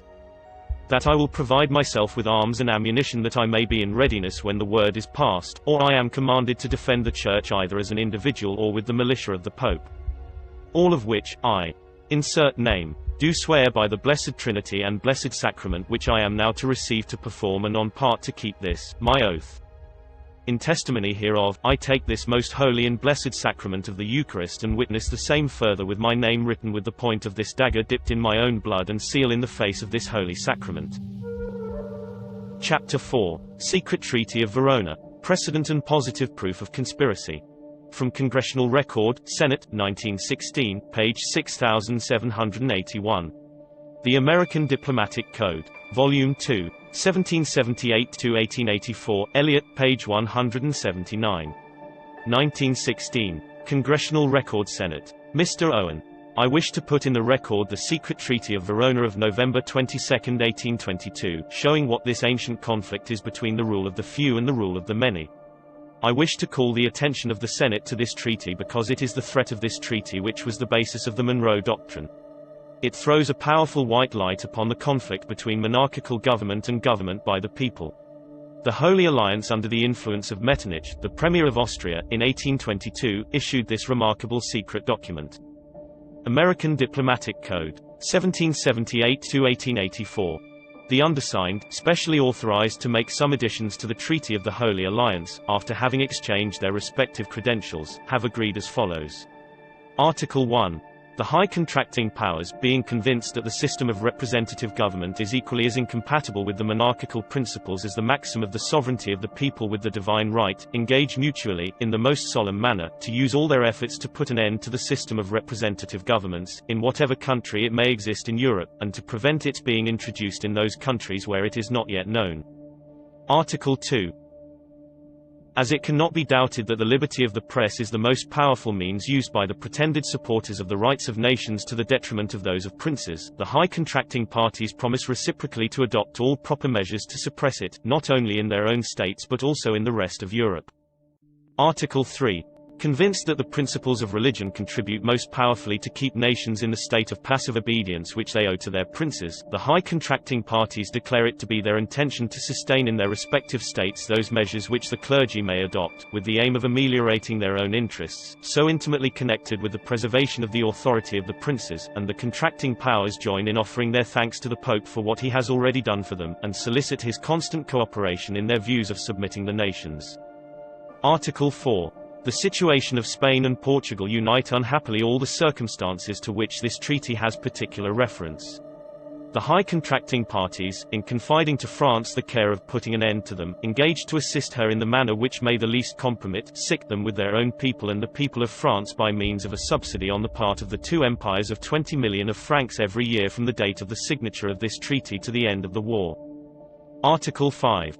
In order to establish in the peninsula the order of things which existed before the Revolution of Cadiz, and to ensure the entire execution of the articles of the present treaty, the high contracting parties give to each other the reciprocal assurance that as long as their views are not fulfilled, rejecting all other ideas of utility or other measure to be taken, they will address themselves with the shortest possible delay to all the authorities existing in their states and to all their agents in foreign countries, with the view to establish connections tending toward the accomplishment of the objects proposed by this treaty.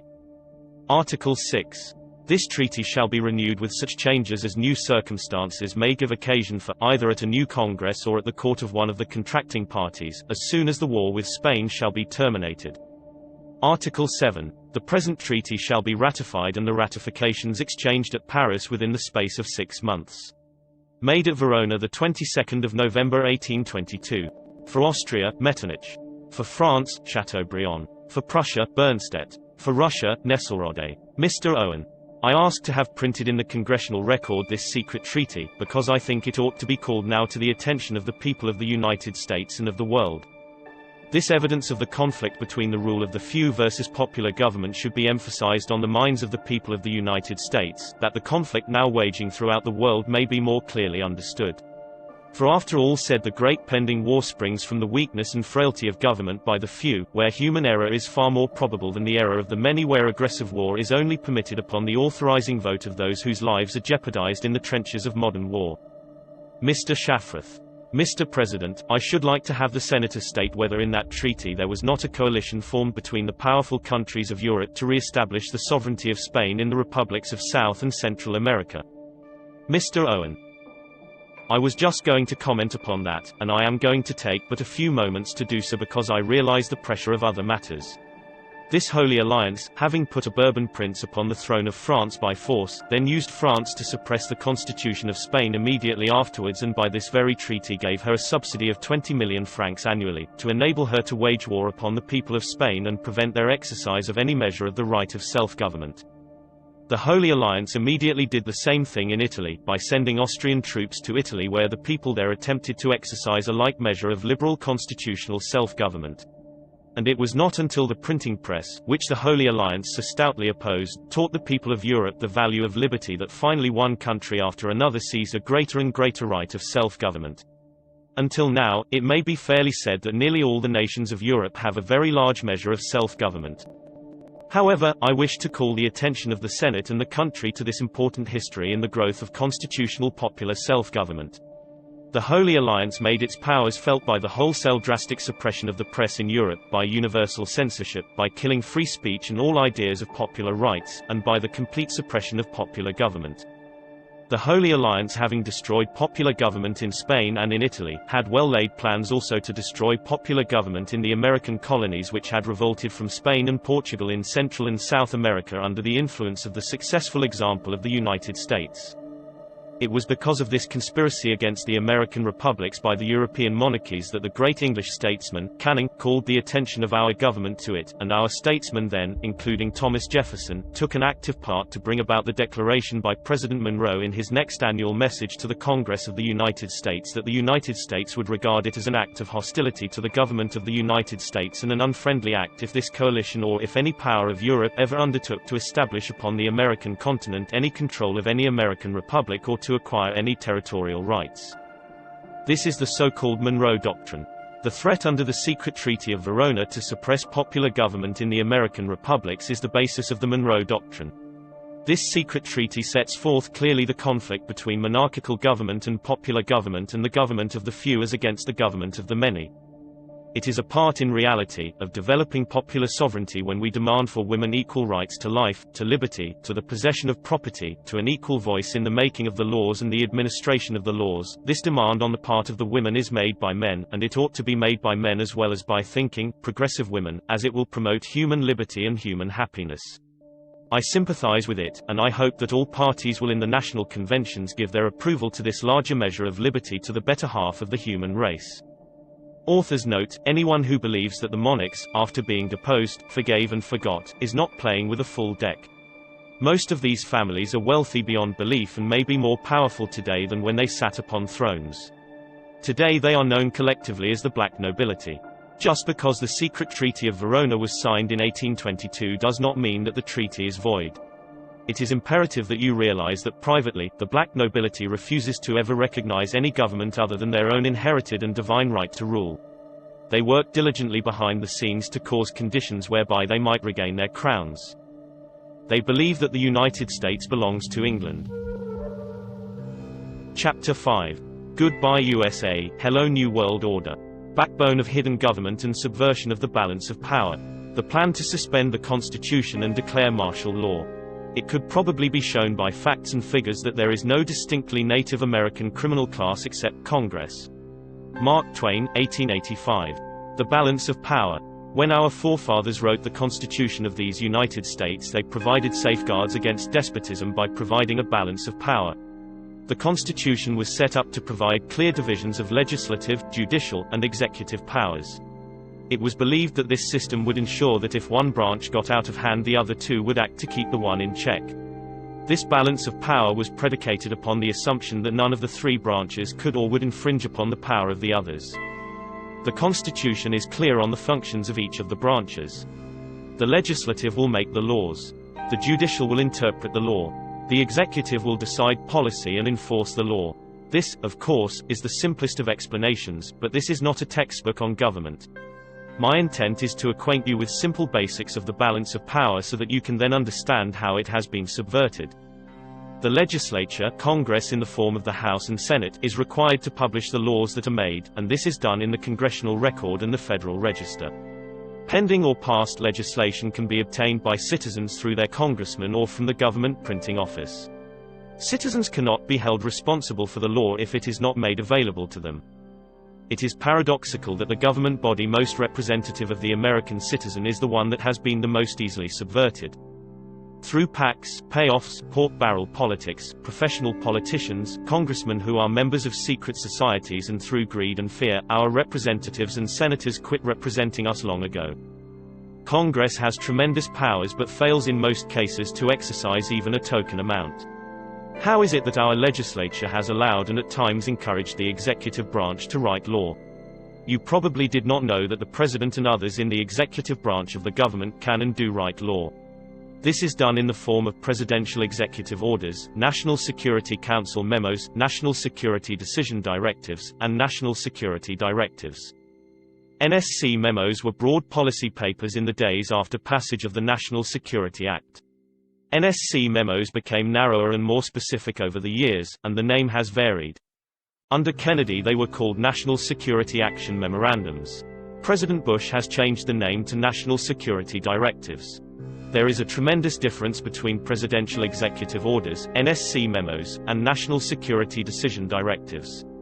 Presidential executive orders are listed in the Federal Register or presidential findings, which are made known to the House and Senate Intelligence Committees. The most important difference between the presidential executive orders and all of the others, no matter what they are called, is that the others do not have to be reported, reviewed, made available to anyone, or even acknowledged that they exist.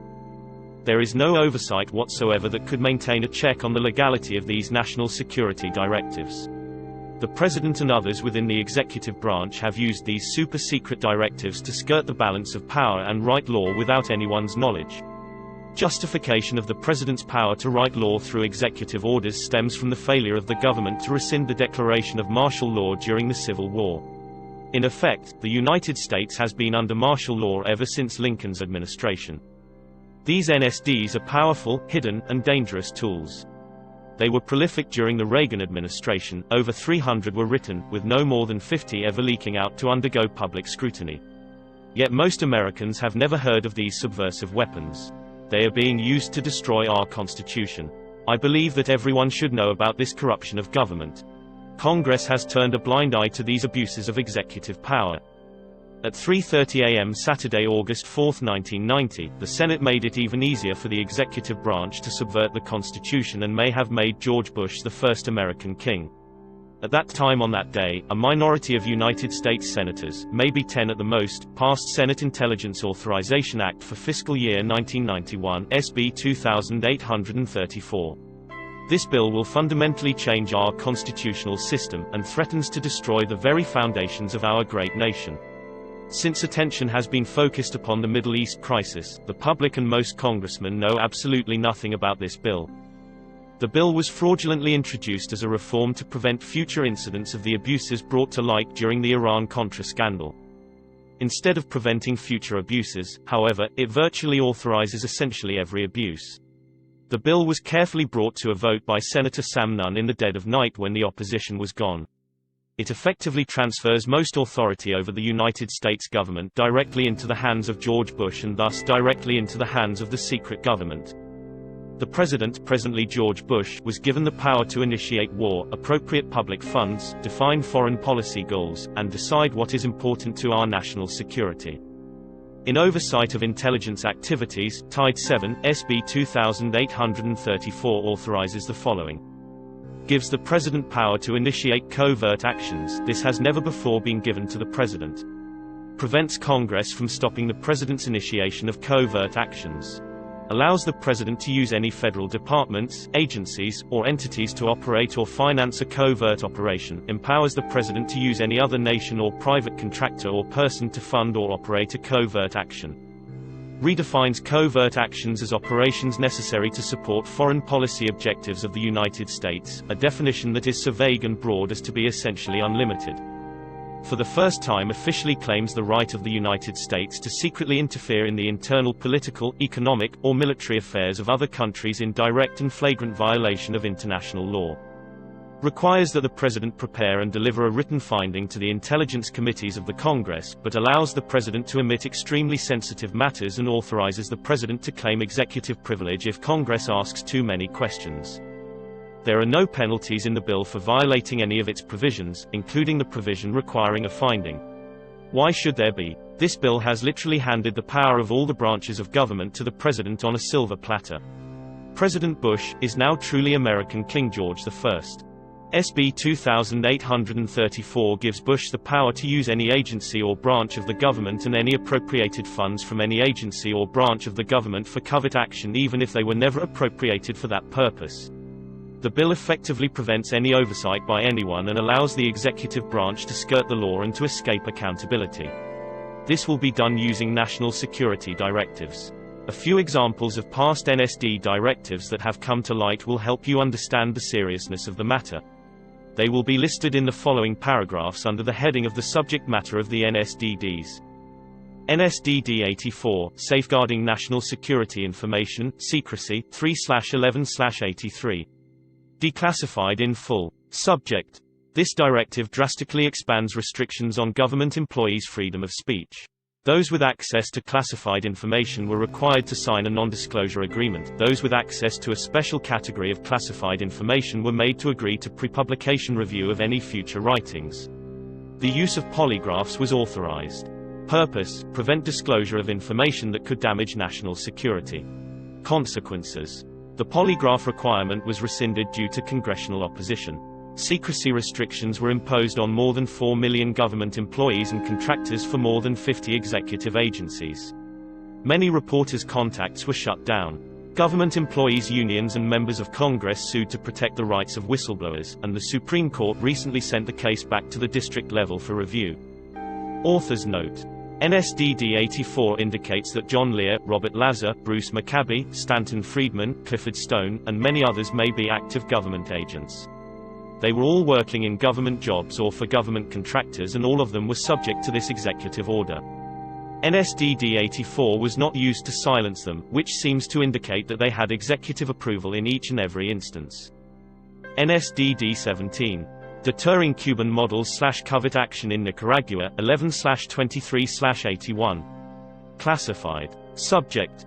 The Central Intelligence Agency was given authority to create the Contras and work with foreign governments as appropriate to undermine the Sandinista government of Nicaragua.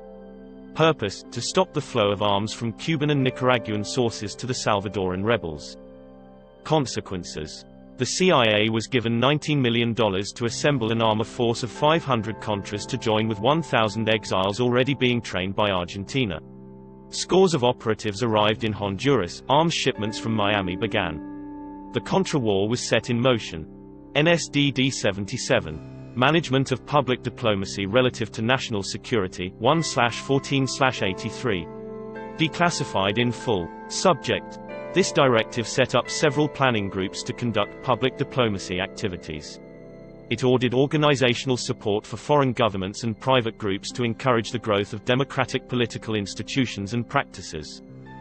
Purpose: to mobilize international and domestic support for our national security objectives. Consequences: created propaganda ministries in the National Security Council, the State Department and the White House that concentrated on, in the words of the NSC staff member in charge of the program, gluing black hats on the Sandinistas and white hats on UNO, the Contras united Nicaraguan opposition. Stories were planted in the press, journalists were pressured. The General Accounting Office later found that these activities violated the law banning covert propaganda inside the United States. How many other covert propaganda programs do you think are operating against the American citizens? I can assure you that there are many more than you would ever believe. NSDD 138. International Terrorism, 4/3/84. Subject: this directive endorsed the principle of preemptive strikes and retaliatory raids against terrorists and called on 26 federal agencies to recommend specific measures to combat terrorism. Purpose: to lessen international terrorism and free U.S. hostages in Lebanon. While this NSD directive pretends to be concerned about international terrorism, it is really a thinly disguised authorization of preemptive strikes and retaliatory raids against patriots in this country. When FEMA is activated, patriots will be rounded up in the dead of night, most likely on a national holiday such as Thanksgiving. Government agents and law enforcement officers in every city across the nation have received anti-terrorist training under this NSDD directive, and I can assure you the target is patriots. Consequences: set up the Terrorist Incident Working Group under North in the NSC. Its first major action was the interception and capture of the Achille Lauro hijackers, which gave North's career an important boost. Either NSDD 138 or a subsequent NSD directive on terrorism authorized the training of 3 Lebanese units for preemptive strikes. When problems arose, Director of Central Intelligence William Casey took that operation off the books and enlisted Saudi Arabian help in an attempt to assassinate the head of Hezbollah. A resulting car bombing killed about 80 in Beirut. Sheikh Fadlallah, the target, was unhurt. The U.S. military, along with civilian law enforcement teams, conducted joint anti-terrorist training across America. To allay public fears, the participants wore civilian clothing. NSD directives have become the de facto legislative vehicle of the national security state. It has become known through the research of Susan Fitzgerald, a research consultant at the Fund for Constitutional Government in Washington who has collected declassified NSD directives, that many were released without the White House letterhead at the top of the page and without the president's signature at the bottom. This, she speculates, is to conceal the fact that the signatures on some of them would reveal that they had been made by AutoPen, not by Ronald Reagan's own hand. That should give you a taste of what we are up against. Please understand that virtually all but a very few NSD directives still remain classified, and unless the public forces disclosure their effect will probably never be known. Somewhere within the volumes of secret NSD directives there is a plan to suspend the Constitution of the United States of America. The existence of this plan surfaced during the Iran-Contra hearings. Congressman Jack Brooks, Texas, attempted to bring it into the open. When he asked Colonel North directly if North had ever helped draft a plan to suspend the Constitution, Brooks was silenced by the committee chairman Senator Daniel K. Inouye, Hawaii.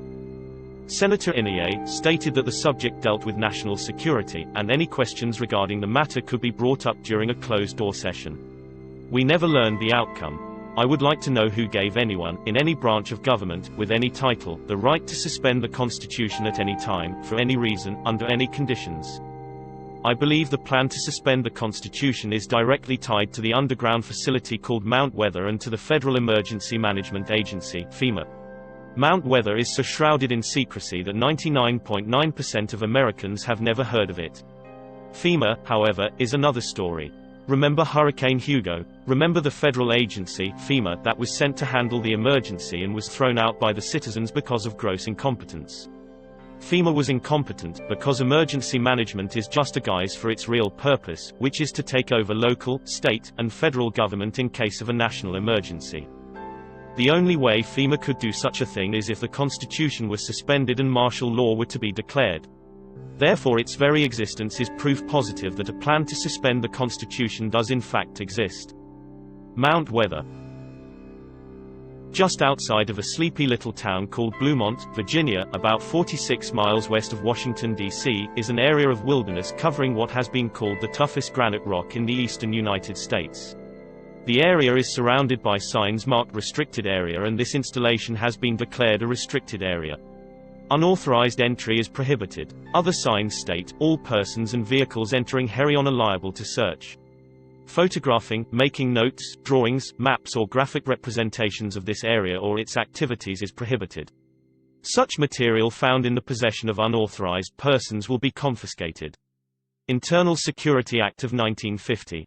The installation is beneath a mountain and its name is the Western Virginia Office of Controlled Conflict Operations. Its nickname is Mount Weather. It was ordered to be built by the Federal Civil Defense Administration, which is now the Federal Preparedness Agency. Mount Weather was designed in the early 50s as part of a civil defense program to house and protect the executive branch of the federal government. The official name was the Continuity of Government Program. Congress has repeatedly tried to discover the real purpose of Mount Weather, but so far has been unable to find out anything about the secret installation. Retired Air Force General Leslie W. Bray, director of the Federal Preparedness Agency, told the Senate Subcommittee on Constitutional Rights in September 1975, "I am not at liberty to describe precisely what is the role and the mission and the capability that we have at Mount Weather or at any other precise location." In June 1975, Senator John Tunney, California, chairman of the Subcommittee on Constitutional Rights, charged that Mount Weather held dossiers on at least 100,000 Americans. He later alleged that the Mount Weather computers, described as the best in the world, can obtain millions of pieces of additional information on the personal lives of American citizens simply by tapping the data stored at any of the other 96 federal relocation centers. "I know from my stint with the Office of Naval Intelligence that these dossiers consist of information collected about American patriots, men and women who are most likely to resist the destruction of our Constitution and the formation of the totalitarian police state under the New World Order. The Patriot Data Bank is constantly updated so that when the appointed hour arrives all patriots can be rounded up with little if any effort. The plan calls for this to be accomplished in the dead of night on a national holiday. The most likely holiday is Thanksgiving, when everyone, no matter the religion, race, or creed, will be at home. The targets will be ripe for the picking after a heavy meal, maybe some alcoholic beverages, and during a deep sleep. There is a traitor in the Patriot movement who provides the secret government with accurate names and addresses of patriots who will fight to protect and defend the Constitution. My recommendation is that no patriot should ever be at home or at the home of any family member on any holiday ever again until the traitors have been hung and the Constitution restored as the supreme law of the land." Some sources state that Mount Weather is virtually an underground city complete with dormitories, private apartments, streets, sidewalks, cafeterias, hospitals, water purification systems, power plant, office buildings, a lake fed by fresh water from underground springs, a mass transit system, and many other astounding things. Several disturbing facts emerge when one researches Mount Weather. One is the conclusion that a complete parallel government exists at the site. 9 federal departments exist there: Agriculture, Commerce, HUD, Interior, Labor, State, Transportation, and the Treasury. Apparently at least 5 federal agencies are also in residence. FCC, Selective Service, Federal Power Commission, Civil Service Commission, and the Veterans Administration. 2 privately owned corporations have offices at Mount Weather, the Federal Reserve and the U.S. Post Office. There is also an Office of the Presidency. What makes all this upsetting is that there is a president and a complete set of cabinet officers in residence at Mount Weather. Who are they and who appointed them?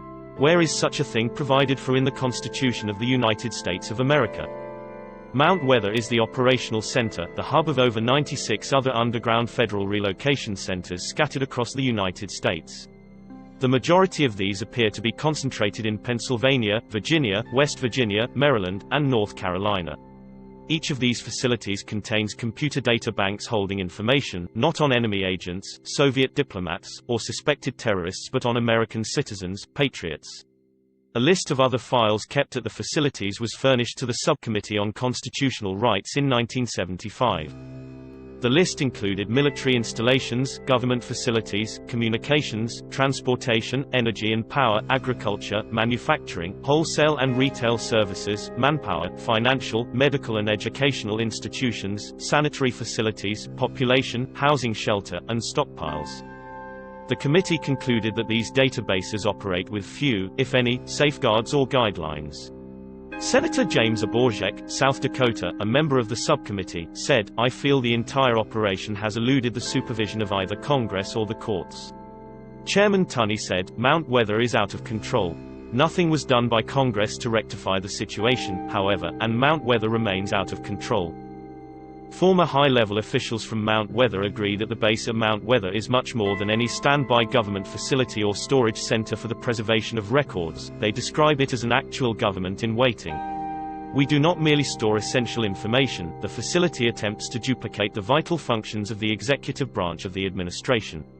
As stated above, according to my research, this includes a president and all cabinet members actually in residence. Protocol even demands that subordinates address them as Mr. President or Mr. Secretary. Most of these mysterious appointees have held their positions through several administrations. "We just act on the orders of the President in national emergencies," said one former Mount Weather official.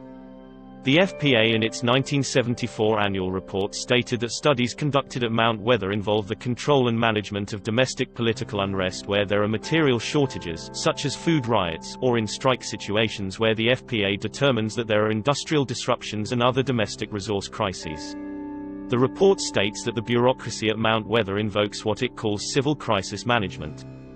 Officials who were at Mount Weather and who have furnished us with data say that during the 1960s the complex was actually prepared to assume certain governmental powers at the time of the 1961 Cuban Missile Crisis and the assassination of President Kennedy in 1963.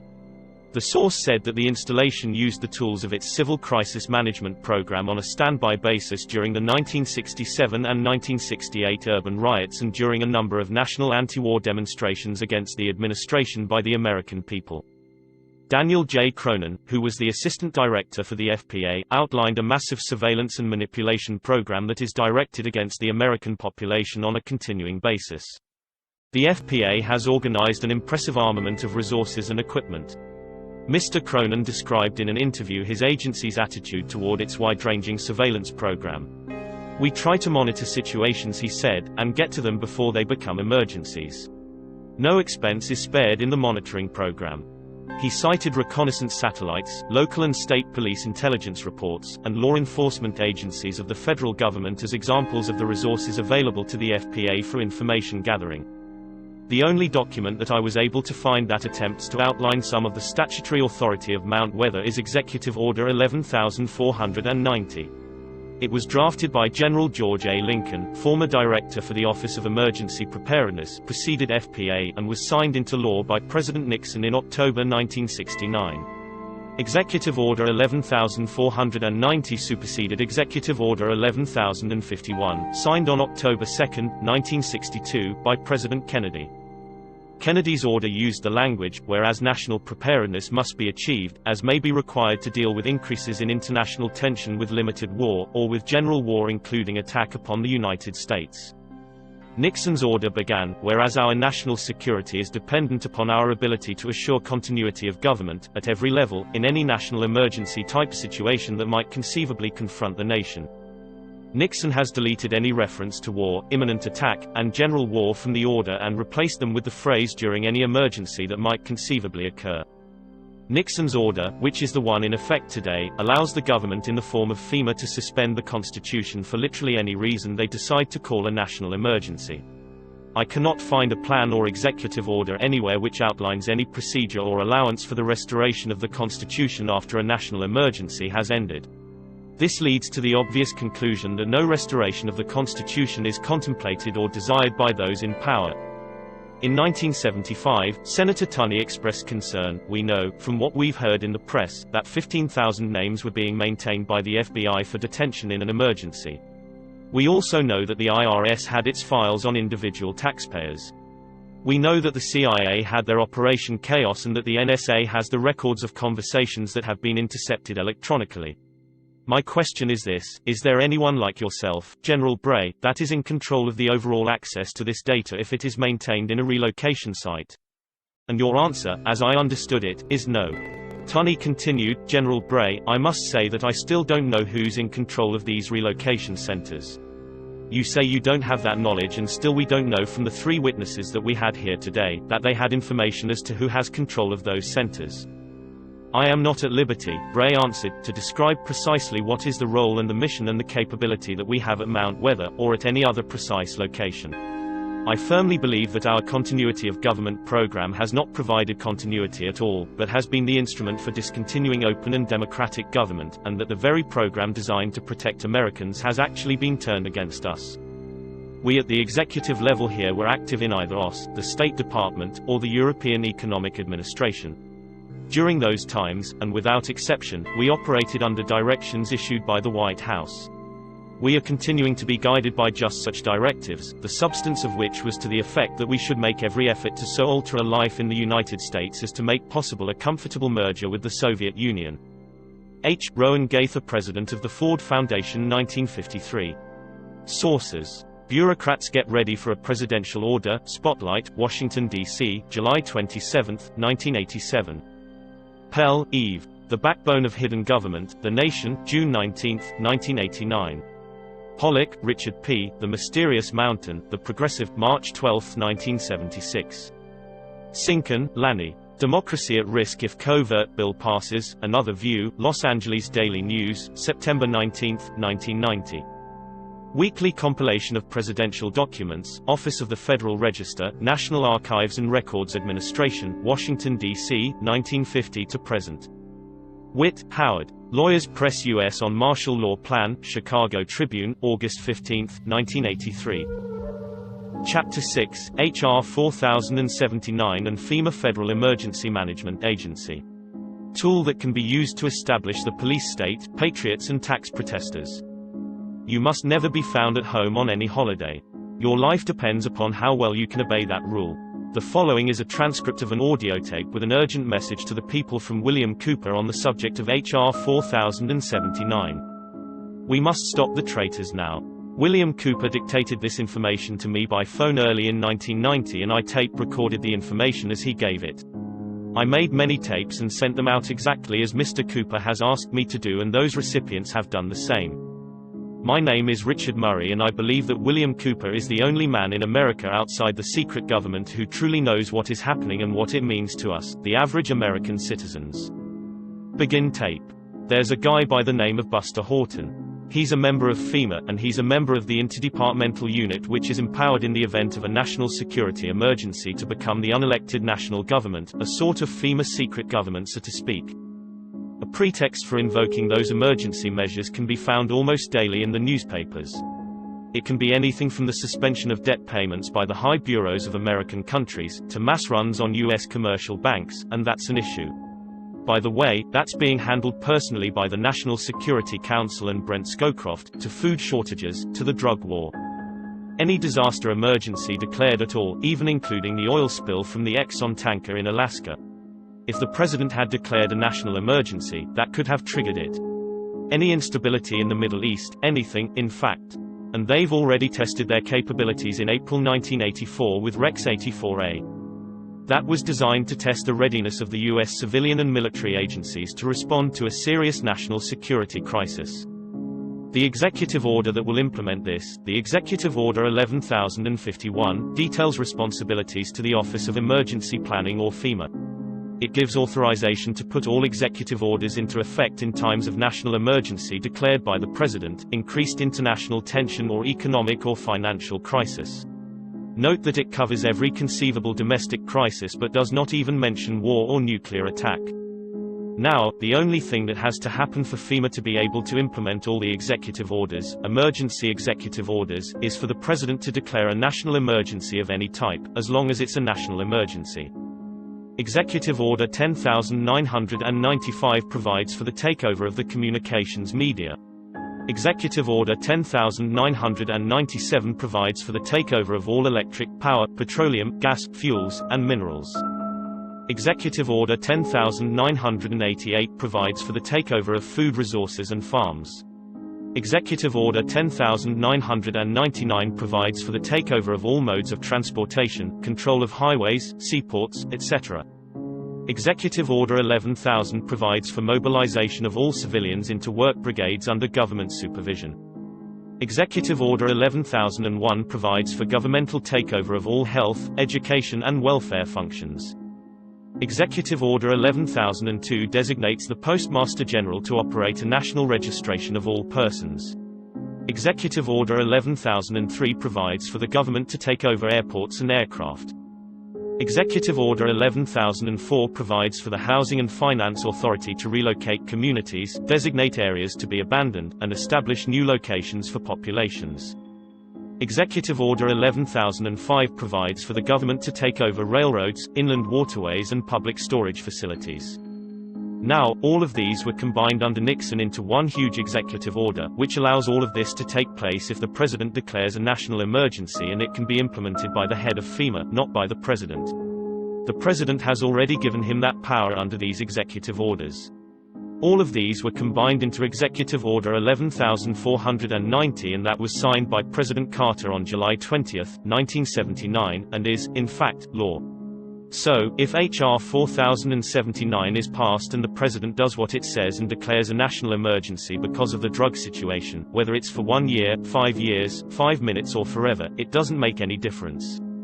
FEMA then can implement all these executive orders, take over all local, state, and national governments, suspend the Constitution and do whatever they want to do. Now, remember what North said during the Iran-Contra hearings. He said that they were prepared to suspend the Constitution of the United States. And he said if it hadn't been for their getting caught that this would have happened. And all that did was delay it. This is what is still going to happen. Now, they've nominated, and I think he's been appointed, Major General Calvin Franklin, who's the head of FEMA. He was nominated because of discussions proposing the removal of the implementation of the National Guard in Washington, D.C. and Major General Franklin is or was the commanding general of the District of Columbia National Guard. Now, you've got to know that the National Guard would be of no help at all in combating drug traffic in Washington, D.C., or anywhere else. The primary effectiveness of the National Guard is in controlling mass civil disorders. On March 24, President Bush issued a new executive order delegating to the director of FEMA powers which were vested in the President by the Disaster Relief and Emergency Assistance Act of 1988. And although the order is described by the White House as simply a technical matter, in reality the revision delegates to the FEMA director direct responsibility for a large number of items which were earlier only the President's prerogative. And that includes responsibility for general federal assistance, federal emergency assistance, hazard mitigation, individual and family grant programs, and the power to direct other federal agencies to assist in an emergency. And that's the key. All other federal agencies will come under FEMA. Of course, the President retains the power to actually declare an emergency, but as soon as he does that, the implementation of the measures utilized will be transferred directly to the director of FEMA. The brains behind this contingency plan for a police state were the members of the Council on Foreign Relations and the Trilateral Commission, both of which Bush is a member. And Brent Scowcroft, National Security Advisor, who was a member of FEMA's advisory board until he was appointed by Bush to head the National Security Council, is a member of the Trilateral Commission and also a business partner of Henry Kissinger, who has been a traitor to this country for many, many years. And of course Scowcroft would become the superior to FEMA in the chain of command of the national security emergency whenever it is declared. The FEMA Advisory Board is dominated by Professor Samuel P. Huntington. In 1978 Huntington drafted for Jimmy Carter Presidential Memorandum 32, which led to the creation of FEMA in 1979. And he's a Harvard professor. He wrote the seminal piece for the Trilateral Commission in the mid-1970s, recommending that democracy and economic development be discarded as outdated ideas. He wrote, as co-author of the book Crises in Democracy, we have come to recognize that there are potential desirable limits to economic growth. There are also potentially desirable limits to the indefinite extension of political democracy.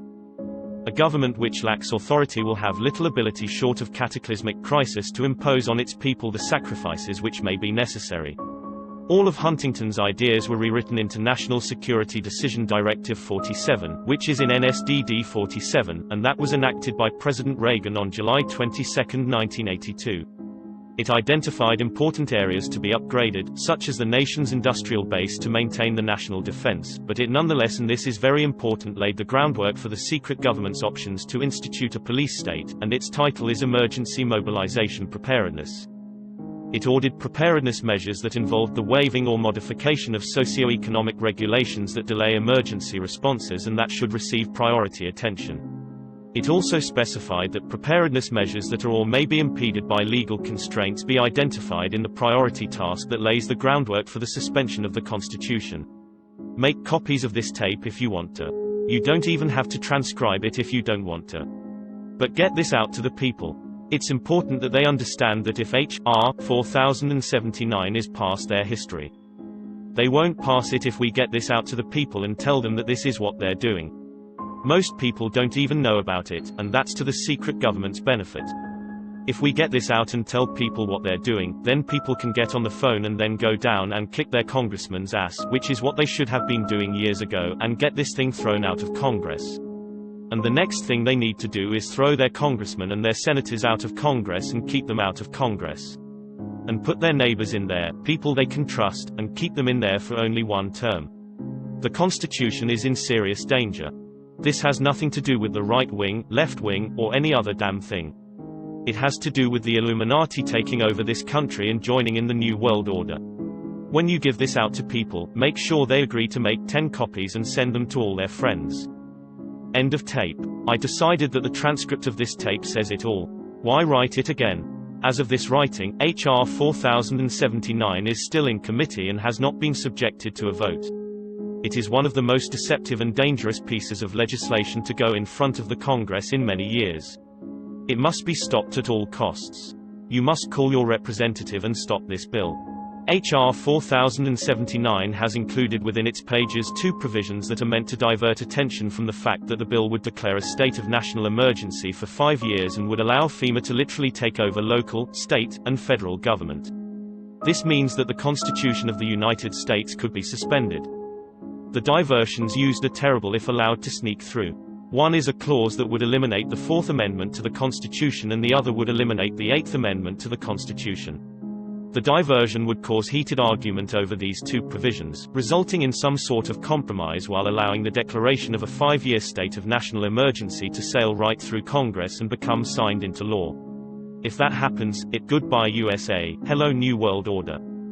Call your congressman and insist that he/she deliver into your hands a complete copy of H.R. 4079 immediately. Do not take no for an answer. Read it and defeat it. Added before press time. H.R. 4079 may have been secretly passed just as SB 2834 was passed, and H.R. 4079 may be Public Law 101-647 signed into law by President Bush on November 29, 1990. If this has occurred, then we are already subject to a FEMA takeover.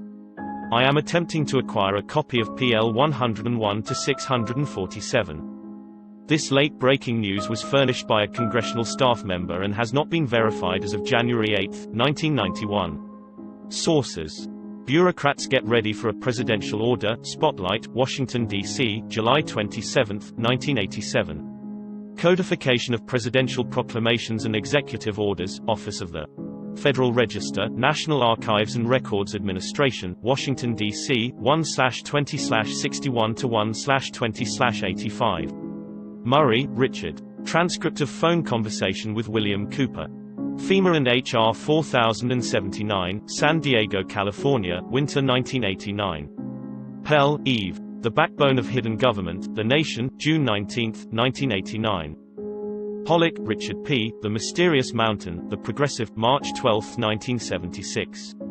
Quinde, Herbert. Article from Executive Intelligence Report News Service. Washington, D.C. April, no year on document, uploaded to my computer. BBS by anonymous user. Sinkin, Lanny. Democracy at risk if covert bill passes.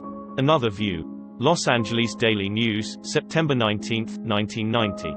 Weekly compilation of presidential documents, Office of the Federal Register, National Archives and Records Administration, Washington, D.C., 1950 to present. Witt, Howard. Lawyers Press U.S. on Martial Law Plan, Chicago Tribune, August 15, 1983.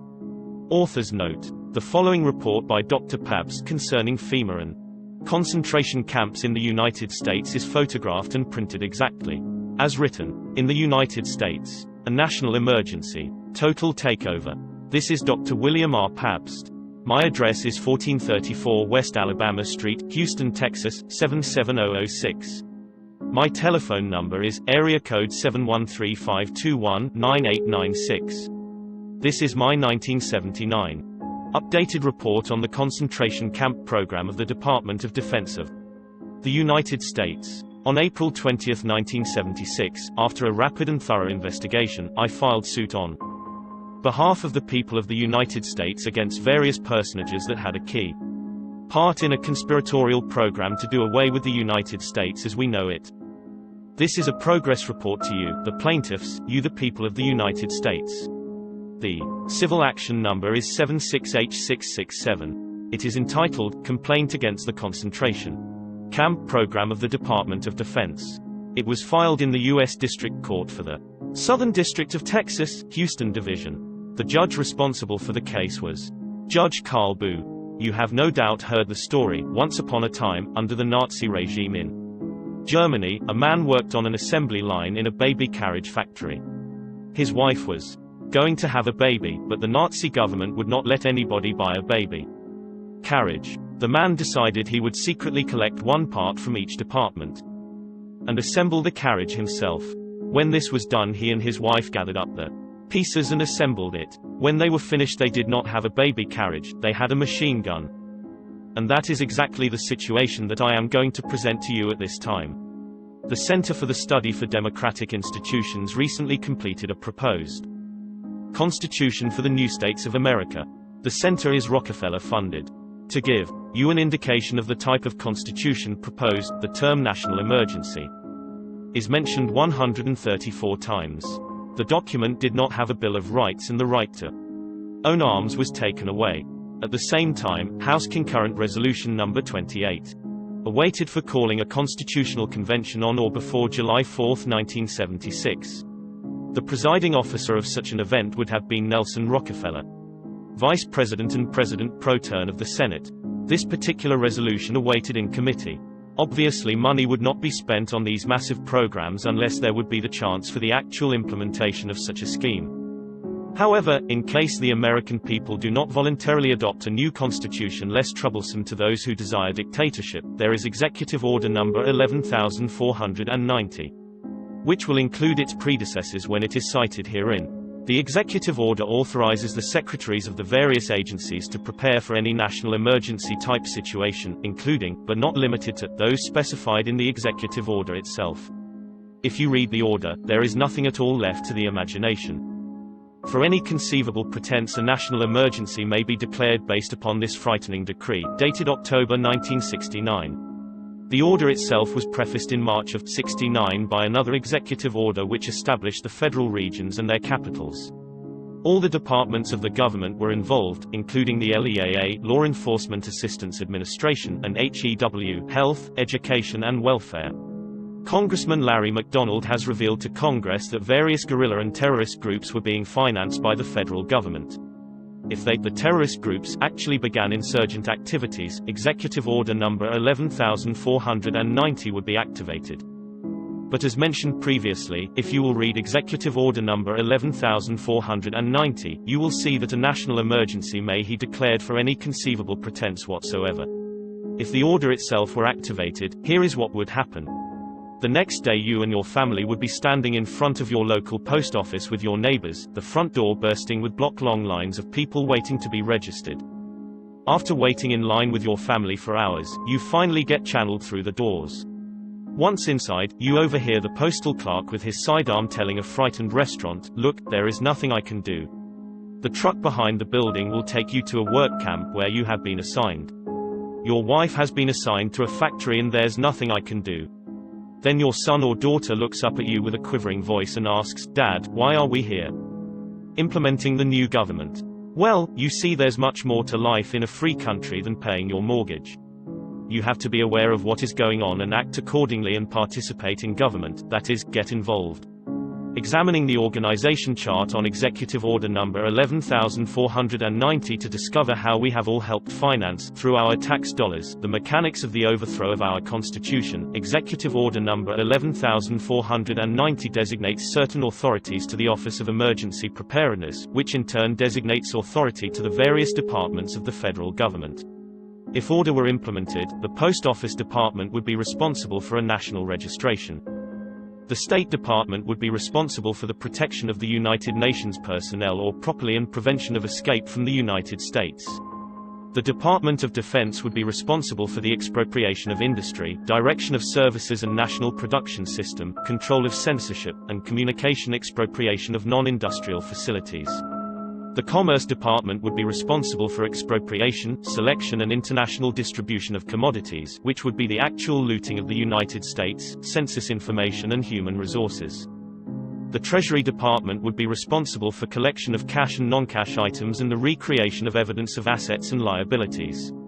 The Justice Department would have concurrent responsibility with the Department of State for prevention of escape from the United States, for replenishing the stockpile of narcotics, for a national police force, for correctional and penal institutions, for mass feeding and housing of prisoners and for use of prisoners to augment manpower which would be slave labor.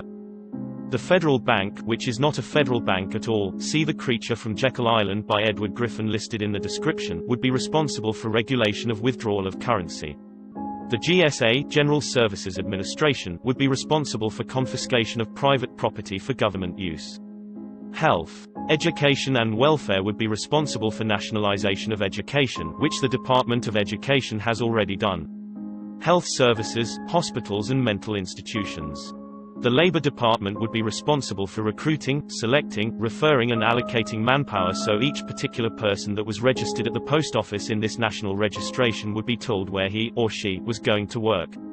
HUD, Housing and Urban Development, would be responsible for transfer of persons to temporary or permanent housing in regional emergency planning and cooperation.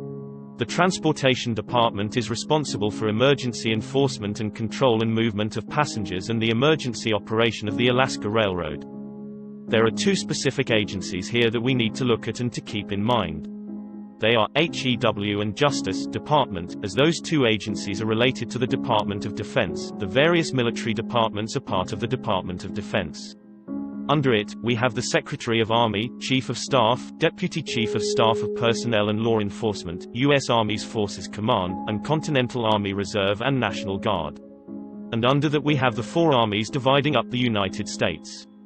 Under the Fifth Army we have the Provost Marshal, who is directly connected to the Deputy Chief of Staff for Law Enforcement Personnel. Under the Provost Marshal for the Fifth Army we have the 300 Military Police Prisoner of War (POW) Command at Livonia, Michigan. At this point I quote from retired Admiral Elmo Zumwalt's book, On Watch. Kissinger states, "I believe the American people lack the will to do the things necessary to achieve parity and to maintain maritime superiority. I believe we must get the best deal we can in our negotiations before the United States and the Soviets both perceive these changes and the balance that occurs. When these perceptions are in agreement, and both sides know the US is inferior, we must have gotten the best deal we can.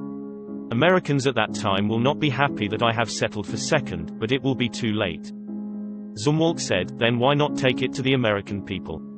They will not accept the decision to become second best while we are in a position of gross national product twice that of the USSR." Kissinger responds, "That's a question of judgment.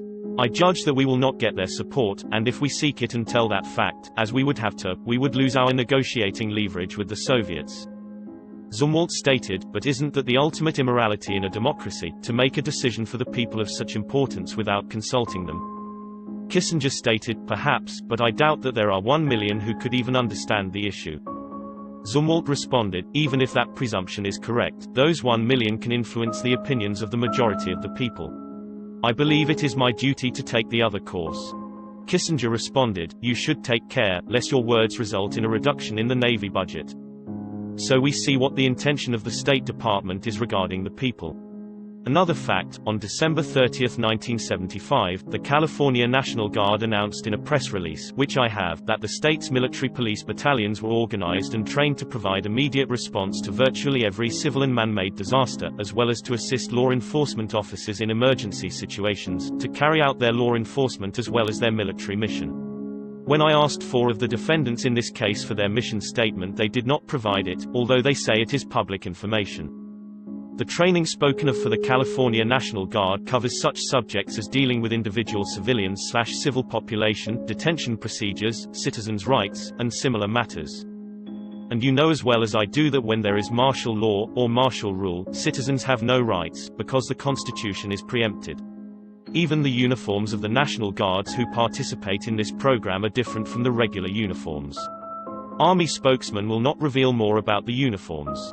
But the Los Angeles Sheriff's Department paramilitary units, who have received this training also, have Army fatigues dyed black for their uniforms. A further fact is the disaster preparedness plan for the Marine Corps Supply Center in Barstow, California. Quoting from that document, under the Constitution and the laws of the United States, the preservation of law and order is the responsibility of local and state government. And the authority to maintain the peace and enforce the law is invested in the authorities of those governments. There are specific exemptions to the above concept. One of these pertains to federal intervention to civil disturbances in certain situations. Military commanders are deemed to have the inherent authority to take any measure reasonably necessary for the protection of life and property in the event of a sudden unexpected public calamity which disrupts the normal process of government and presents an emergency so imminent as to make it dangerous to await instructions from appropriate authorities. This includes law enforcement duties. The manual mentions something called garden plot forces, which we will discuss at length in a few minutes. Don Bell, who writes a weekly report, reported on July 25, 1975, that in May of 1975, the 303 Civil Affairs Group of the U.S. Army Reserves in Kearney, New Jersey, conducted an exercise to sharpen plans for a military takeover of the state government in New Jersey. According to Colonel Francis Clark, they had conducted similar studies on how to seize municipal and county government over the past few years. But this was the first time they had studied state government. Such units were trained during World War II to operate captured governments in the foreign. We never had federal troops training to take over governments in the United States. When local violence or catastrophe struck, the National Guard, under command of the governor, went into action. This is definitely not the situation at this time. Controlling the masses. On February 16, 1975, in the San Gabriel Valley Tribune, it was reported that the LEAA, funded by the Department of Justice, and the Police Foundation, funded by the Ford Foundation, are prime movers toward implementing a national police force. Each, however, contends they support local police agencies. The total program invoices military units that have the function of taking over the administration of local and state governments. That program is Operation Cable Splicer by Army Civil Affairs Groups, a sub-plan of Operation Garden Plot, the martial law program. The method by which the national police concept is being presented to the public has changed. It was first disguised under the cover of protection against civil disturbances. This program was as follows. A. Keep the people from gathering in the streets. B. Isolate and neutralize the revolution's leadership. G. Dispersal of crowds and demonstrators. This is followed by successful prosecution in order to 1. Validate the action of police. 2. Denying the arrestees propaganda materials, and 3. Denying them the opportunity to recover money damages against the police for arresting them.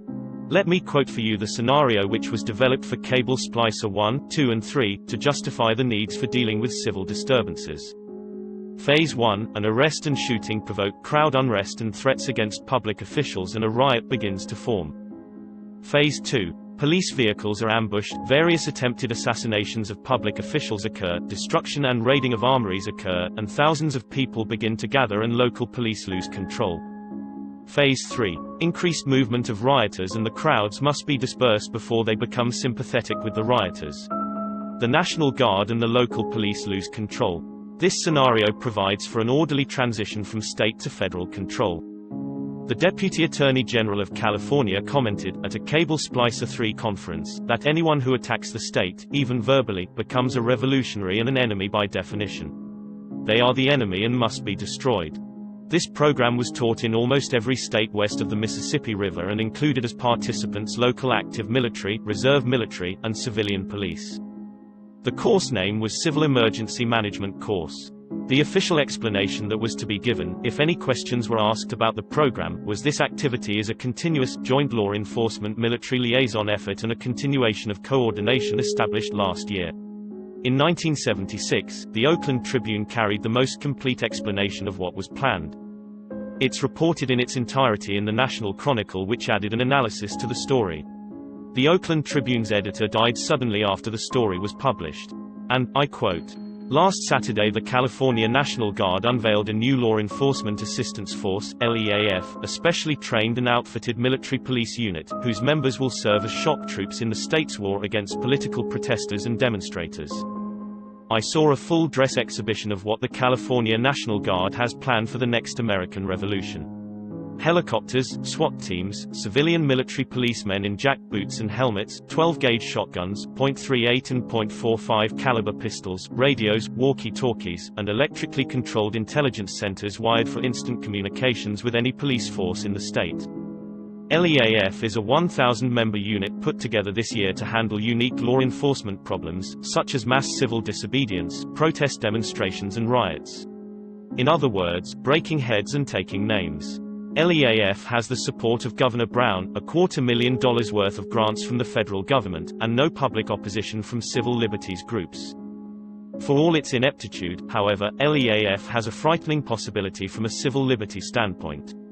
It is a direct product of the California Cable Splicer Conferences, a series of high-level secret meetings between government officials, law enforcement officers, and military planners held during the late 60s and early 70s. The meetings were held as late as 1975 so far as many public records show. These were the conferences which Counter Spy magazine had identified as California's Garden Plot sub-plan. Gary Davis, Governor Brown's right-hand man, says LEAF is to assist civil police, not to replace them. Gary says, civilians could expect a civilian-type law enforcement rather than what is commonly known as martial law.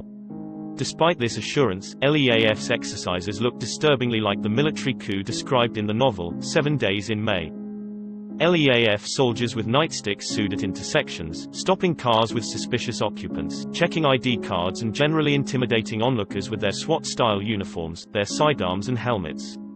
Perhaps more ominously, several participants in the role-playing exercises Saturday admitted that, even under simulated pressure, there has already been a number of incidents where the LEAF troops used excessive force to quell disturbances, even though their orders forbade it. End of quote. Former LEAFA administrator, Charles Rosgovin, is on record as having stated that local law enforcement has failed and must be replaced by a national police force. Patrick Murphy, the administrator of the Police Foundation, states, "I have no fear of a national police force. Our 40,000 police departments are not sacred." Ex-Attorney General, William Saxby, warned that, if we can go on as we are, crime will invade us and the national police will take over. For the policemen who do not cooperate and still want to be policemen, there is the Program of Contemporary Research, Inc., an organization of psychologists, sociologists, education specialists and economic experts, who work toward a solution of many of today's social problems. The same organization develops specialized computer programming for the new worldwide military command and control system, as well as computer-based systems for law enforcement agencies at all levels of government.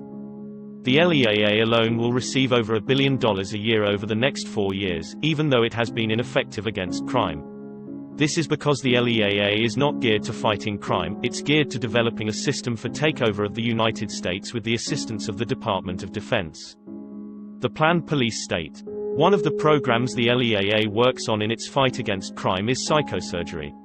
If you don't cooperate with their programs, you are merely operated on so that you be as cooperative as an adding machine. The LEAA supports drug research for the same purpose, to neutralize neurological sources of violence. Hence, as an example, if a law were passed whereby the ownership of firearms was declared to be illegal, you would be placed in one of these programs if you did not cooperate. The LEAA control exercise, at the state's level, is from the Office of Criminal Justice Planning of the Governor's Office. Here in Texas, at the time of writing, Mr. Robert C. Flowers is still the executive director in that office. But all states have that particular department.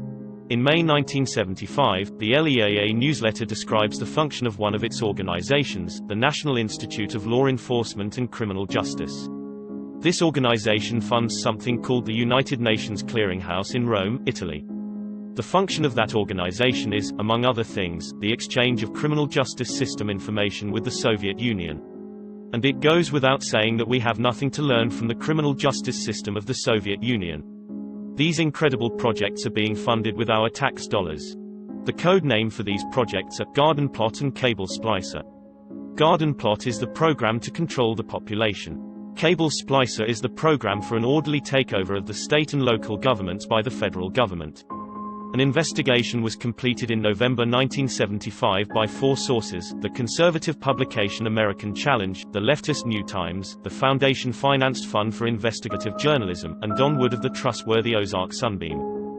It involves the potential creation of a police state through the use of the Pentagon and its computerized intelligence dossier, lodged in the Pentagon basement, of thousands of citizens by the National Guard, state and local police departments, the LEAA, plainclothes military forces, SWAT teams, and the Department of Justice. Brigadier General J.L. Julinik, senior Army officer of the Pentagon National Guard Bureau, has admitted, "I know of no state that did not have some form of these exercises within the last year." Today the Cable Splicer Handbook is composed of 6 loose-leaf 3-ring binders that are merely an outline for the impending takeover and destruction of our Constitution. The Sixth Army used the term cable splicer for the name of the operation, but it has not revealed the name of the operation in the other military areas within the U.S. On page 4, paragraph 10, on public information, the instructions state, as a means to prevent adverse publicity or misleading psychological effects in regard to coordinating, planning, and conducting this exercise, all military participants involved will perform such duties in civilian clothing when exercise-oriented activities are conducted at law enforcement facilities. In the event inquiries are received regarding this exercise, the response should be limited to identifying the activity as a continuous, joint law enforcement military liaison effort and a continuation of coordination established last year. On page 6, security guidance is explained to the effect that if anybody asks any questions, limit the information that is given out on the basis of it being in the interest of national security. Now, in the festivities celebrating the success of completion of the exercises, General Stanley R. Larson, the commanding general of the Sixth Army, stated, "The most serious challenge facing all of us will be the challenge of discharging our legitimate responsibilities. For a significant portion of a society at large is likely to regard us with suspicion and to question, even challenge our authority on the basic assumption of our profession. Part of this challenge we must be prepared to deal with, a potentially dangerous portion of our society which, in truth, could well become the domestic enemy." The manual includes instructions on operation of confinement facilities, handling and processing prisoners, including searching, transporting, feeding, housing and handling of the special class of persons called detainees. The plan also specifically includes a proposition for confiscation of privately owned weapons and ammunition. Files on potential prisoners. The Army has over 350 separate record centers containing substantial information on civilian political activities. Virtually every major Army unit has its own set aside from this. The Fifth Army of San Antonio has over 100,000 files of its own. The overall Operation Command Post is a domestic room at the Pentagon. There are 25 million cards on individuals and 760,000 on organizations held by the Defense Central Index of Investigations alone. And this information includes political, sociological, economic and psychological profiles. All this type of information on 25 million Americans. Since 1970, local county and state police forces all over the country have undertaken crash programs to install various kinds of computerized information systems. A large portion of this is being paid for by the LAA. Beginning in 1970, Congress and the Joint Chiefs of Staff ordered the destruction of all these data banks, but they were not destroyed. All the outlawed collection is now located at Mount Weather, Clark County, West Virginia, and similar Pentagon facilities designed as adjuncts to the President's emergency powers under the executive orders. The cadre of specialized persons to enforce this plan are found in the U.S. Army Reserve's Military Police POW Command at Livonia, Michigan. Mr. Fenron, of the 300th Military Police POW Command, at Livonia, told me, when I called him from the Federal Information Center at Houston, that the camps in the command were for foreign prisoners of war and for enemies of the United States. I asked him if enemies of the United States included U.S. citizens. He became angry, wouldn't deny it, and referred me to a very sinister individual at the Army Reserve facility here at Houston who I talked to, who explained to me that the prisoners were called infantry and internees. He would not deny that the camps were for U.S. citizens. I called the Pentagon, spoke with the defendant there, and then with the Provost Marshal for the Fifth Army, and do you know what? Not one of these persons would deny that the system was for U.S. citizens. The Provost Marshal for the Fifth Army, when I mentioned the names of all the campsites, said, "Well, at least you've got that right." The names of the detention facilities that I gave him were a list that I had acquired from the Ozark Sunbeam. That list of names was the same list of facilities designated under the old Detention Act of 1950 as emergency detention centers. But there is only one problem: that act was supposed to have been repealed in 1971. After some research, I found out what the problem was. One congressman, when the hearings were held for the repeal of the Emergency Detention Act, mentioned that there are 17 other bits of law that provided for the same thing. So it didn't matter whether they ever repealed the Emergency Detention Act. The public was in fact tricked by the Congress of the United States. Here are the designated sites. Tucked away in the Appalachian Mountains of central Pennsylvania is a bustling town of approximately 10,000 people. 15 to 20 years ago it was a sleepy village of 400. Allenwood, Pennsylvania is linked to New York City by Interstate 80. It takes up approximately 400 acres and is surrounded by a 10-foot barbed wire fence. It now holds approximately 300 minimum security prisoners to keep it in shape. It could hold 12,000 people from one day to the next. 30 miles from Oklahoma City, on US 66, is El Reno, Oklahoma, with an approximate population of 12,000. Due west, 6 miles from town, almost in sight of US 66, is a complex of buildings which could pass for a small school. However, the facility is overshadowed by a guardhouse which appears to be something like an airport control tower, except that it's manned by a vigilant, uniformed guard. This is a federal prison camp or detention center. These camps are all located near superhighways or near railroad tracks or both. The federal prison at Florence, Arizona could hold 3,500 prisoners. It is presently kept in condition by approximately 400 legally convicted prisoners. Wickenburg, Arizona is famous for its municipal airport, which was once government-owned. It is now occupied by a private party. It is rumored to be capable of being taken back by the federal government without notice. Now there are a couple other of these facilities which are probably existing under the same arrangements. This particular rumor of instant taking back without notice has existed for about 9 or 10 years. The only way it can actually be established is by looking at the local contract for the Wickenburg Municipal Airport itself, and the parties that have possession of it. As I mentioned previously, these names were ratified by the Provost Marshal of the Fifth Army, who is in charge of the 300th Military Police Power Command. He is the one who verified them. He said, as I mentioned before, well, at least you've got that right. Some of the other locations are Tule Lake, in California, now in private hands. It can be retaken without notice. Some of the others, we have Mill Point, West Virginia. I couldn't find a thing on Mill Point, but in that area we have all kinds of prisons.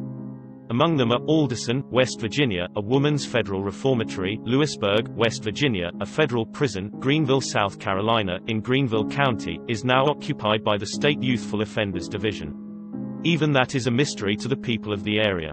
At Montgomery, Alabama, we have a federal civilian prison camp at Maswell Air Force Base. Now does that sound right? There's one at Tucson, Arizona, David Munson Air Base. In Alaska, we have Elmendorf at Eielson Air Force Base. And that brings us to a facility in Florida called Avon Park, Florida. I sent a representative to see what was at Avon Park. He found the Avon Park Bombing and Gunnery Range, which is also listed as the 56th Combat Support Squadron of the U.S. Air Force, which is also listed as the Avon Park Correctional Institute. No one is permitted entrance, and probably there is no overfly permitted because it is a bombing and gunnery range. This was one of the places ratified by the Provost Marshal of the Fifth Army. In 1976, as well as on March 20, 1979, I went to the Sheriff's Department in Houston to see if our local Sheriff's Department had been infiltrated by these plans. Well, it appears so. I was put in contact with a Lieutenant Kiljan, who is in charge of some secret unit in the department. I asked him if he had participated in military training or in training with military personnel here in the Sheriff's Department. He denied it, and when I asked him if he would testify so under oath, he became angry and stated, "You are just an ordinary citizen.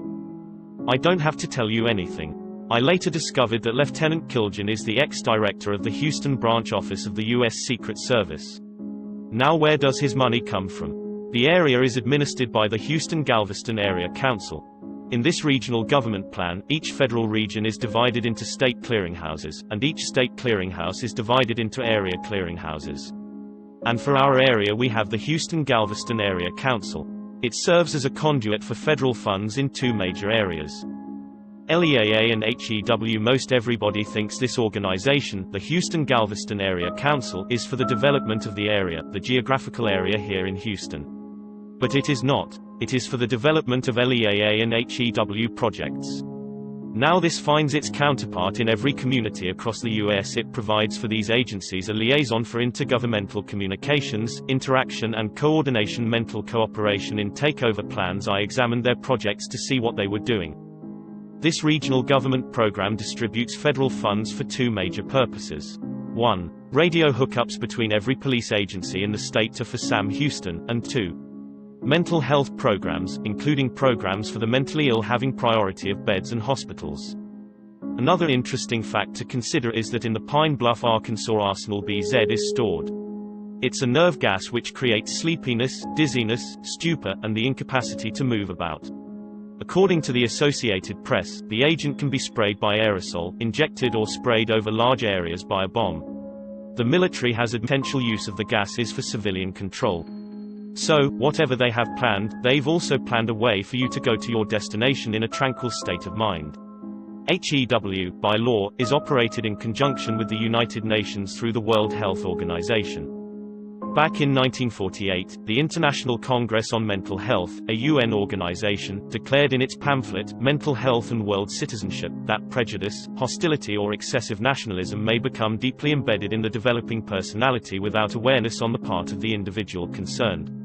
In order to be effective, efforts of changing individuals must be appropriate to the successive stages of the unfolding personality.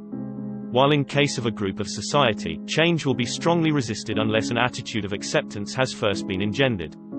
Principles of mental health cannot be successfully furthered in any society unless there is progressive acceptance of the concept of world citizenship.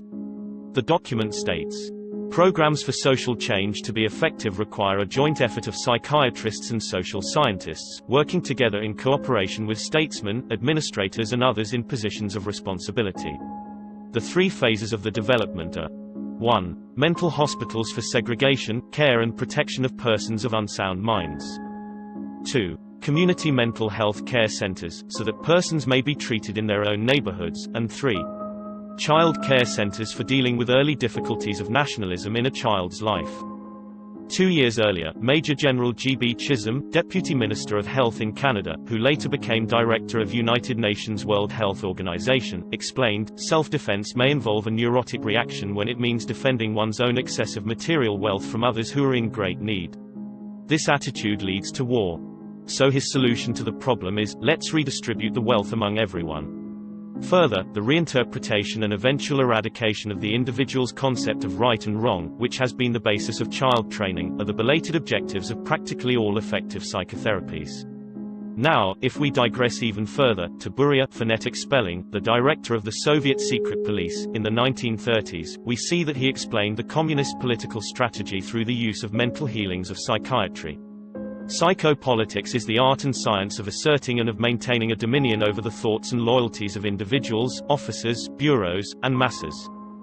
And the effecting of the conquest of enemy nations through mental healing. You must work, he stated, until every teacher of psychology unknowingly or knowingly teaches only communistic doctrine under the guise of psychology. If you look at the Russian Manual of Instruction of Psychopolitical Warfare, we see in Chapter 9, psychopolitical operations should at all times be alert to the opportunities to organize for the betterment of the community mental health centers. Now, under the new National Mental Health Program at this moment there are more than 600 of these community mental health centers across the United States. The whole thing was promoted by Dr. Stanley F. Yoles, who was the director of the National Institute of Mental Health in 1969. And, he stated back then that the newest trend treating mental illness is care at local health care centers, where the patient is not isolated from his or her family and friends. They have been working on this program for 46 years publicly and, now across the US through your tax dollars, you have 603 centers, to be exact, community health centers that are all part of this program. And this is how they are part of the program. It has already happened. In the mid-1950s, there was set into motion an interesting chain of events. About 1956, the Alaska Mental Health Bill was proposed and later passed. It granted approximately $12 million and 1 million acre of public land to Alaska so that it could develop its own mental health program. Now this was a little abnormal since Alaska only had a little over 400 people who were classified as mentally ill. After the bill was passed, Alaska passed its own, enabling legislation to get into the mental health business. They started by adopting the essential elements of the Public Health Service Draft Act on the hospitalization of the mentally ill in the old Interstate Compact on Mental Health, now called the Uniform Mental Health Act. There were no provisions for jury trial in it or anything else.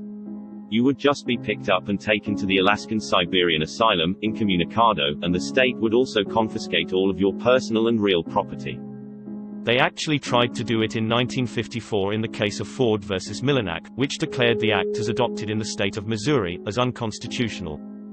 But the act itself still exists, and modified but essentially in the same form, the Uniform Mental Health Act, to which approximately 6 states subscribe. and, in passing month state constitutions, if you will check them from the period of 1935, made a part of their constitution the practice of having a person submit to a 90-day mental examination to determine his or her sanity, without any provisions for a trial by jury. This was part of the national program at that time. In this act, the governor could have anyone picked up and sent to the mental health institution in Alaska or elsewhere. The results, as rumors, back in the 1950s, were that there was in fact a sinister, Frankenstein-type mental health prison in Alaska. I wrote to Alaska, the officials that is, and asked them for a description of the land of 1 million acre that they were eligible to receive, under the Alaska Mental Health Act. And I also asked them for a copy of the inventory they ran for their facilities back at that same time. Well, so far no answer. And probably I will never receive an answer without a court order. But through the years, there was a spot in Alaska that was continually referred to, southeast of Fairbanks, southwest of Fairbanks, northwest of Fairbanks, somewhere near Fairbanks. Then I received information that a pilot had flown over the area once and had had his license revoked. And so, for $1.85 each, I ordered the low-level navigation maps from the federal government for Alaska and located the Alaska-Siberian Asylum for the treatment of enemies of the United States. It's right where rumor over the past 20 years had placed it, southeast of Fairbanks. It stands out like a sore thumb.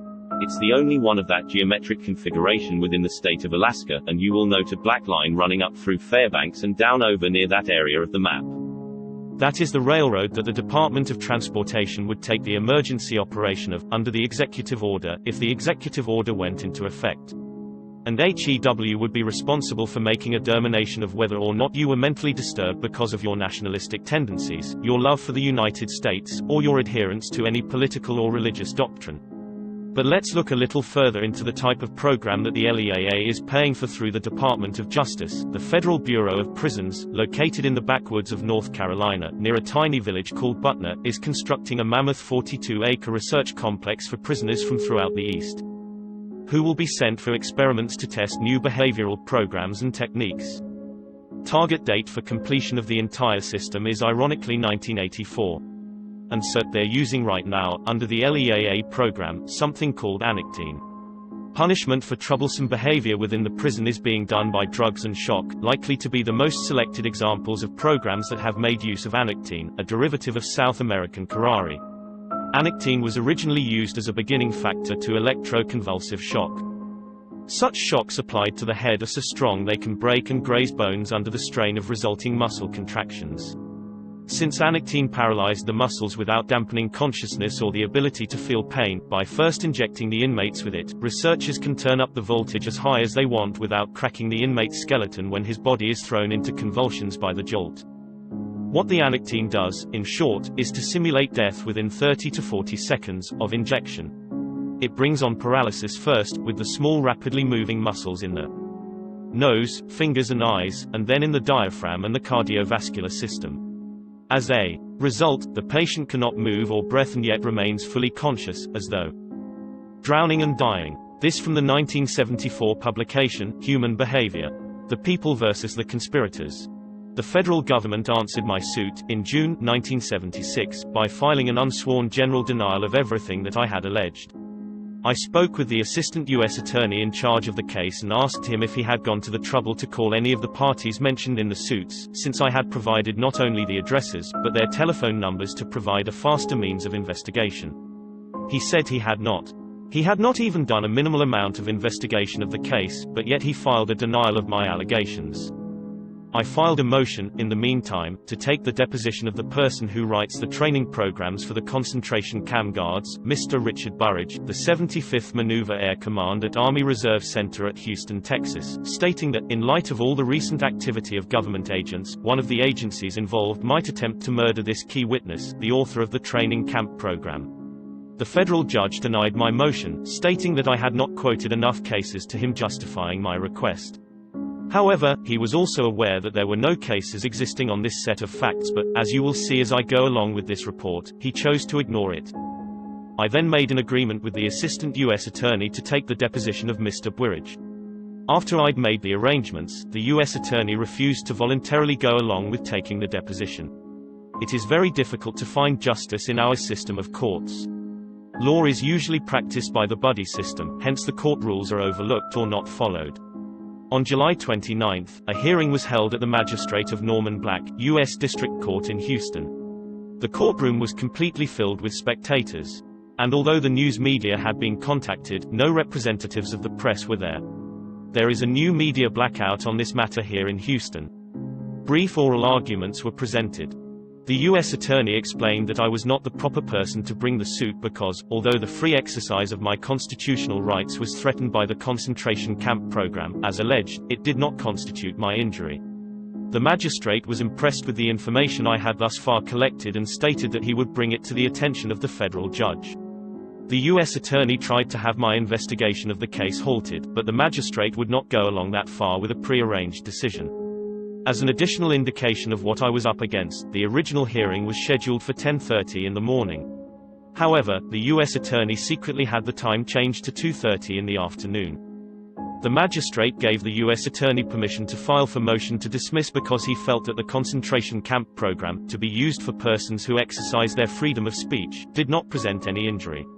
Now, on July 23, I had placed in the Houston Post and in the Houston Chronicle newspapers the following advertisement in the legal section: solicitation for witnesses in Civil Action 78H667, Federal District Court of Houston, People ex rel. William Pabst vs. Gerald Ford et al. The action titled, Complaint Against the Concentration Camp Program of the Department of Defense. Attention, if you have participated in Operation Garden Plot, Operation Cable Splicer, the 300th Military Police Prisoner of War Command, or the Army Reserve Civil Affairs Group, you may be involved in a program that needs to be disclosed for this suit. To give your testimony, call or write, and here I place my name, address and telephone number. As I previously mentioned, there is a news media blackout on the story here in Houston. Both newspapers refused to carry the ad. At the Houston Post, I had to threaten them with a lawsuit to carry out the ad, even though I was paying for it. And then at the Houston Chronicle, I had to meet with the president and various vice presidents because a refusal from that paper had come up from their own lawyers. Both newspapers finally carried it, but only after 2 days of complaining.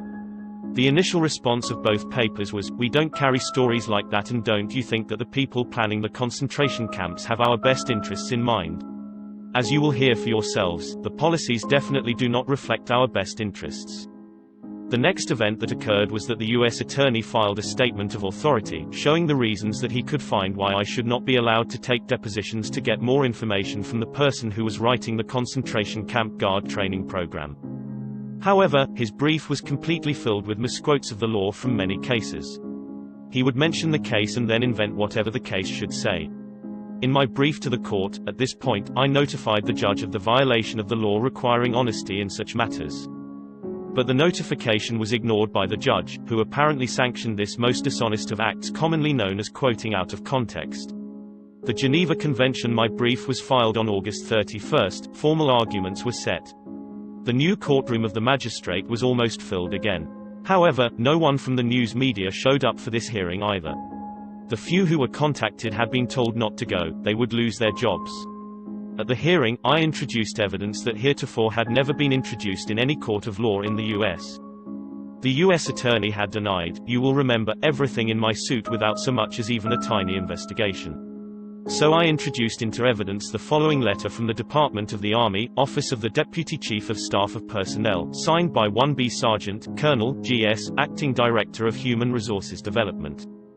The letter states, on behalf of President Ford, I am replying to your letter the 27th of May 1976, regarding a new article in the Dallas Morning News.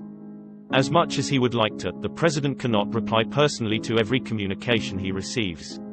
Therefore, he has asked the departments and agencies of the federal government in those instances where they have special knowledge or special authority underlogged.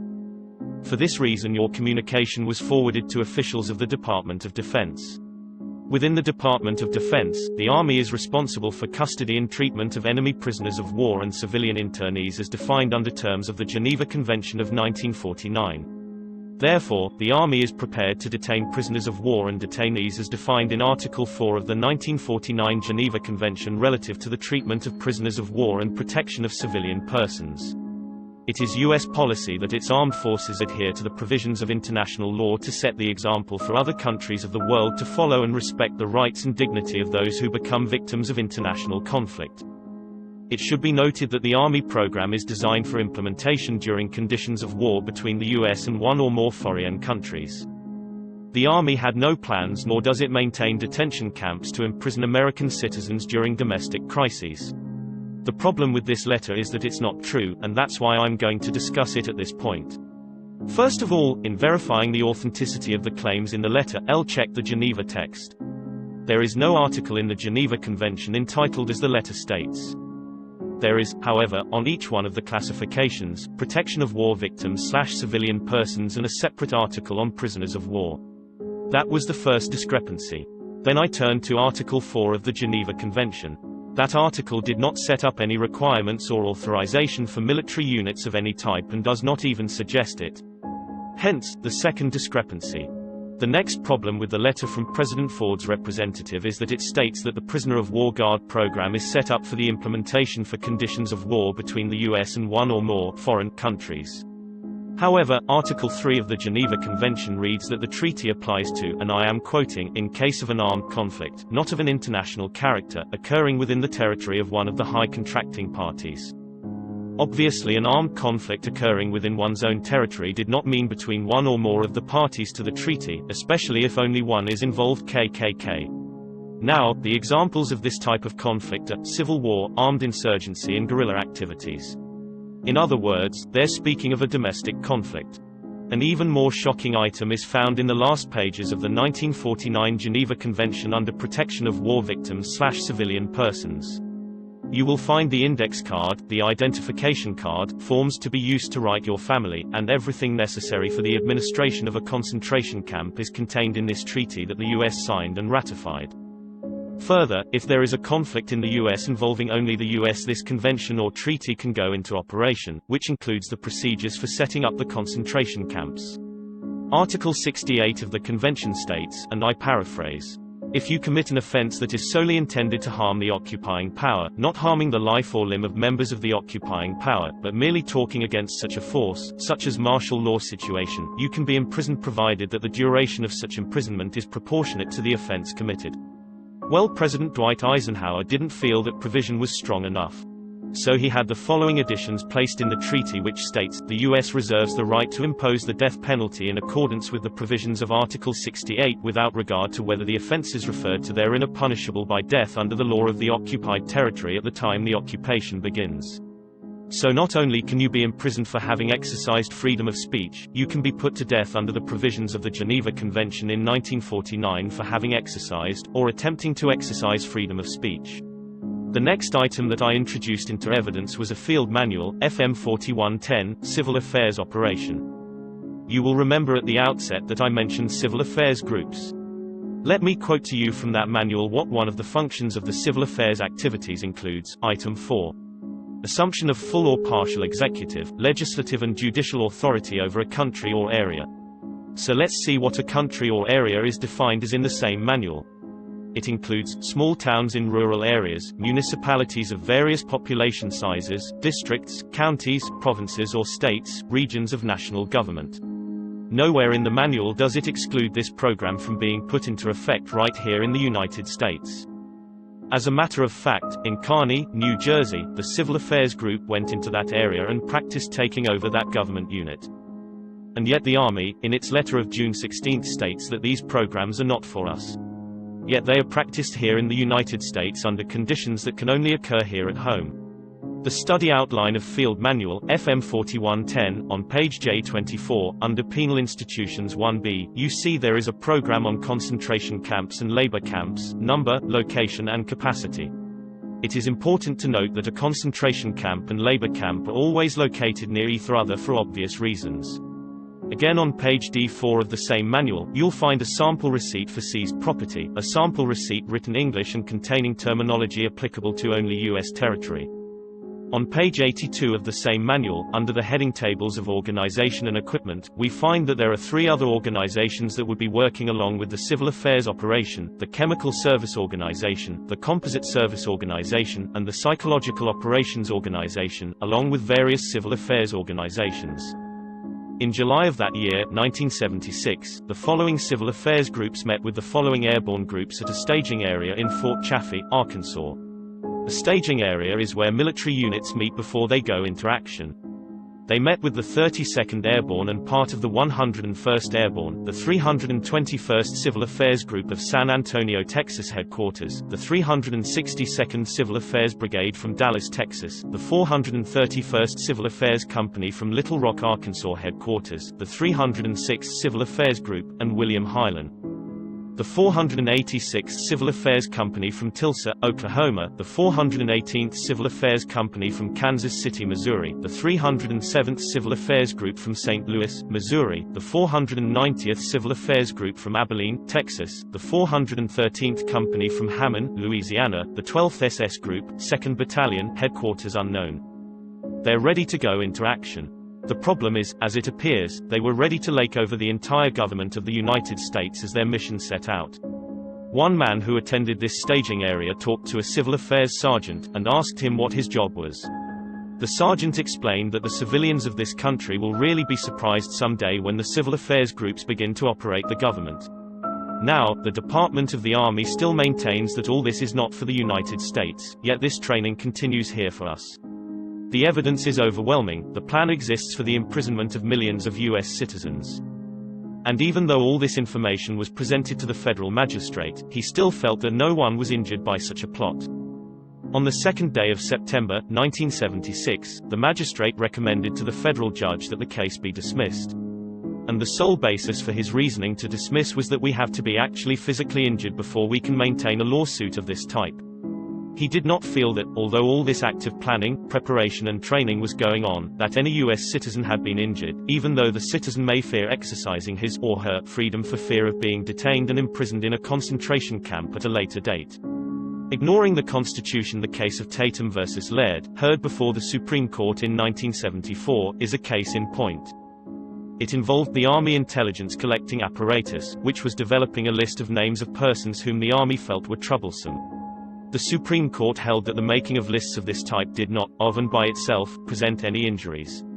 The minority opinion in that case was that the injury, in the case with a program such as this, made people afraid to use their freedom of speech for fear of being sent to jail for it. But the majority did not buy that argument. The difference between that case and this case, although we also have the computer program, is that we have something much further past that point, the concentration camp guard program and the civil affairs program for the taking over of all functions of our government. In light of that, the federal judge said that this is not an injury. As a matter of fact, the U.S. attorney alleged that even if people were placed in concentration camps, if they were all treated the same, they would still not have the right to go to federal court. On the 20th day of September, I filed a memorandum to notify the magistrate and the federal judge that I had discovered that the federal government had a program for a number of years to suspend our constitutional right of the writ of habeas corpus. This information substantiated the complaint. Habeas corpus is the name of that legal instrument utilized to bring someone before a judge when that person is being illegally imprisoned or detained so that he or she may obtain his or her freedom. The Constitution states that the writ of habeas corpus shall never be suspended. I found the disturbing information in a report, 94-755, 94th Congress, 2nd Session Senate, April 26, 1976, entitled Intelligence Activities and the Rights of Americans, Book 2. On page 17d, entitled First Amendment Rights, the report states that more importantly the government surveillance activities in the aggregate, whether expressly intended to do so, to deter the exercise of First Amendment rights by American citizens who become aware of the government's domestic intelligence program. Beginning on page 54, it is stated that, beginning in 1946 to 4 years before the Emergency Detention Act of 1950 was passed, the FBI advised the Attorney General that it had secretly compiled a secret index of potentially dangerous persons. The Justice Department then made tentative plans for emergency detention based on suspension of the privilege of the writ of habeas corpus. Department officials deliberately avoided going to Congress. When the Emergency Detention Act of 1950 was passed, it did not authorize the suspension of the writ of habeas corpus. But shortly after passage of that act, according to a Bureau document, Attorney General J. H. McGrath told the FBI to disregard it and to proceed with the program as previously outlined. A few sentences later, on page 55, it states, with the security index, use broader standards to determine potential dangerousness than those described in the statute. and, unlike the Act, department plans provided for issuing a master search warrant and a master arrest warrant. This is the center importance. It is the same thing that I am alleging in federal court. And yet the magistrate chose to ignore these facts also. We have government officials not only ignoring the will of Congress, but going the opposite of what the Constitution provides by planning illegally for the suspension of the writ of habeas corpus. In addition, as mentioned before, the master search warrant and the master arrest warrant are forms fed into the computer, which print the names and addresses on them from the tapes previously prepared by the intelligence gathering program. As you are arrested, your home will be searched and anything found there may be confiscated. This program has existed since 1946, up to and including 1973, and without proper access to judicial discovery techniques, it can't be determined whether the same plan now exists under the same name or under another name right now. This memorandum was filed on September 28 to make the court aware of the danger that our rights of freedom of speech and lawful assembly are in. But the court, on September 30, after this notification was received, dismissed the case. However, in keeping with the practice of federal courts in Houston of actively participating in the obstruction of justice, I was not notified of the dismissal until the 6th of October, which gave me just 2 working days to submit any further motion in a 10-day period before time starts running for the appeal. What I have just said regarding the federal courts in Houston is not only my opinion. The Houston Chronicle, surprisingly, published an extensive document severely criticizing the federal courts in Houston for making up their own rules as they go along with the proceedings, as well as commenting on the communist-like Supreme Court attitude of the judges and the court personnel. My experience here has been that the court has returned to me almost every document that I have filed. Then after a glib argument, they re-accept the document, stating that they just made a mistake. In reality, the power structure doesn't want these types of cases in any federal court.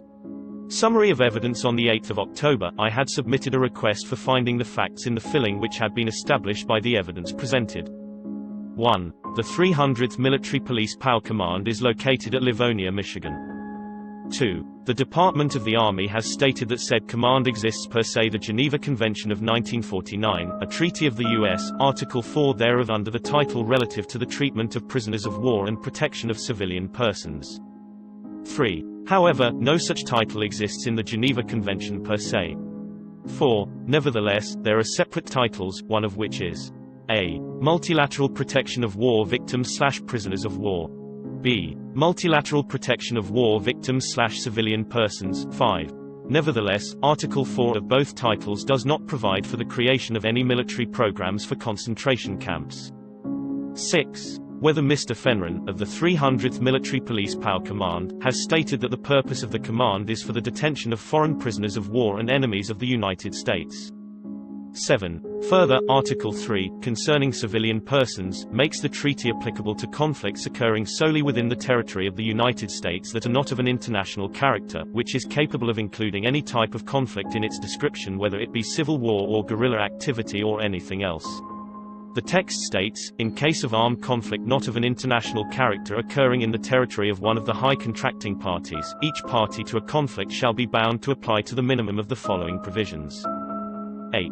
Department of the Army Field Manual FM 41-10, Civil Affairs Operations of Civil Affairs Organization lists, as one of its functions, the assumption of full or partial executive, legislative and judicial authority over a country or an area, and there is no specific exclusion of the United States as such a country or area. 9. The said manual defines country along certain geographical population basis, county, state regions and national government.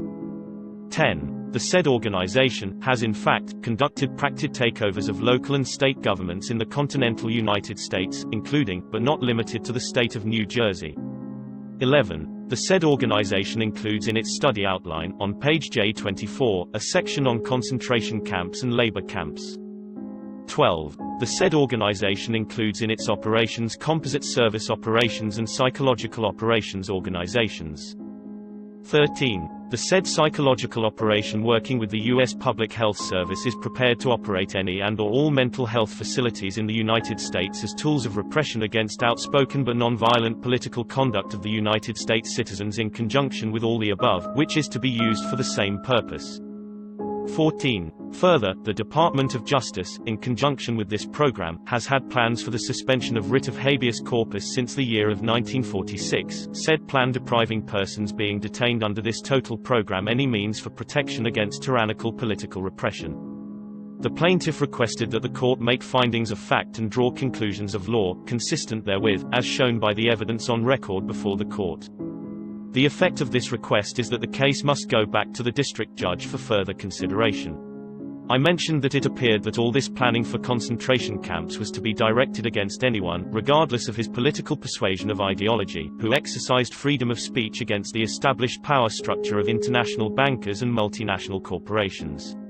But with Proposition 13 type movements threatening to reduce taxes throughout our nation, I foresee an activation of emergency programs so that the parasites on the federal take will continue to receive their checks. Price of patriotism. In the same Senate document, on intelligence activities on the rights of Americans referred to on pages 166 and 167, you will find that the federal government has targeted its intelligence activities against one group of Americans.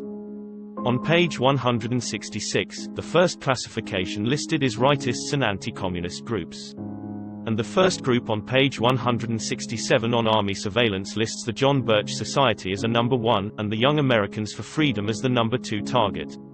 Therefore, the groups of U.S. American citizens considered to be the biggest enemy of the United States, by the federal government, at this time, is the conservative patriot, and those who assert the Constitution and individual rights. Although this information has been available since April of this year, 1979, no one has mentioned this incredible discovery that the federal government considers the patriotic conservative as its greatest enemy.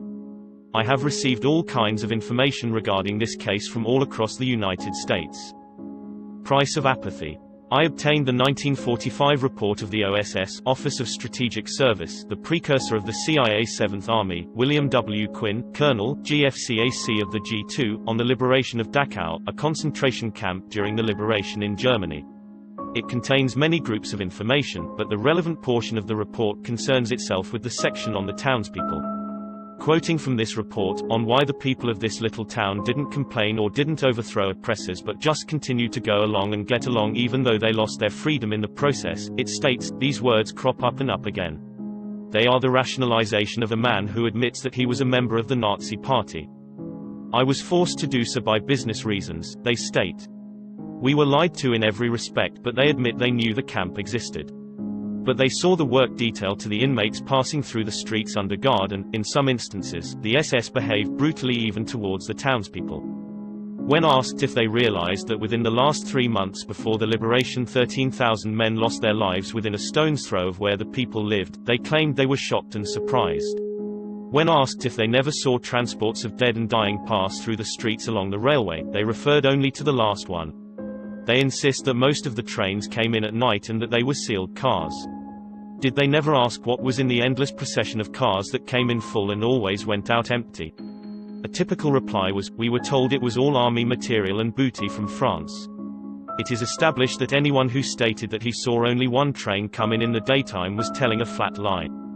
There are quite a few such people in Dachau. The analysis of the anti-Nazi element of the town. 1. The people knew what was going on in the camp, even 10 years prior to liberation. 2. The town did a thriving business from the concentration camp guard. 3. 90% are guilty and have dubbed themselves with the blood of innocent human beings. 4. The people are to blame for their cowardice, they were all too cowardly. They didn't want to risk anything, and that was the way it was in all of Germany. So you can see how the whole program is related here. My lawsuit was against one single aspect of the total program, the enforcement arm of the conspiracy. The people who make up the cadre that is going to occupy the concentration camps where enemies of the United States will be placed. Remember Solzhenitsyn's words in the Gulag Archipelago, resistance should have begun right there but it did not begin. You aren't gagged, you really can and you really ought to cry out that arrests are being made on the strength of false accusations.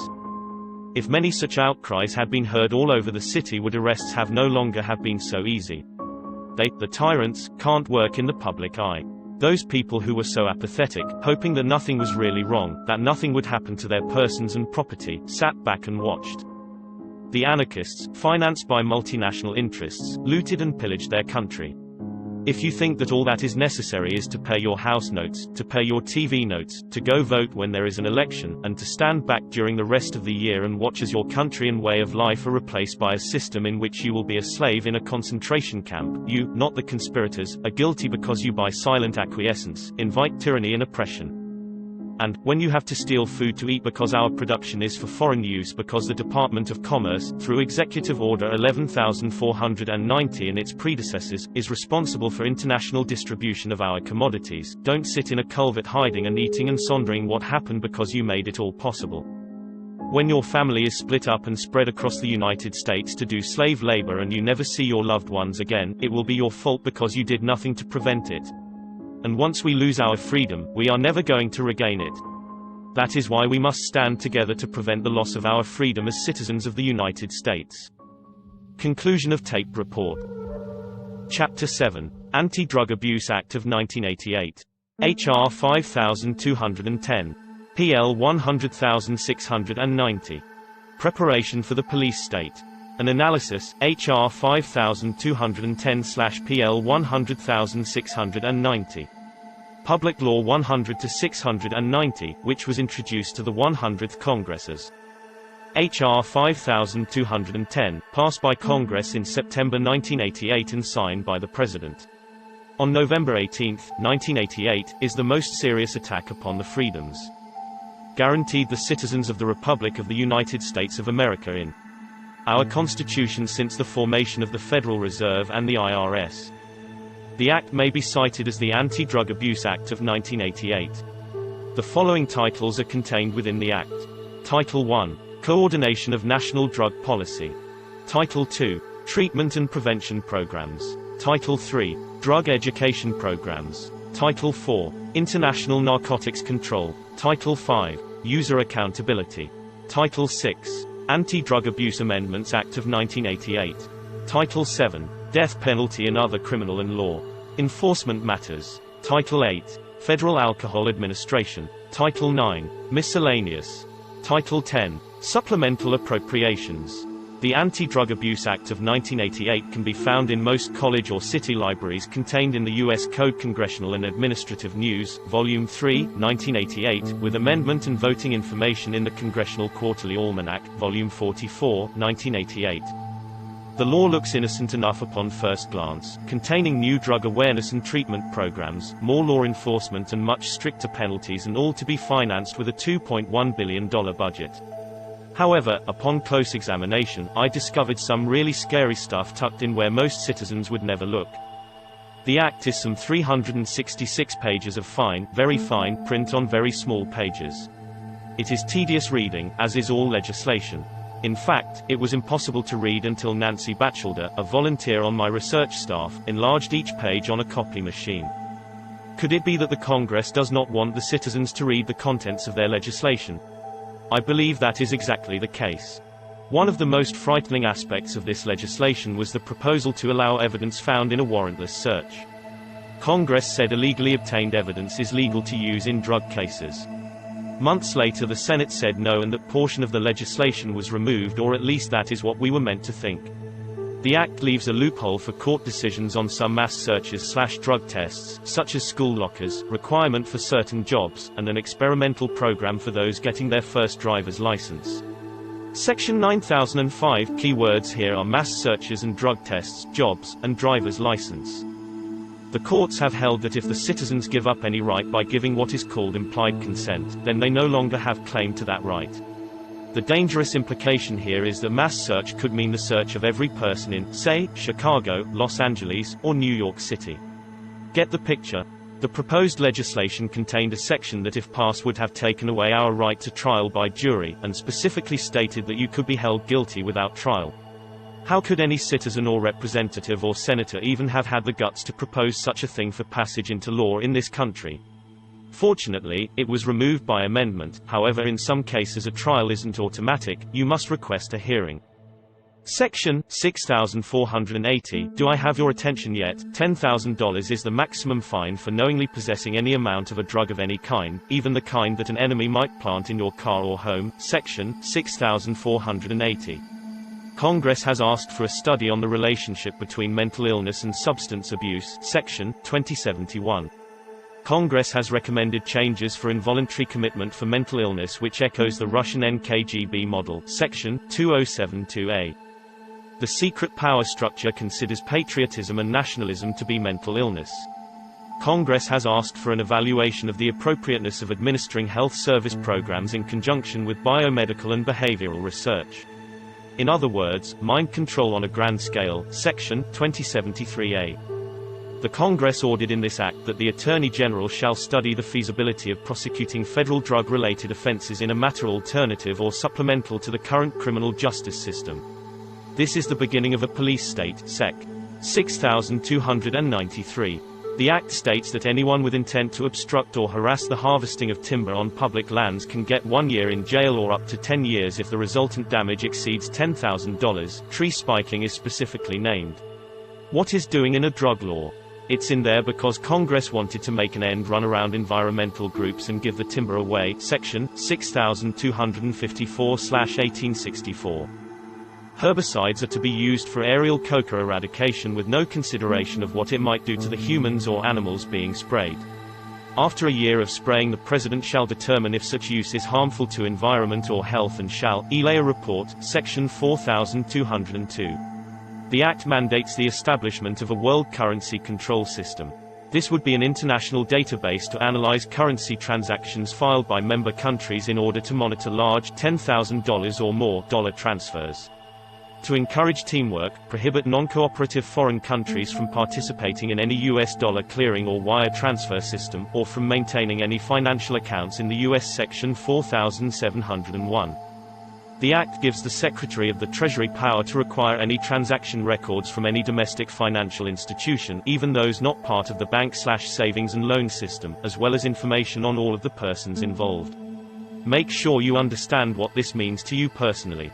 This is a police state, Section 6184/5326. Alert: the Constitution of the United States, Article 1, Section 9, Paragraph 2 states, "The privilege of the writ of habeas corpus shall not be suspended, unless when in cases of rebellion or invasion, the public safety may require it." Public Law 100-690, Section 7323, provides for a special committee on habeas corpus review of capital sentences, appointed by the Chief Justice of the United States. The purpose of the special committee is to recommend to the Chief Justice of the United States, who will forward the recommendation to the Chairman of the Committee on the Judiciary of the Senate, a proposal of a bill to modify federal habeas corpus procedure.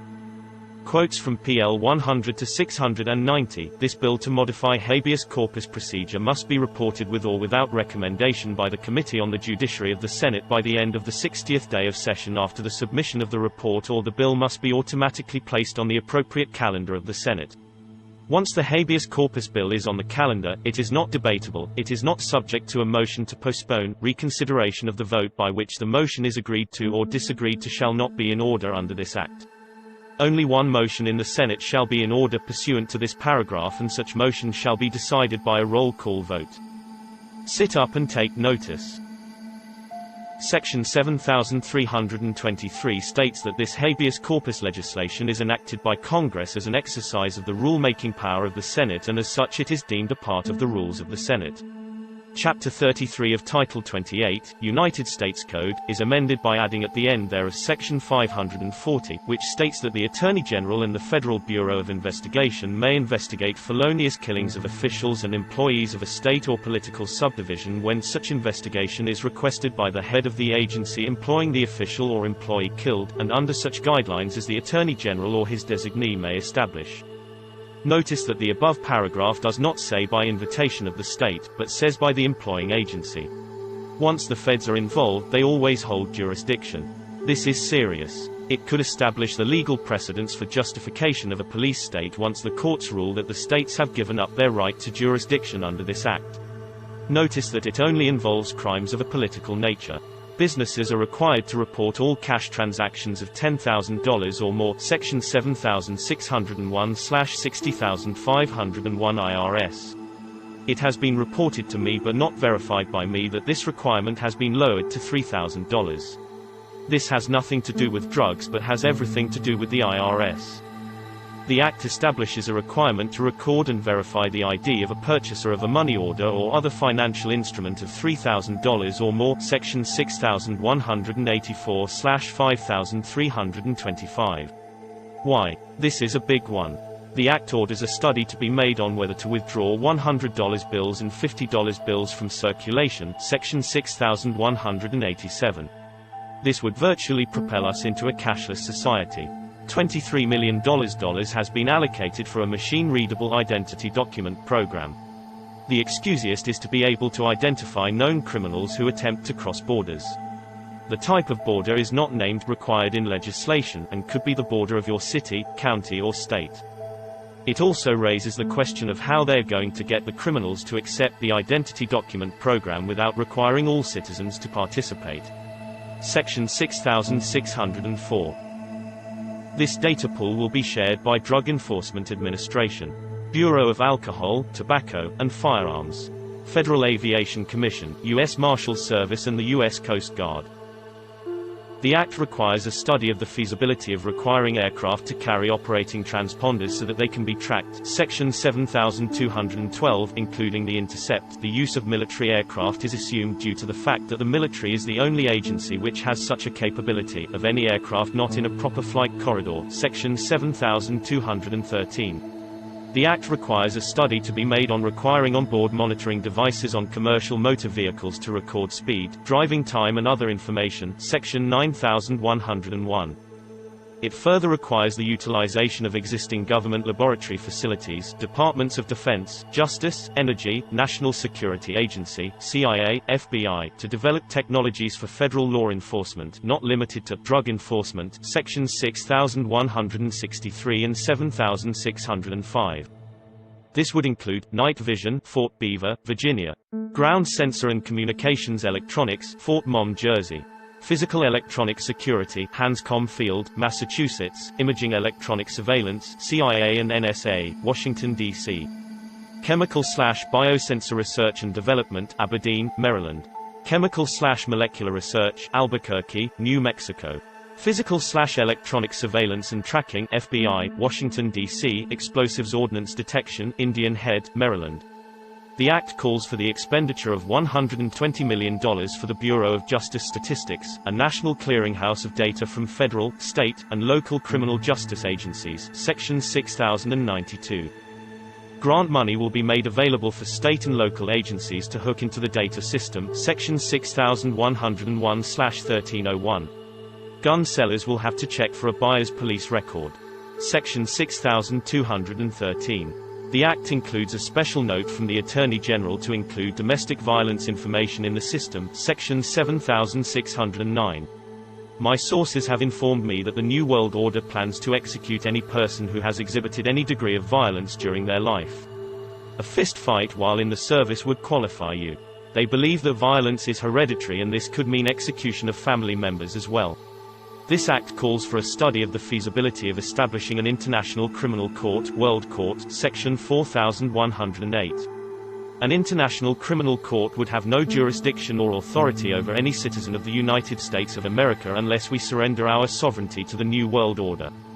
No weapons are to be allowed in federal buildings, up to 1 year imprisonment for carrying a weapon into any federal facility. The only exception is a pocket knife, but only if the blade is less than 1/2 inches long, Section 6215. The Act has authorized postal authorities to serve warrants, subpoenas, make arrests, carry firearms, and make seizures in matters involving use of mails, Section 6251. The Post Office Department is a private corporation and is not a part of the federal government. How can they be allowed to function as federal police if they are not federalized? A post office employee is destined to become a part of the National Police Force. It is now illegal to mail or send locksmithing equipment to anyone but a locksmith, Section 3002. Many common tools can be classified as locksmithing equipment. The Act legalizes the arming of aircraft in other countries for defensive purposes, in drug control, Section 4202. Say again, if this had been in existence a few years ago, the Iran-Contra affair would have been legal with only a statement that the arms were for defensive purposes in drug control. The Act mandates that military installations are to be used as mental treatment centers, or prison camps with work programs, sections 7302 and 2081/561. Does this sound like Russia? In addition, $200 million will go for new prisons, section 6157. Plus, proceeds from seized and forfeited property are to be used for construction of prisons, rewards for information or help, or for other things the Attorney General need not report, section 6072/924, Title 20 CIA-H. The Act states that prison industries may borrow and invest funds, section 7093. Prison industries may diversify their products and produce products on an economic basis. Section 1096b provide a labor pool Soviet Union style. It authorizes a study of the feasibility of requiring prisoners to pay their costs for food, housing and shelter at paid employment before, during or after imprisonment. Section 7301. In other words, it means imprisonment Soviet style presented in what sounds like a nice idea. A labor camp where men and women are worked to death is only that and nothing more or less, no matter what they call it or how attractive they make it sound. Prisons going into business to produce products on an economic basis can only serve to destroy the last remnants of small business. This law is 366 pages of very small print. I am sure that as carefully as I read it, I still must have missed many other terrible clauses. Congressmen have been known to deny knowledge of this law, and some have stated that it does not exist because they are terrified of the public finding out what they have done. When I first warned the nation about this legislation on talk radio across the country, the government pulled all copies not already in public hands. The government states that there are no copies available and there will not be any copies available. This act is too large to include in this book. You will find it in your library, though, exactly as I have stated at the beginning of this chapter. Please look it up yourself to verify that it is indeed real. Sources: Public Law 100-690. U.S. Code Congressional and Administrative News, Volume 3, 1988, with amendment. And Voting Information in the Congressional Quarterly Almanac, Volume 44, 1988. Chapter 8. Are the sheep ready to shear? Oklahoma, HB 1750. The Police States Test Case. Gary North recently wrote about one of the scariest pieces of socialistic police state legislation to arrive on the scene to date. On January 1, 1991, a new 96-page state law goes into effect, HB 1750, passed last year 1989. It requires all Oklahoma residents to declare everything they own to the tax collector, everything, guns, coins, art collections, furniture, business equipment, bank accounts, household furniture, etc. Forms will be distributed through banks. Any taxpayer who refuses to fill out the form and submit it to the tax assessor by March 15th. The ideas of March will be visited by an assessor. He will ask permission to enter the home or place of business. If this request is denied, he will be issued a search warrant. Any property not previously listed, or undervalued, will be assessed a penalty of up to 20% of its market value. This will make renters into property taxpayers and make life easy for the gun grabbers. What are the investment implications of this? Invest in a good gun and be standing on your porch with gun in hand when they pay you a visit. It is clear where the tax collectors are headed next. Oklahoma will be a test case. If they can pull this one off, the other states will follow. Big Brother wants to know all and to tax all. Eventually the New World Order will eliminate all private property, redistribute the wealth, and this inventory will tell them how much exists and exactly where it is stored. Of course, the Oklahoma tax assessor will share its information with other federal and state agencies.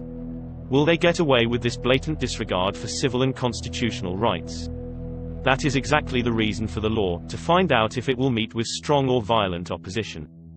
If the citizens of Oklahoma lie down and allow this to happen, then you can bet everyone else in the nation is going to be subjected to the same or a similar law. It is time to stand up with a weapon and scream, "Enough!" It is time to draw the line. It is time to make decisions and carry them out. It is time to resist at any and all cost. The penalty for failing to do so is slavery. It is not time for rebellion. It is time for restoration. The Constitution must be again, as it once was, the supreme law of the land. Federalism is treason. Stand up and fight. Sources: HB 1750, legislation of the Oklahoma State House of Representatives, Oklahoma City, Oklahoma, 1989. North, Gary. Big Brother wants to see it all in Oklahoma. The McAvaney Intelligence Advisor. July 1990. Chapter 9. Anatomy of an Alliance. The Logic for the New World Order. The glue that binds the alliance of power and the consequences. All that is necessary for evil to triumph is for good men to do nothing. Edmund Burke. 1729–1797. The Reasons for Cooperation Between Opposing Forces. I give lectures all over the United States. At some point before, during or after every lecture, some well-meaning but misguided soul tells me that I have it all wrong and that it's the Jews, the Catholics, the communists, or the bankers that are the cause of all our ills. The target group is blamed for everything that has ever gone wrong. Power over everyone and everything is always attributed to this group, whichever group it happens to be at that moment to that person. These poor people are on the right track, in that there has been and certainly is a conspiracy to bring about a totalitarian world order. They are completely off track to think that any one ethnic, religious, or financial group alone could ever muster enough power to bring its plan to fruition. One group, you see, would always be opposed by all of the other special interest groups that exist and have always existed throughout history. That is, unless they were all really the same group, the Illuminati, or for some reason they became unified, the Bilderberg Group. The one-group scenario, except for the Illuminati, has been used effectively to divert your attention away from the truth. It has caused you to fight each other in a manipulation that always leads the real conspiracy closer to its ultimate goal, a new world order.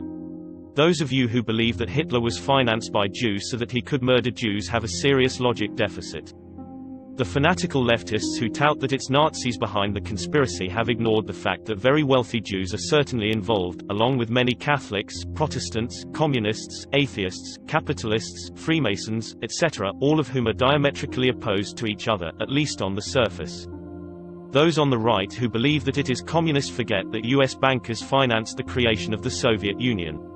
Financial assistance from many different countries, institutions, and peoples of opposing religious and political beliefs has been the only thing that has kept the unworkable communist economy afloat for all of these years.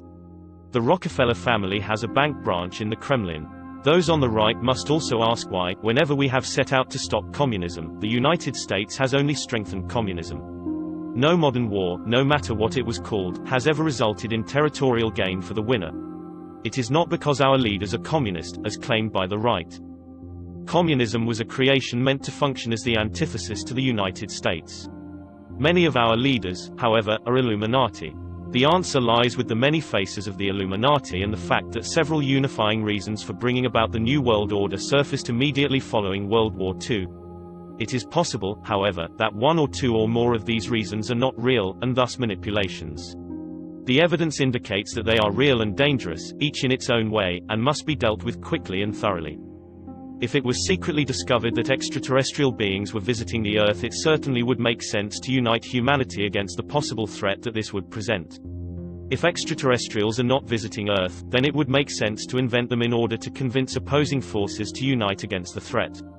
This has been done whether or not the alien beings in question exist. However, there are more believable and more immediate dangers that may be the reason for an alliance of so many traditionally opposing groups. Aliens will be discussed at length in a later chapter. The reason could be the threatened extinction of the human race by no other enemy than the human race itself. This threat may not be a manipulation, it may be real, and unless drastic measures are taken, may materialize within the next 100 years. Following World War II, something happened that was to have tremendous significance for the future of all mankind.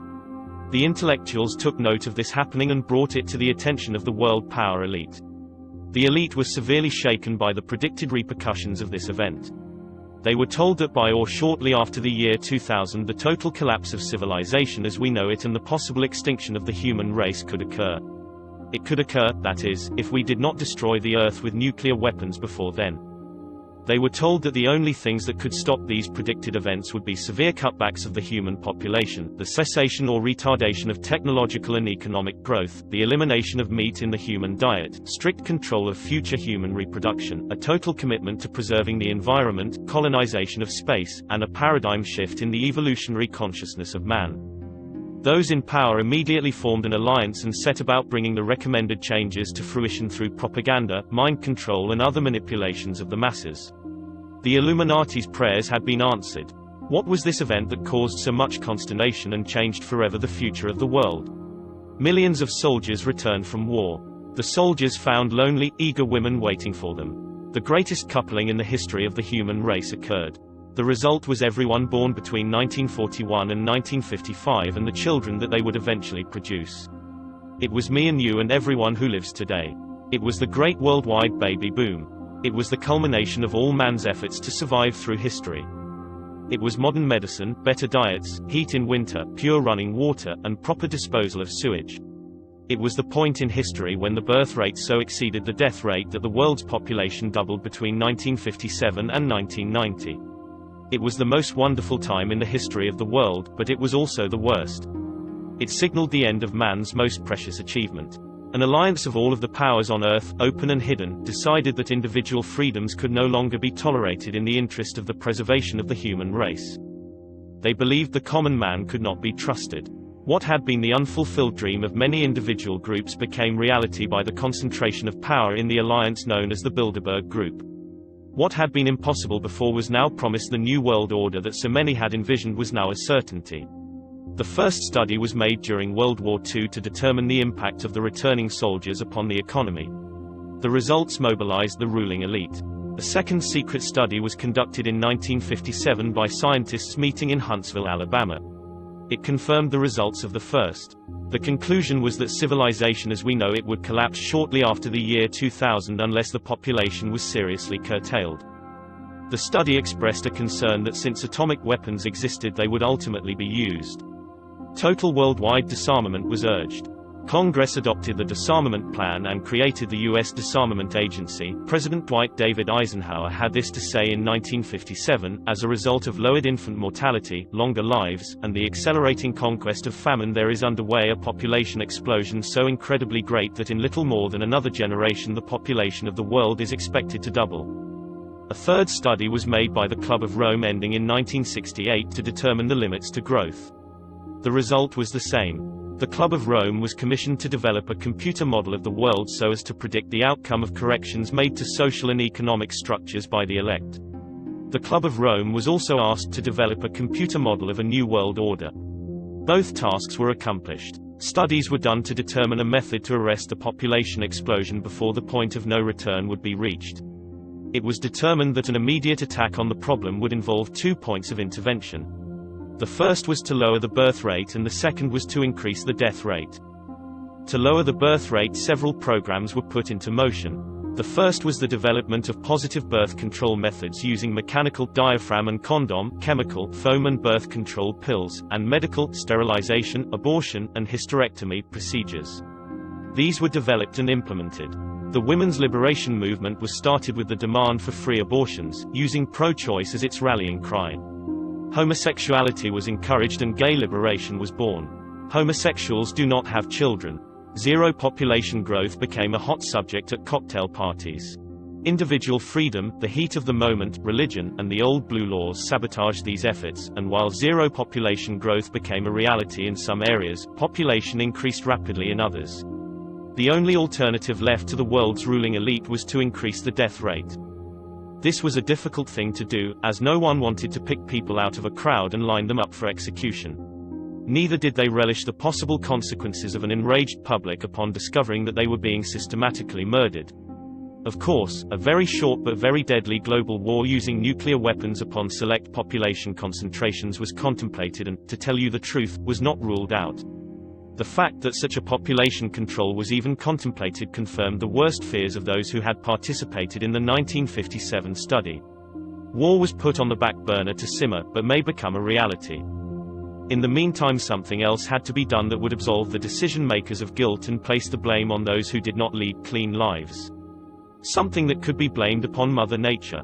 What was needed was the bubonic plague or some other horrible but natural disease. The answer came from Rome. Several top-secret recommendations were made by Dr. Aurelio Peccei of the Club of Rome. He advocated that a plague be introduced that would have the same effect as the famous Black Death of history. The chief recommendation was to develop a microbe which would attack the autoimmune system and thus render the development of a vaccine impossible. The orders were given to develop the microbe and to develop a prophylactic and a cure. The microbe would be used against the general population and would be introduced by vaccine. The prophylactic was to be used by the ruling elite. The cure will be administered to the survivors when it is decided that enough people have died. The cure will be announced as newly developed when in fact it has existed from the beginning. This plan is a part of Global 2000. The prophylactic and the cure are suppressed. Man has skyrocketed from a defensive position, largely subordinated to nature's alternatives, to a new and dominant one. From it he not only can and does influence everything in the world but, voluntarily or unwittingly, can and indeed does determine the alternatives of his own future, and ultimately must choose his options for it. In other words, his novel power condition practically compels him to take up new regulatory functions that willy-nilly he has had to discharge with respect to the world's mixed natural human systems. Having penetrated a number of the erstwhile mysteries and being able to sway events massively, he is now vested with unprecedented, tremendous responsibilities and thrown into the new role of moderator of life on the planet, including his own. The above words were written by Dr. Aurelio Peque and are taken verbatim from page 607 of the Global 2000 report to the President. Funding was obtained from the U.S. Congress under HB 15090, 1969, where $10 million was given to the DoD's 1970 budget. Testimony before the Senate committee revealed that they intended to produce a synthetic biological agent, an agent that does not naturally exist and for which no natural immunity could have been acquired. Within the next 5 to 10 years it would probably be possible to make a new infective microorganism which could differ in certain important aspects from any known disease-causing organisms. Most important of these is that it might be refractory to the immunological and therapeutic processes upon which we depend to maintain our relative freedom from infectious disease. Sir Julian Huxley said, "Overpopulation is, in my opinion, the most serious threat to the whole future of our species." The project, called MK Naomi, was carried out at Fort Detrick, Maryland. Since large populations were to be decimated, the ruling elite decided to target the undesirable elements of society. Specifically targeted were the black, Hispanic, and homosexual populations. The poor homosexuals were encouraged on the one hand and scheduled for extinction on the other. The African continent was infected by smallpox vaccine in 1977. The vaccine was administered by the World Health Organization. According to Dr. Robert Strecker, without a cure the entire black population of Africa will be dead within 15 years. Some countries are well beyond epidemic status. The U.S. population was infected in 1978 with the hepatitis B vaccine. Dr. Wolf Smunes, the ex-roommate of Pope John Paul II, was the mastermind behind the November/78 to October/79 and March/80 to October/81 experimental hepatitis B vaccine trials conducted by the Centers for Disease Control in New York, San Francisco and 4 other American cities. He lost the plague of AIDS upon the American people. The gay population was infected. The ads for participants specifically asked for promiscuous homosexual male volunteers. Whatever causes AIDS was in the vaccine. The vaccine was manufactured and bottled in Phoenix, Arizona. The order was given by the Policy Committee of the Bilderberg Group based in Switzerland. Other measures were also ordered. The one you will be able to check the easiest is the Hague-Kissinger depopulation policy, which is administered by the State Department. This policy dictates that third world nations take positive and effective steps to decrease their populations and hold them in check, or they get no aid from the United States. If the third world nations refuse, civil war usually breaks out and the rebels are usually found to be trained, armed, and financed by the Central Intelligence Agency. That is why many more civilians, especially young fertile females, than soldiers have been killed in El Salvador, Nicaragua, and other places. These wars have been instigated in Catholic countries by Jesuits, see Chapter 2. The Hague-Kissinger depopulation policy has taken over various levels of government and is in fact determining U.S. foreign policy. The planning organization operates outside the White House and directs its entire efforts to reduce the world's population by 2 billion people through war, famine, disease, and any other means necessary.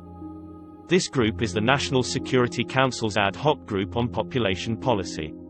The policy planning staff is in the State Department's Office of Population Affairs, established in 1975 by Henry Kissinger. This same group drafted the Global 2000 report to the President that was given to Carter.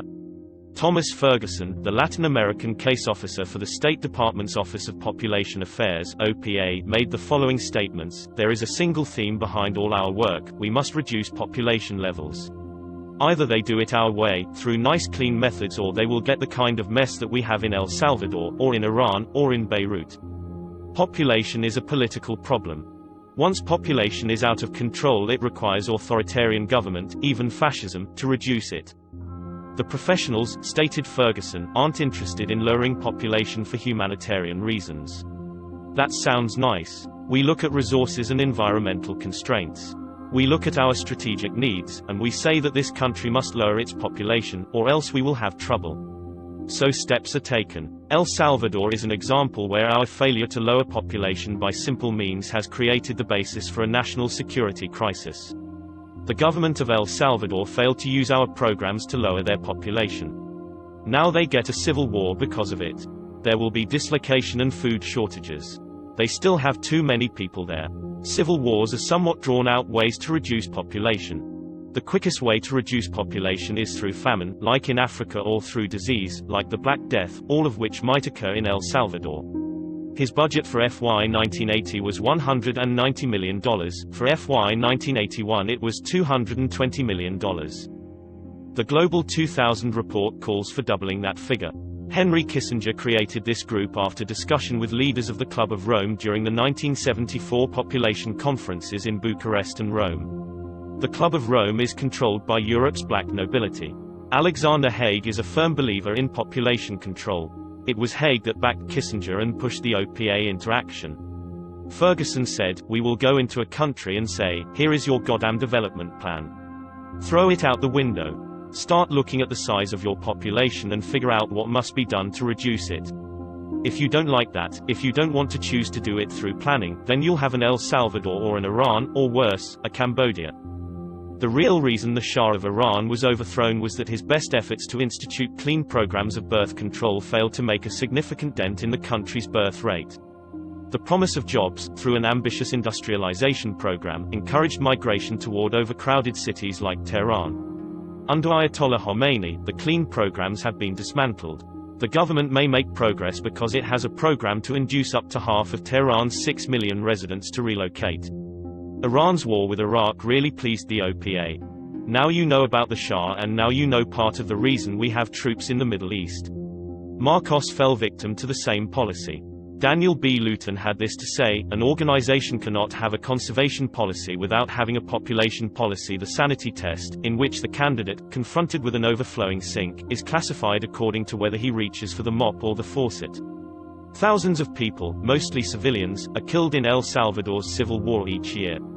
To accomplish what the State Department deems adequate population control, the civil war would have to be greatly expanded, according to Thomas Ferguson, the Latin American case officer for the OPA. El Salvador was targeted for population control and war in an April 1980 population report published by the National Security Council. El Salvador is an example of a country with serious population and political problems, the report states. Rapid population growth, the birth rate has remained unchanged in recent years, aggravates its population density, which is already the highest on mainland Latin America. While a population program exists on paper, it has not been pursued with a strong commitment, and contraceptives remain unavailable. The population program really did not work, OPA's Ferguson said. The infrastructure was not there to support it. There were just too many goddamn people. If you want to control a country, you have to keep the population down. Too many people breed social unrest and communism. Something had to be done, the OPA official said. The birth rate is 3.3%, one of the highest in the world. Its population, he complained, will double in 21 years. The civil war can help things, but it would have to be greatly expanded. In making sure that the population falls in El Salvador, Ferguson said, the OPA has learned a lot from its experiences in Vietnam. We studied the thing. That area was also overpopulated and a problem. We thought that the war would lower population, and we were wrong. Now you know what we were really doing in Vietnam and why we were not allowed to win. According to Ferguson, the population in Vietnam increased during the war, despite US use of defoliation and a combat strategy that encouraged civilian casualties. Now you know why those of us in the know consider Lieutenant Calley to be a scapegoat. To reduce population quickly, said Ferguson, you have to pull all the males into the fighting and kill significant numbers of fertile, childbearing age females. He criticized the current civil war in El Salvador. You are killing a small number of males and not enough fertile females to do the job on the population. If the war went on 30 to 40 years like this, then you might accomplish something. Unfortunately, we don't have too many instances like that to study. To aid you in your research of this travesty, the names of the significant reports are the population bomb by Dr. Paul R. Ehrlich, his wife Anne is a member of the Club of Rome, the Global 2000 Report to the President, and the Limits to Growth, a report for the Club of Rome's project on the predicament of mankind. In April 1968 the study began publicly in the Accademia dei Lincei in Rome, Italy. The study had been ongoing in secret ever since the initial findings of the Huntsville meeting of 1957. They met at the instigation of Dr. Aurelio Pecche. The first real public indication of their findings and the solution that had been decided upon was publication of the book The Population Bomb in May 1968. Notice how close the dates are. On page 17 of The Population Bomb, a telling paragraph reveals all there is to know. In summary, the world's population will continue to grow as long as the birth rate exceeds the death rate. It's as simple as that. When it stops growing or starts to shrink, it will mean that either the birth rate has gone down, the death rate has gone up, or a combination of the two. Basically, then, there are only two kinds of solutions to the population problem. One is a birth rate solution, in which we find ways to lower the birth rate. The other is a death rate solution, in which ways to raise the death rate, war, famine, pestilence, find us. The problem could have been avoided by population control, in which mankind consciously adjusted the birth rate so that a death rate solution did not have to occur. The recommendations of the results of the study were made by Dr. Aurelio Pecche, who pledged not to use the prophylactic and not to take the cure should the microbe be developed and should he contract the disease. Dr. Pecche was considered a hero for deciding to take the same risk as the general population. The public results of the study were published in 1968 and again in 1972. The MIT project team members that developed the computer model study are listed below. Dr. Dennis L. Meadows.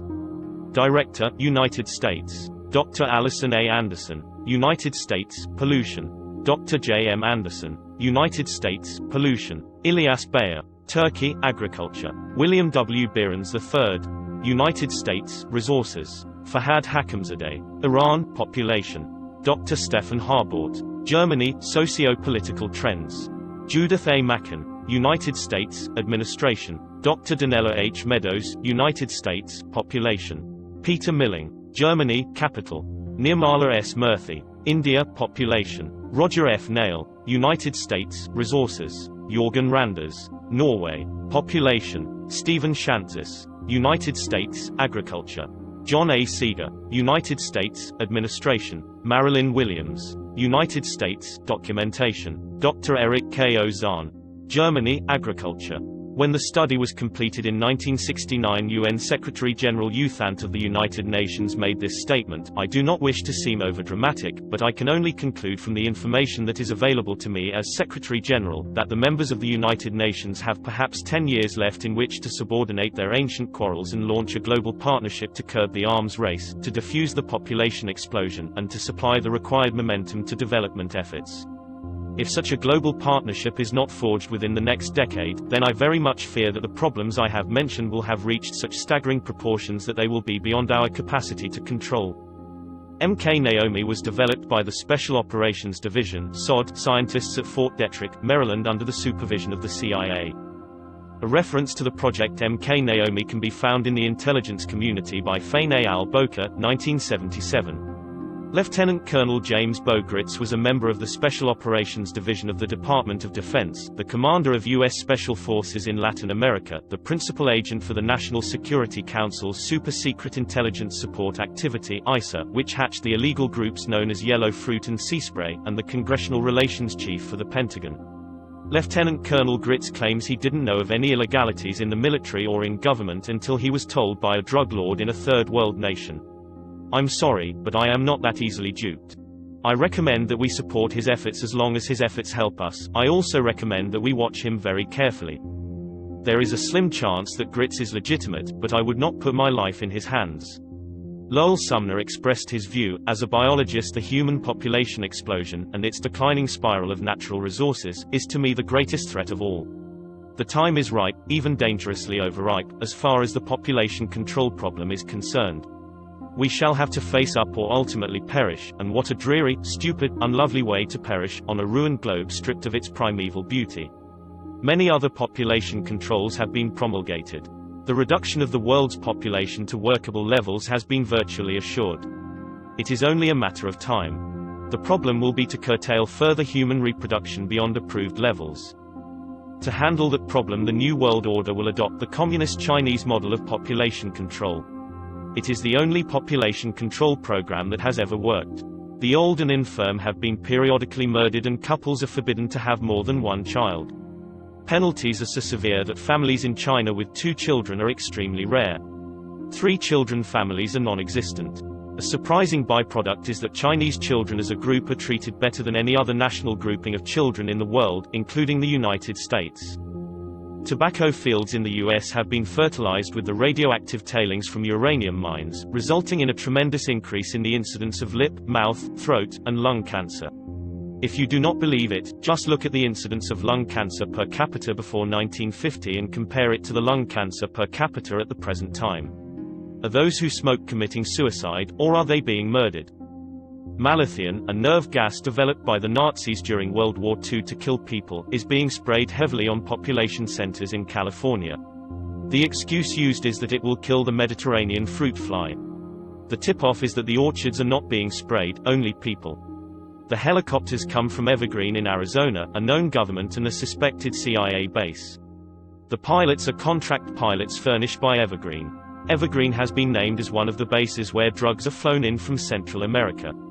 The city of Pasadena passed a law making it illegal to spray malathion within the city limits. The law was ignored and the city took no action. When the people of California literally revolted against the spraying of malathion, the governor of California stated that he did not have the power to stop the operation. What higher power is there that could prevent a governor of a state from halting the spraying of an insecticide? A warning was issued to cover up automobiles and belongings because malathion could destroy paint, some plastics, and other property. People, they said, would not be injured. It is a lie. Heart disease used to be a very rare illness. Now it is epidemic. Go and look at the statistics. I do not know what is causing this, but 80 years ago people consumed more salt, fat, cholesterol, and everything else that heart disease is blamed upon, but the disease was rare. Why is it now one of the leading killers? In the state of Colorado and elsewhere, dioxin is turning up in the drinking water at alarming levels. It should not be present in any amount. Where is it coming from? Dioxin is one of the deadliest chemicals known to man. Colorado citizens attempting to do battle against the dioxin contamination are met with closed doors, denial, and attacks upon their characters.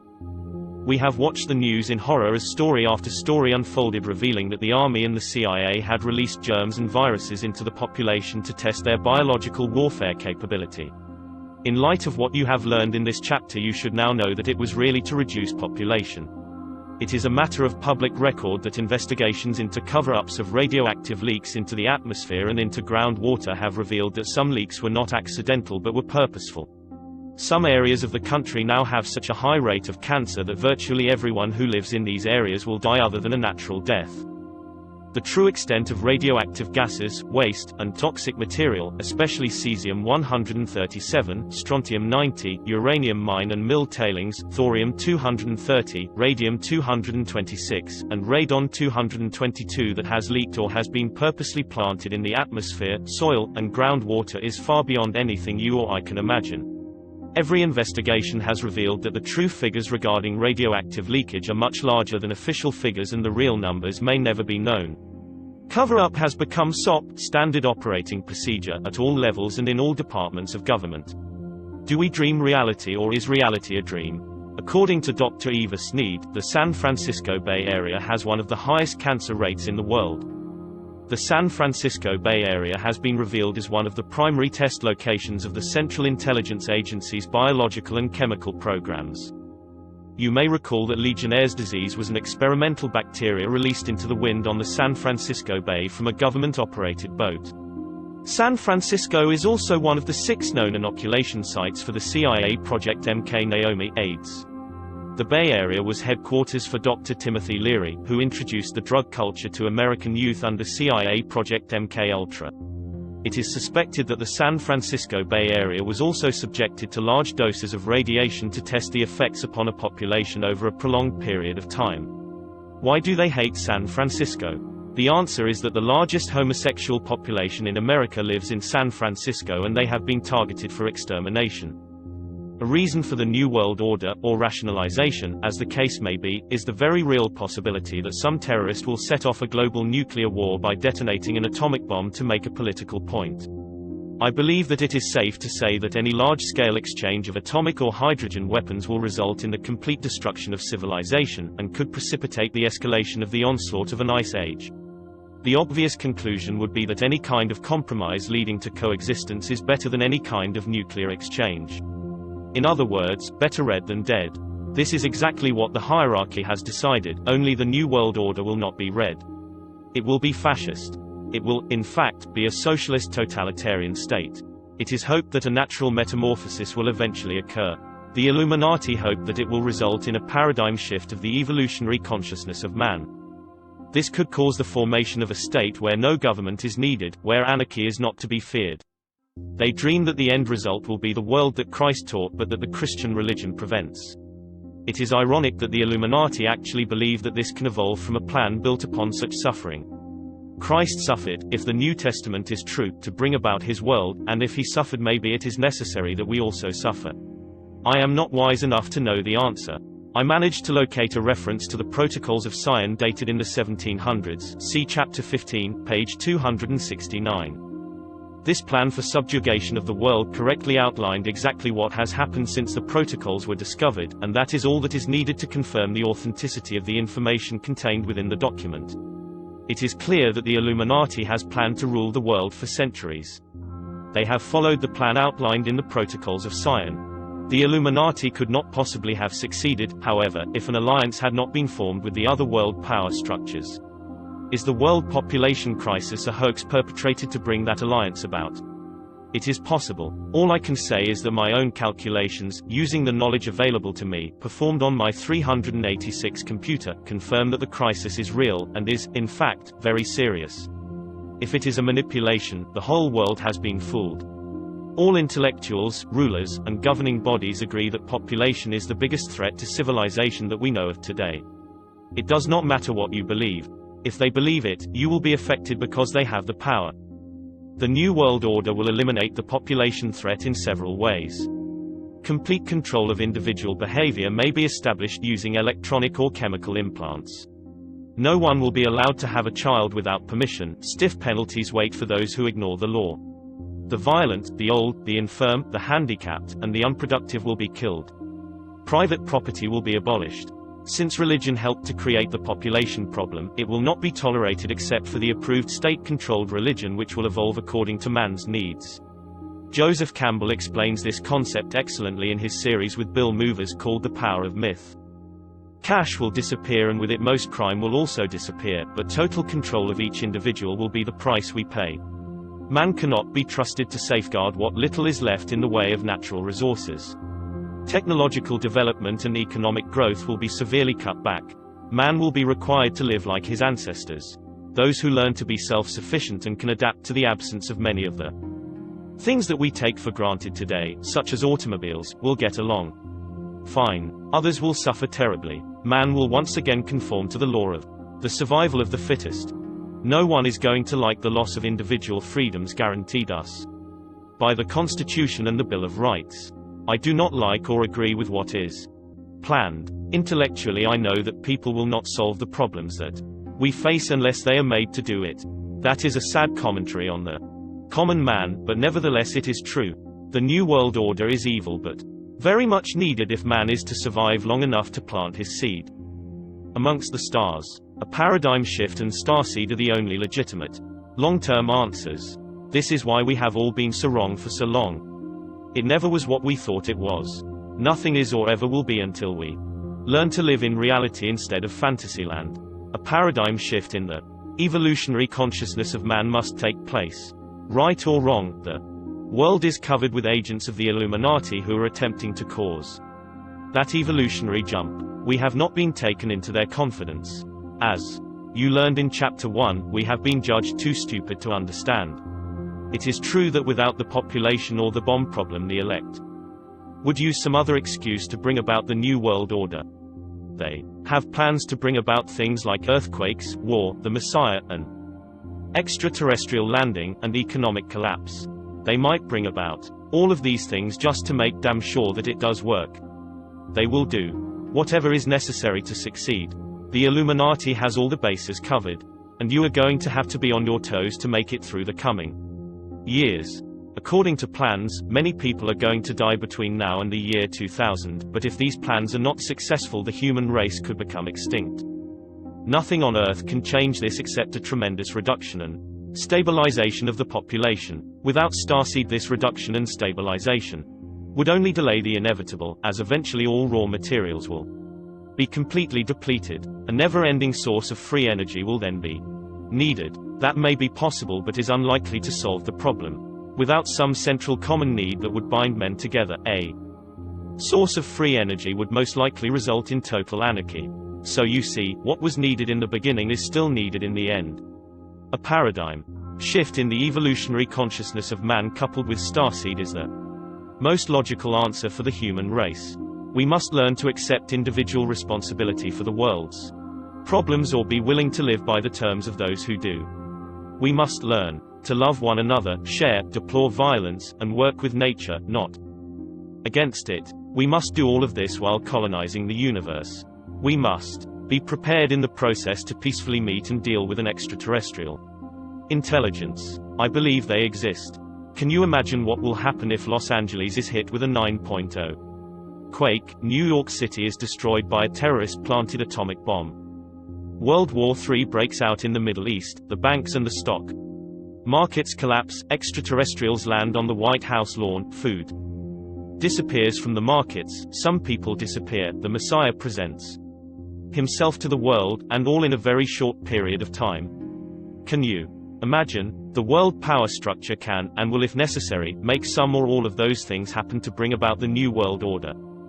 Patriots must not be at home on any national holiday during the day or night ever again until the danger is past. Disregard this warning and you will find yourself in a concentration camp. In the camp you will be treated for a mental illness called nationalism, common to patriots. This illness is not in the interest of the New World Order. Those who cannot be cured will be exterminated. When asked what was in store for the world in the coming decade, Henry Kissinger said this: everything is going to be different.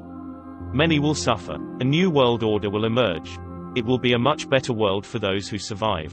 In the long run, life will be better. The world we have wanted will be reality. Chapter 10. Lessons from Lithuania. A well-regulated militia, being necessary to the security of a free state. The right of the people to keep and bear arms shall not be infringed. Amendment 2. Constitution of the U.S. I know not what others may do.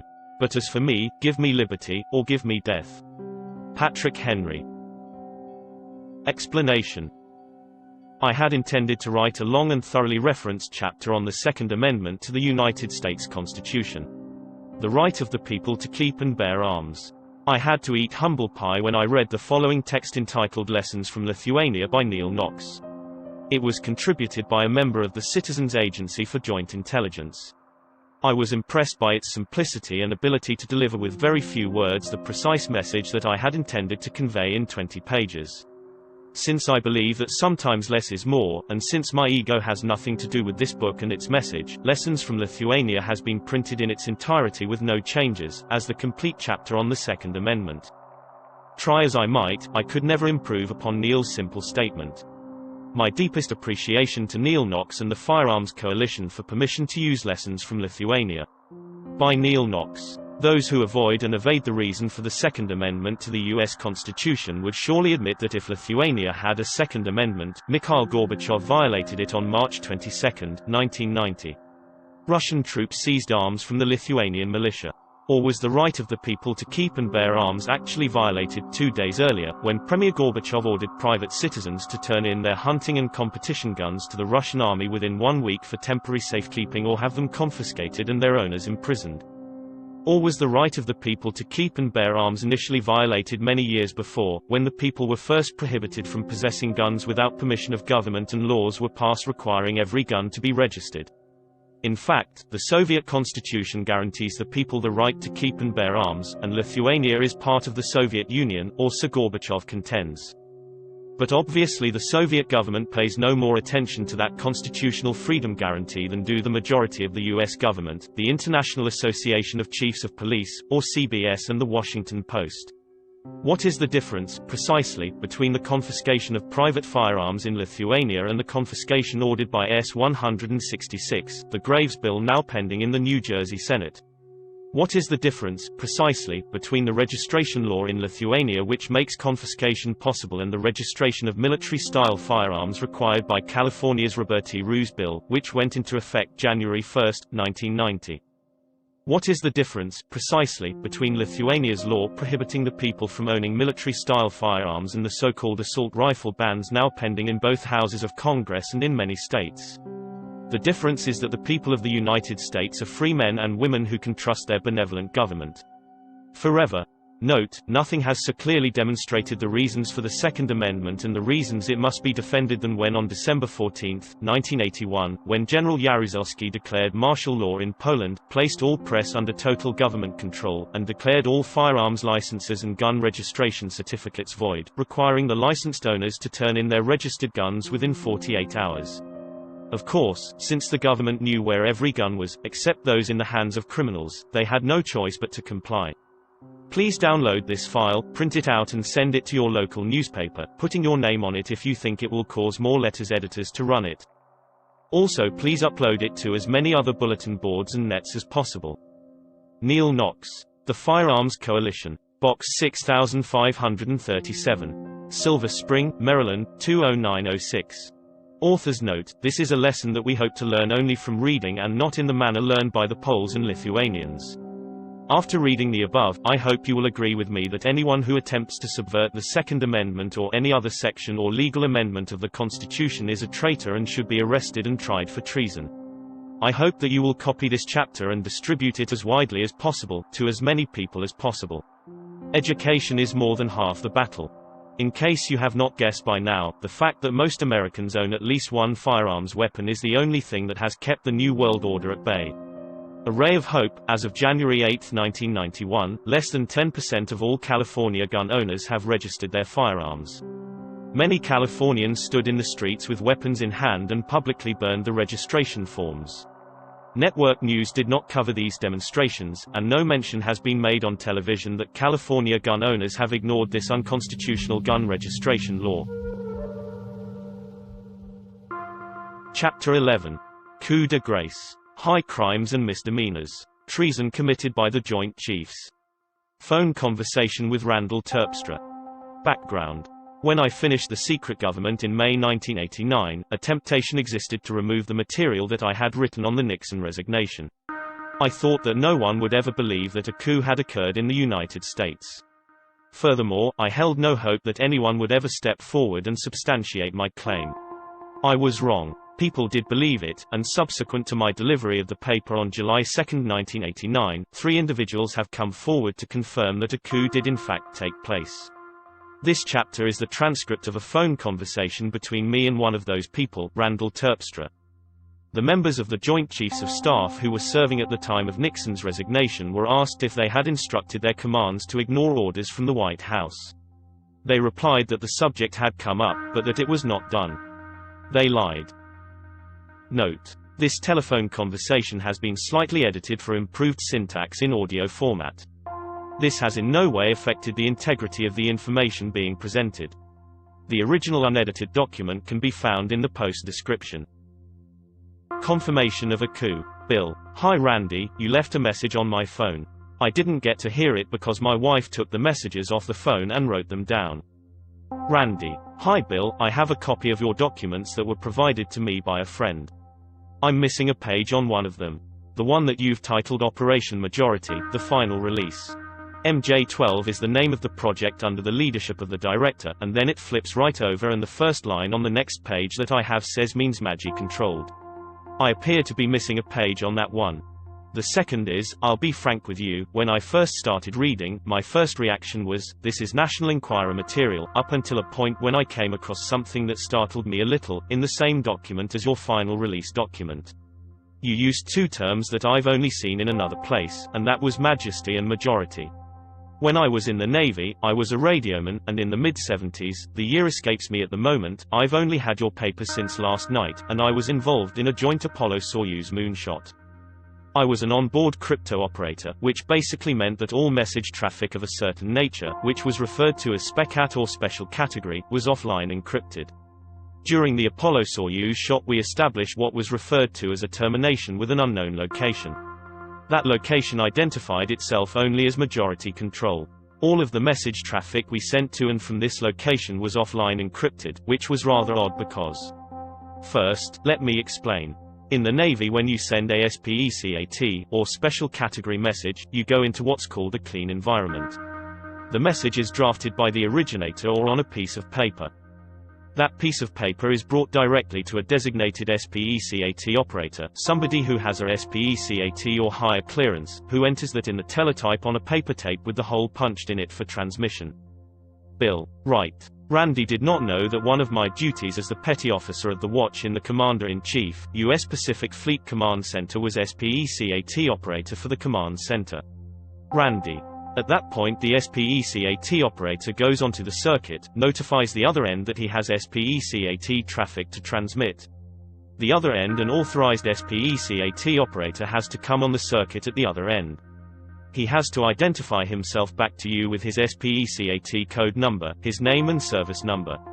Now, to me at this particular moment in time and space, this would be in the middle 70s, that was probably the most insulated means of transmitting information point to point in the military, because you knew who wrote the message, who had seen it to transmit, who had received it, all the way to its ultimate.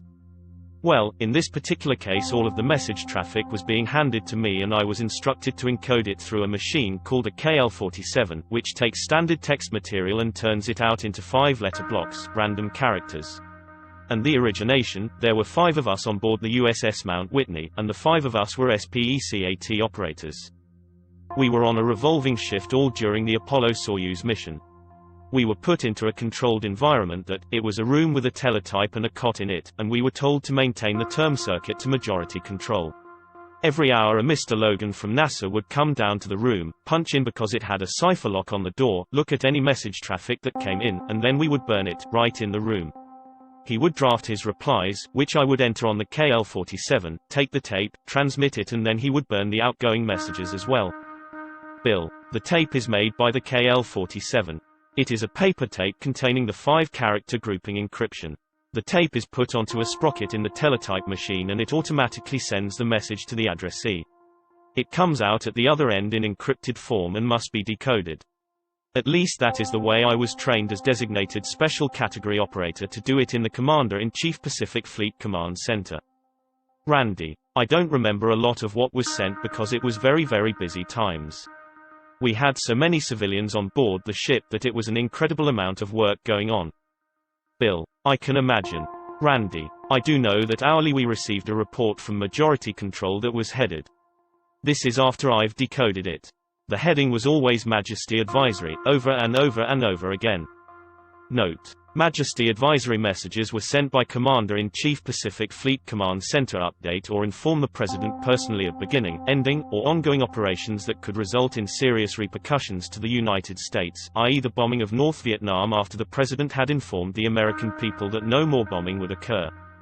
Randy. Now after doing this I was on for 4 hours, then off for 4, then on for 4. We did a rollover like that for the whole Apollo-Soyuz mission. The other thing that I saw that tripped me off a little bit was the term IACs. Bill. Identified Alien Craft. Randy. They never spelled out the acronym. It was just IACs. It was recurring through all of this message traffic that I was sending. Bill. Randy, you are a godsend. Where have you been hiding all of these years? Randy. How I came about getting your document is a long story as well, but when I read through it, it was just like a floodgate opened up and all these memories kept coming back. Now, at the end of it, after the Apollo-Soyuz mission concluded, the 5 operators, myself included, were given 50 days basket leave, which in the Navy meant they give you leave for free. They didn't dock you for it.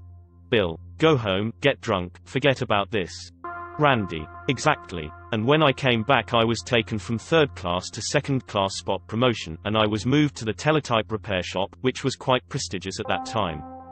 Bill. It's quite normal when you're exposed to this material. They either snuff you or promote you.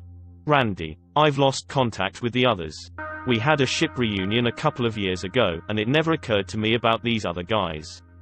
But I don't have a conscious memory of seeing them.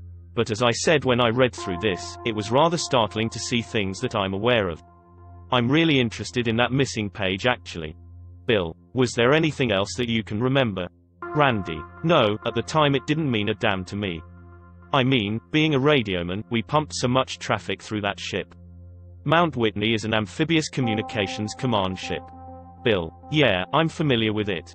Were you in the Navy at the time that Nixon resigned? Randy: No, I wasn't. I was acting as a consultant to a company that was doing work for the U.S. Marine Corps. Bill: Were you in communications at that time? Randy: Yes, I was. Bill: Do you remember a message that came to military commands? Let me see if I can remember the exact words.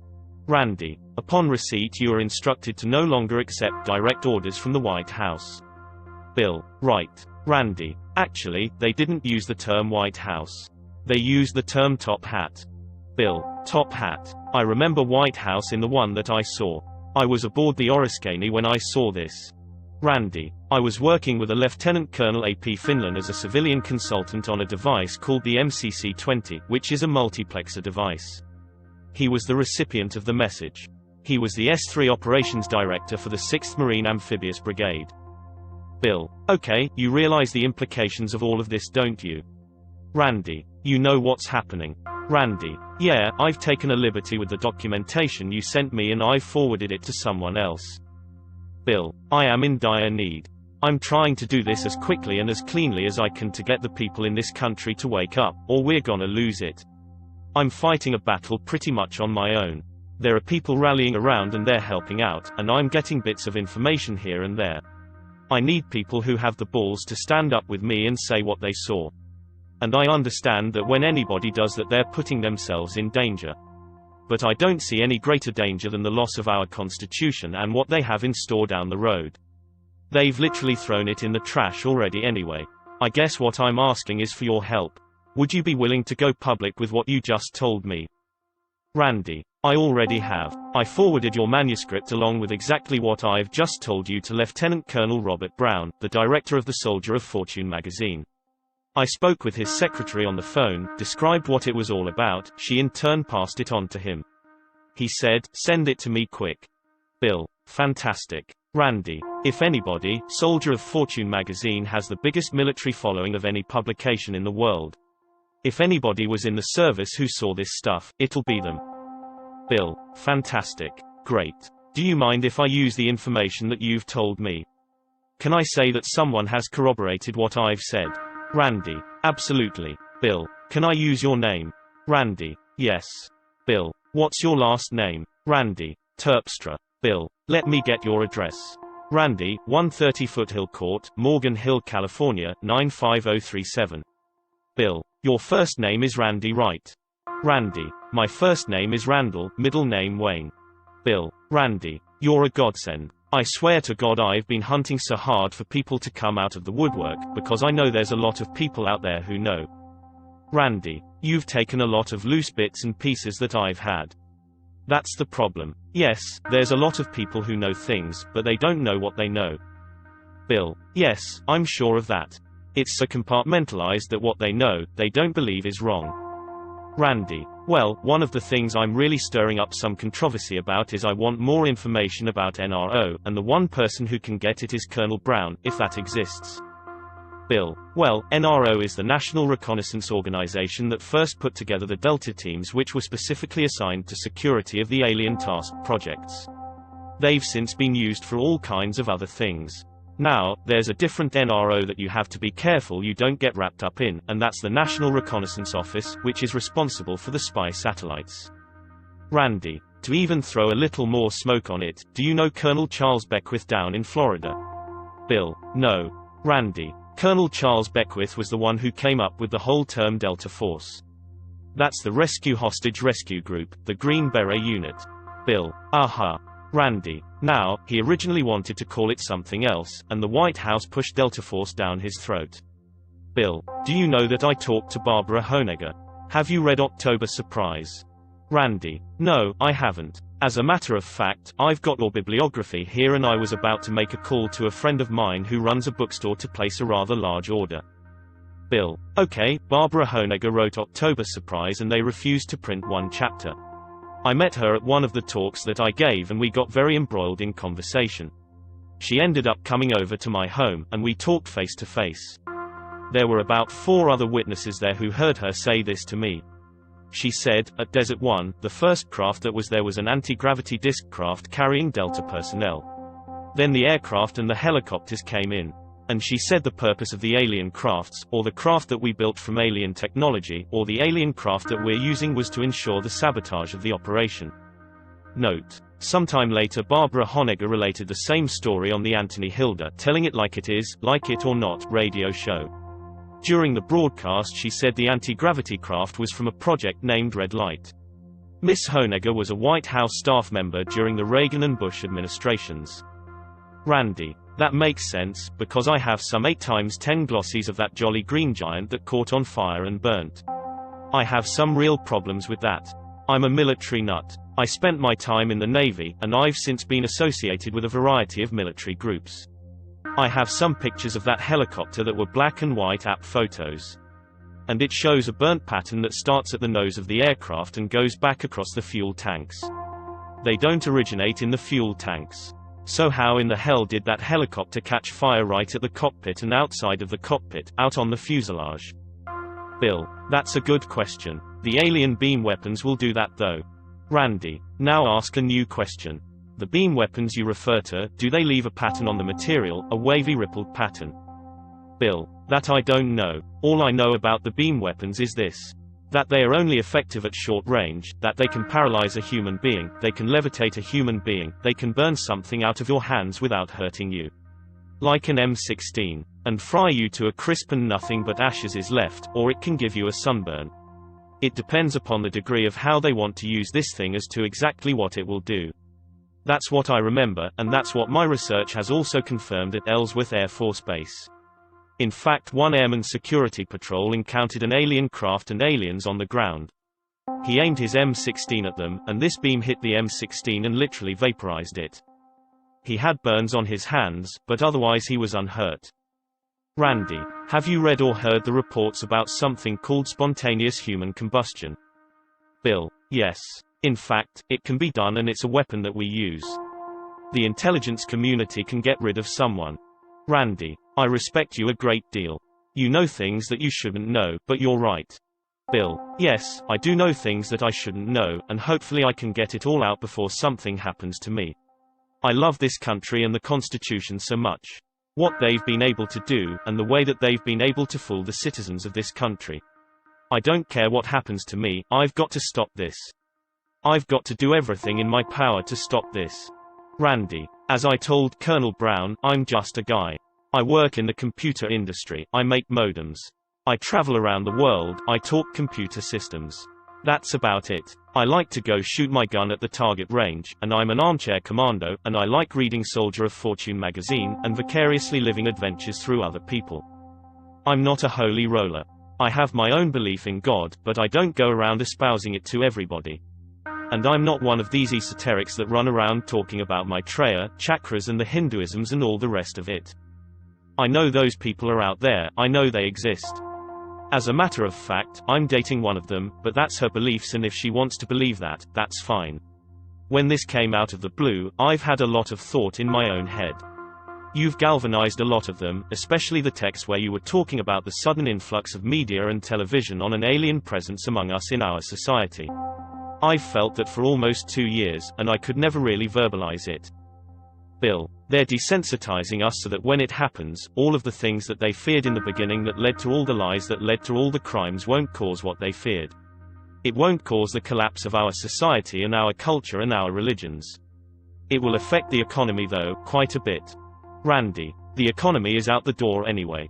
Bill: Yeah, and that may be what they're waiting for, to change into a cashless society so it can't have that kind of effect. Randy: There was an awful lot, you see, I have my sister and my mother are both, let's say God's Green Berets. They're super religious types, God bless you come to church type thing, and at their urging I went through the Bible and I read it. I read it 4 or 5 times, and every time I came back with it I kept seeing different things. And I have my own views on life and on a variety of things. And until I read your material, it never really galvanized me into thinking things. Now, like I said, the only thing I can really relate to you is what I experienced during the Apollo-Soyuz shot. Bill: That's great. Because what you experienced there is just confirmation of what I've been telling everybody. There is a secret space program. There is a control group called Majority. The President is called Majesty in connection with these things. What you were getting, the Majesty advisory messages, were to keep the President updated. Randy: You know the real funny part about all of that is the guy who would come in and was using our facility. His name was Mr. Logan. His title was supposed to be Communications Coordinator, but I never saw him do a damn thing except come into that room, read traffic, draft a reply, and then go back up to CIC. Now, we were in what was called the Genza General Service side of communications. We weren't the spooks. The spooks had their own little quarters over on the other side of the ship. But we did have the KL-47 and the rest of the NASA types. The civilian types would come down too. We had a message window in the hallway and they'd come up and they'd hand their outgoing messages in the window and they would go out on the general service circuits. The only stuff that we handled was traffic for Majority control with Majesty advisories, and that was it. And a lot of it, like I said, was a lot of textual data.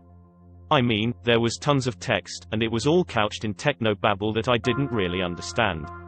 But I do remember the acronym, IACs everywhere. I mean completely repetitious. That's as much as I can offer you. Bill: Do you remember where the messages were sent for Majority control? Randy: No. The location of Majority control was never disclosed. The only thing I can assume is that it was somewhere north. The ship was anchored. Well, we weren't anchored, we were at what was called sea anchor, which I am sure you're aware of.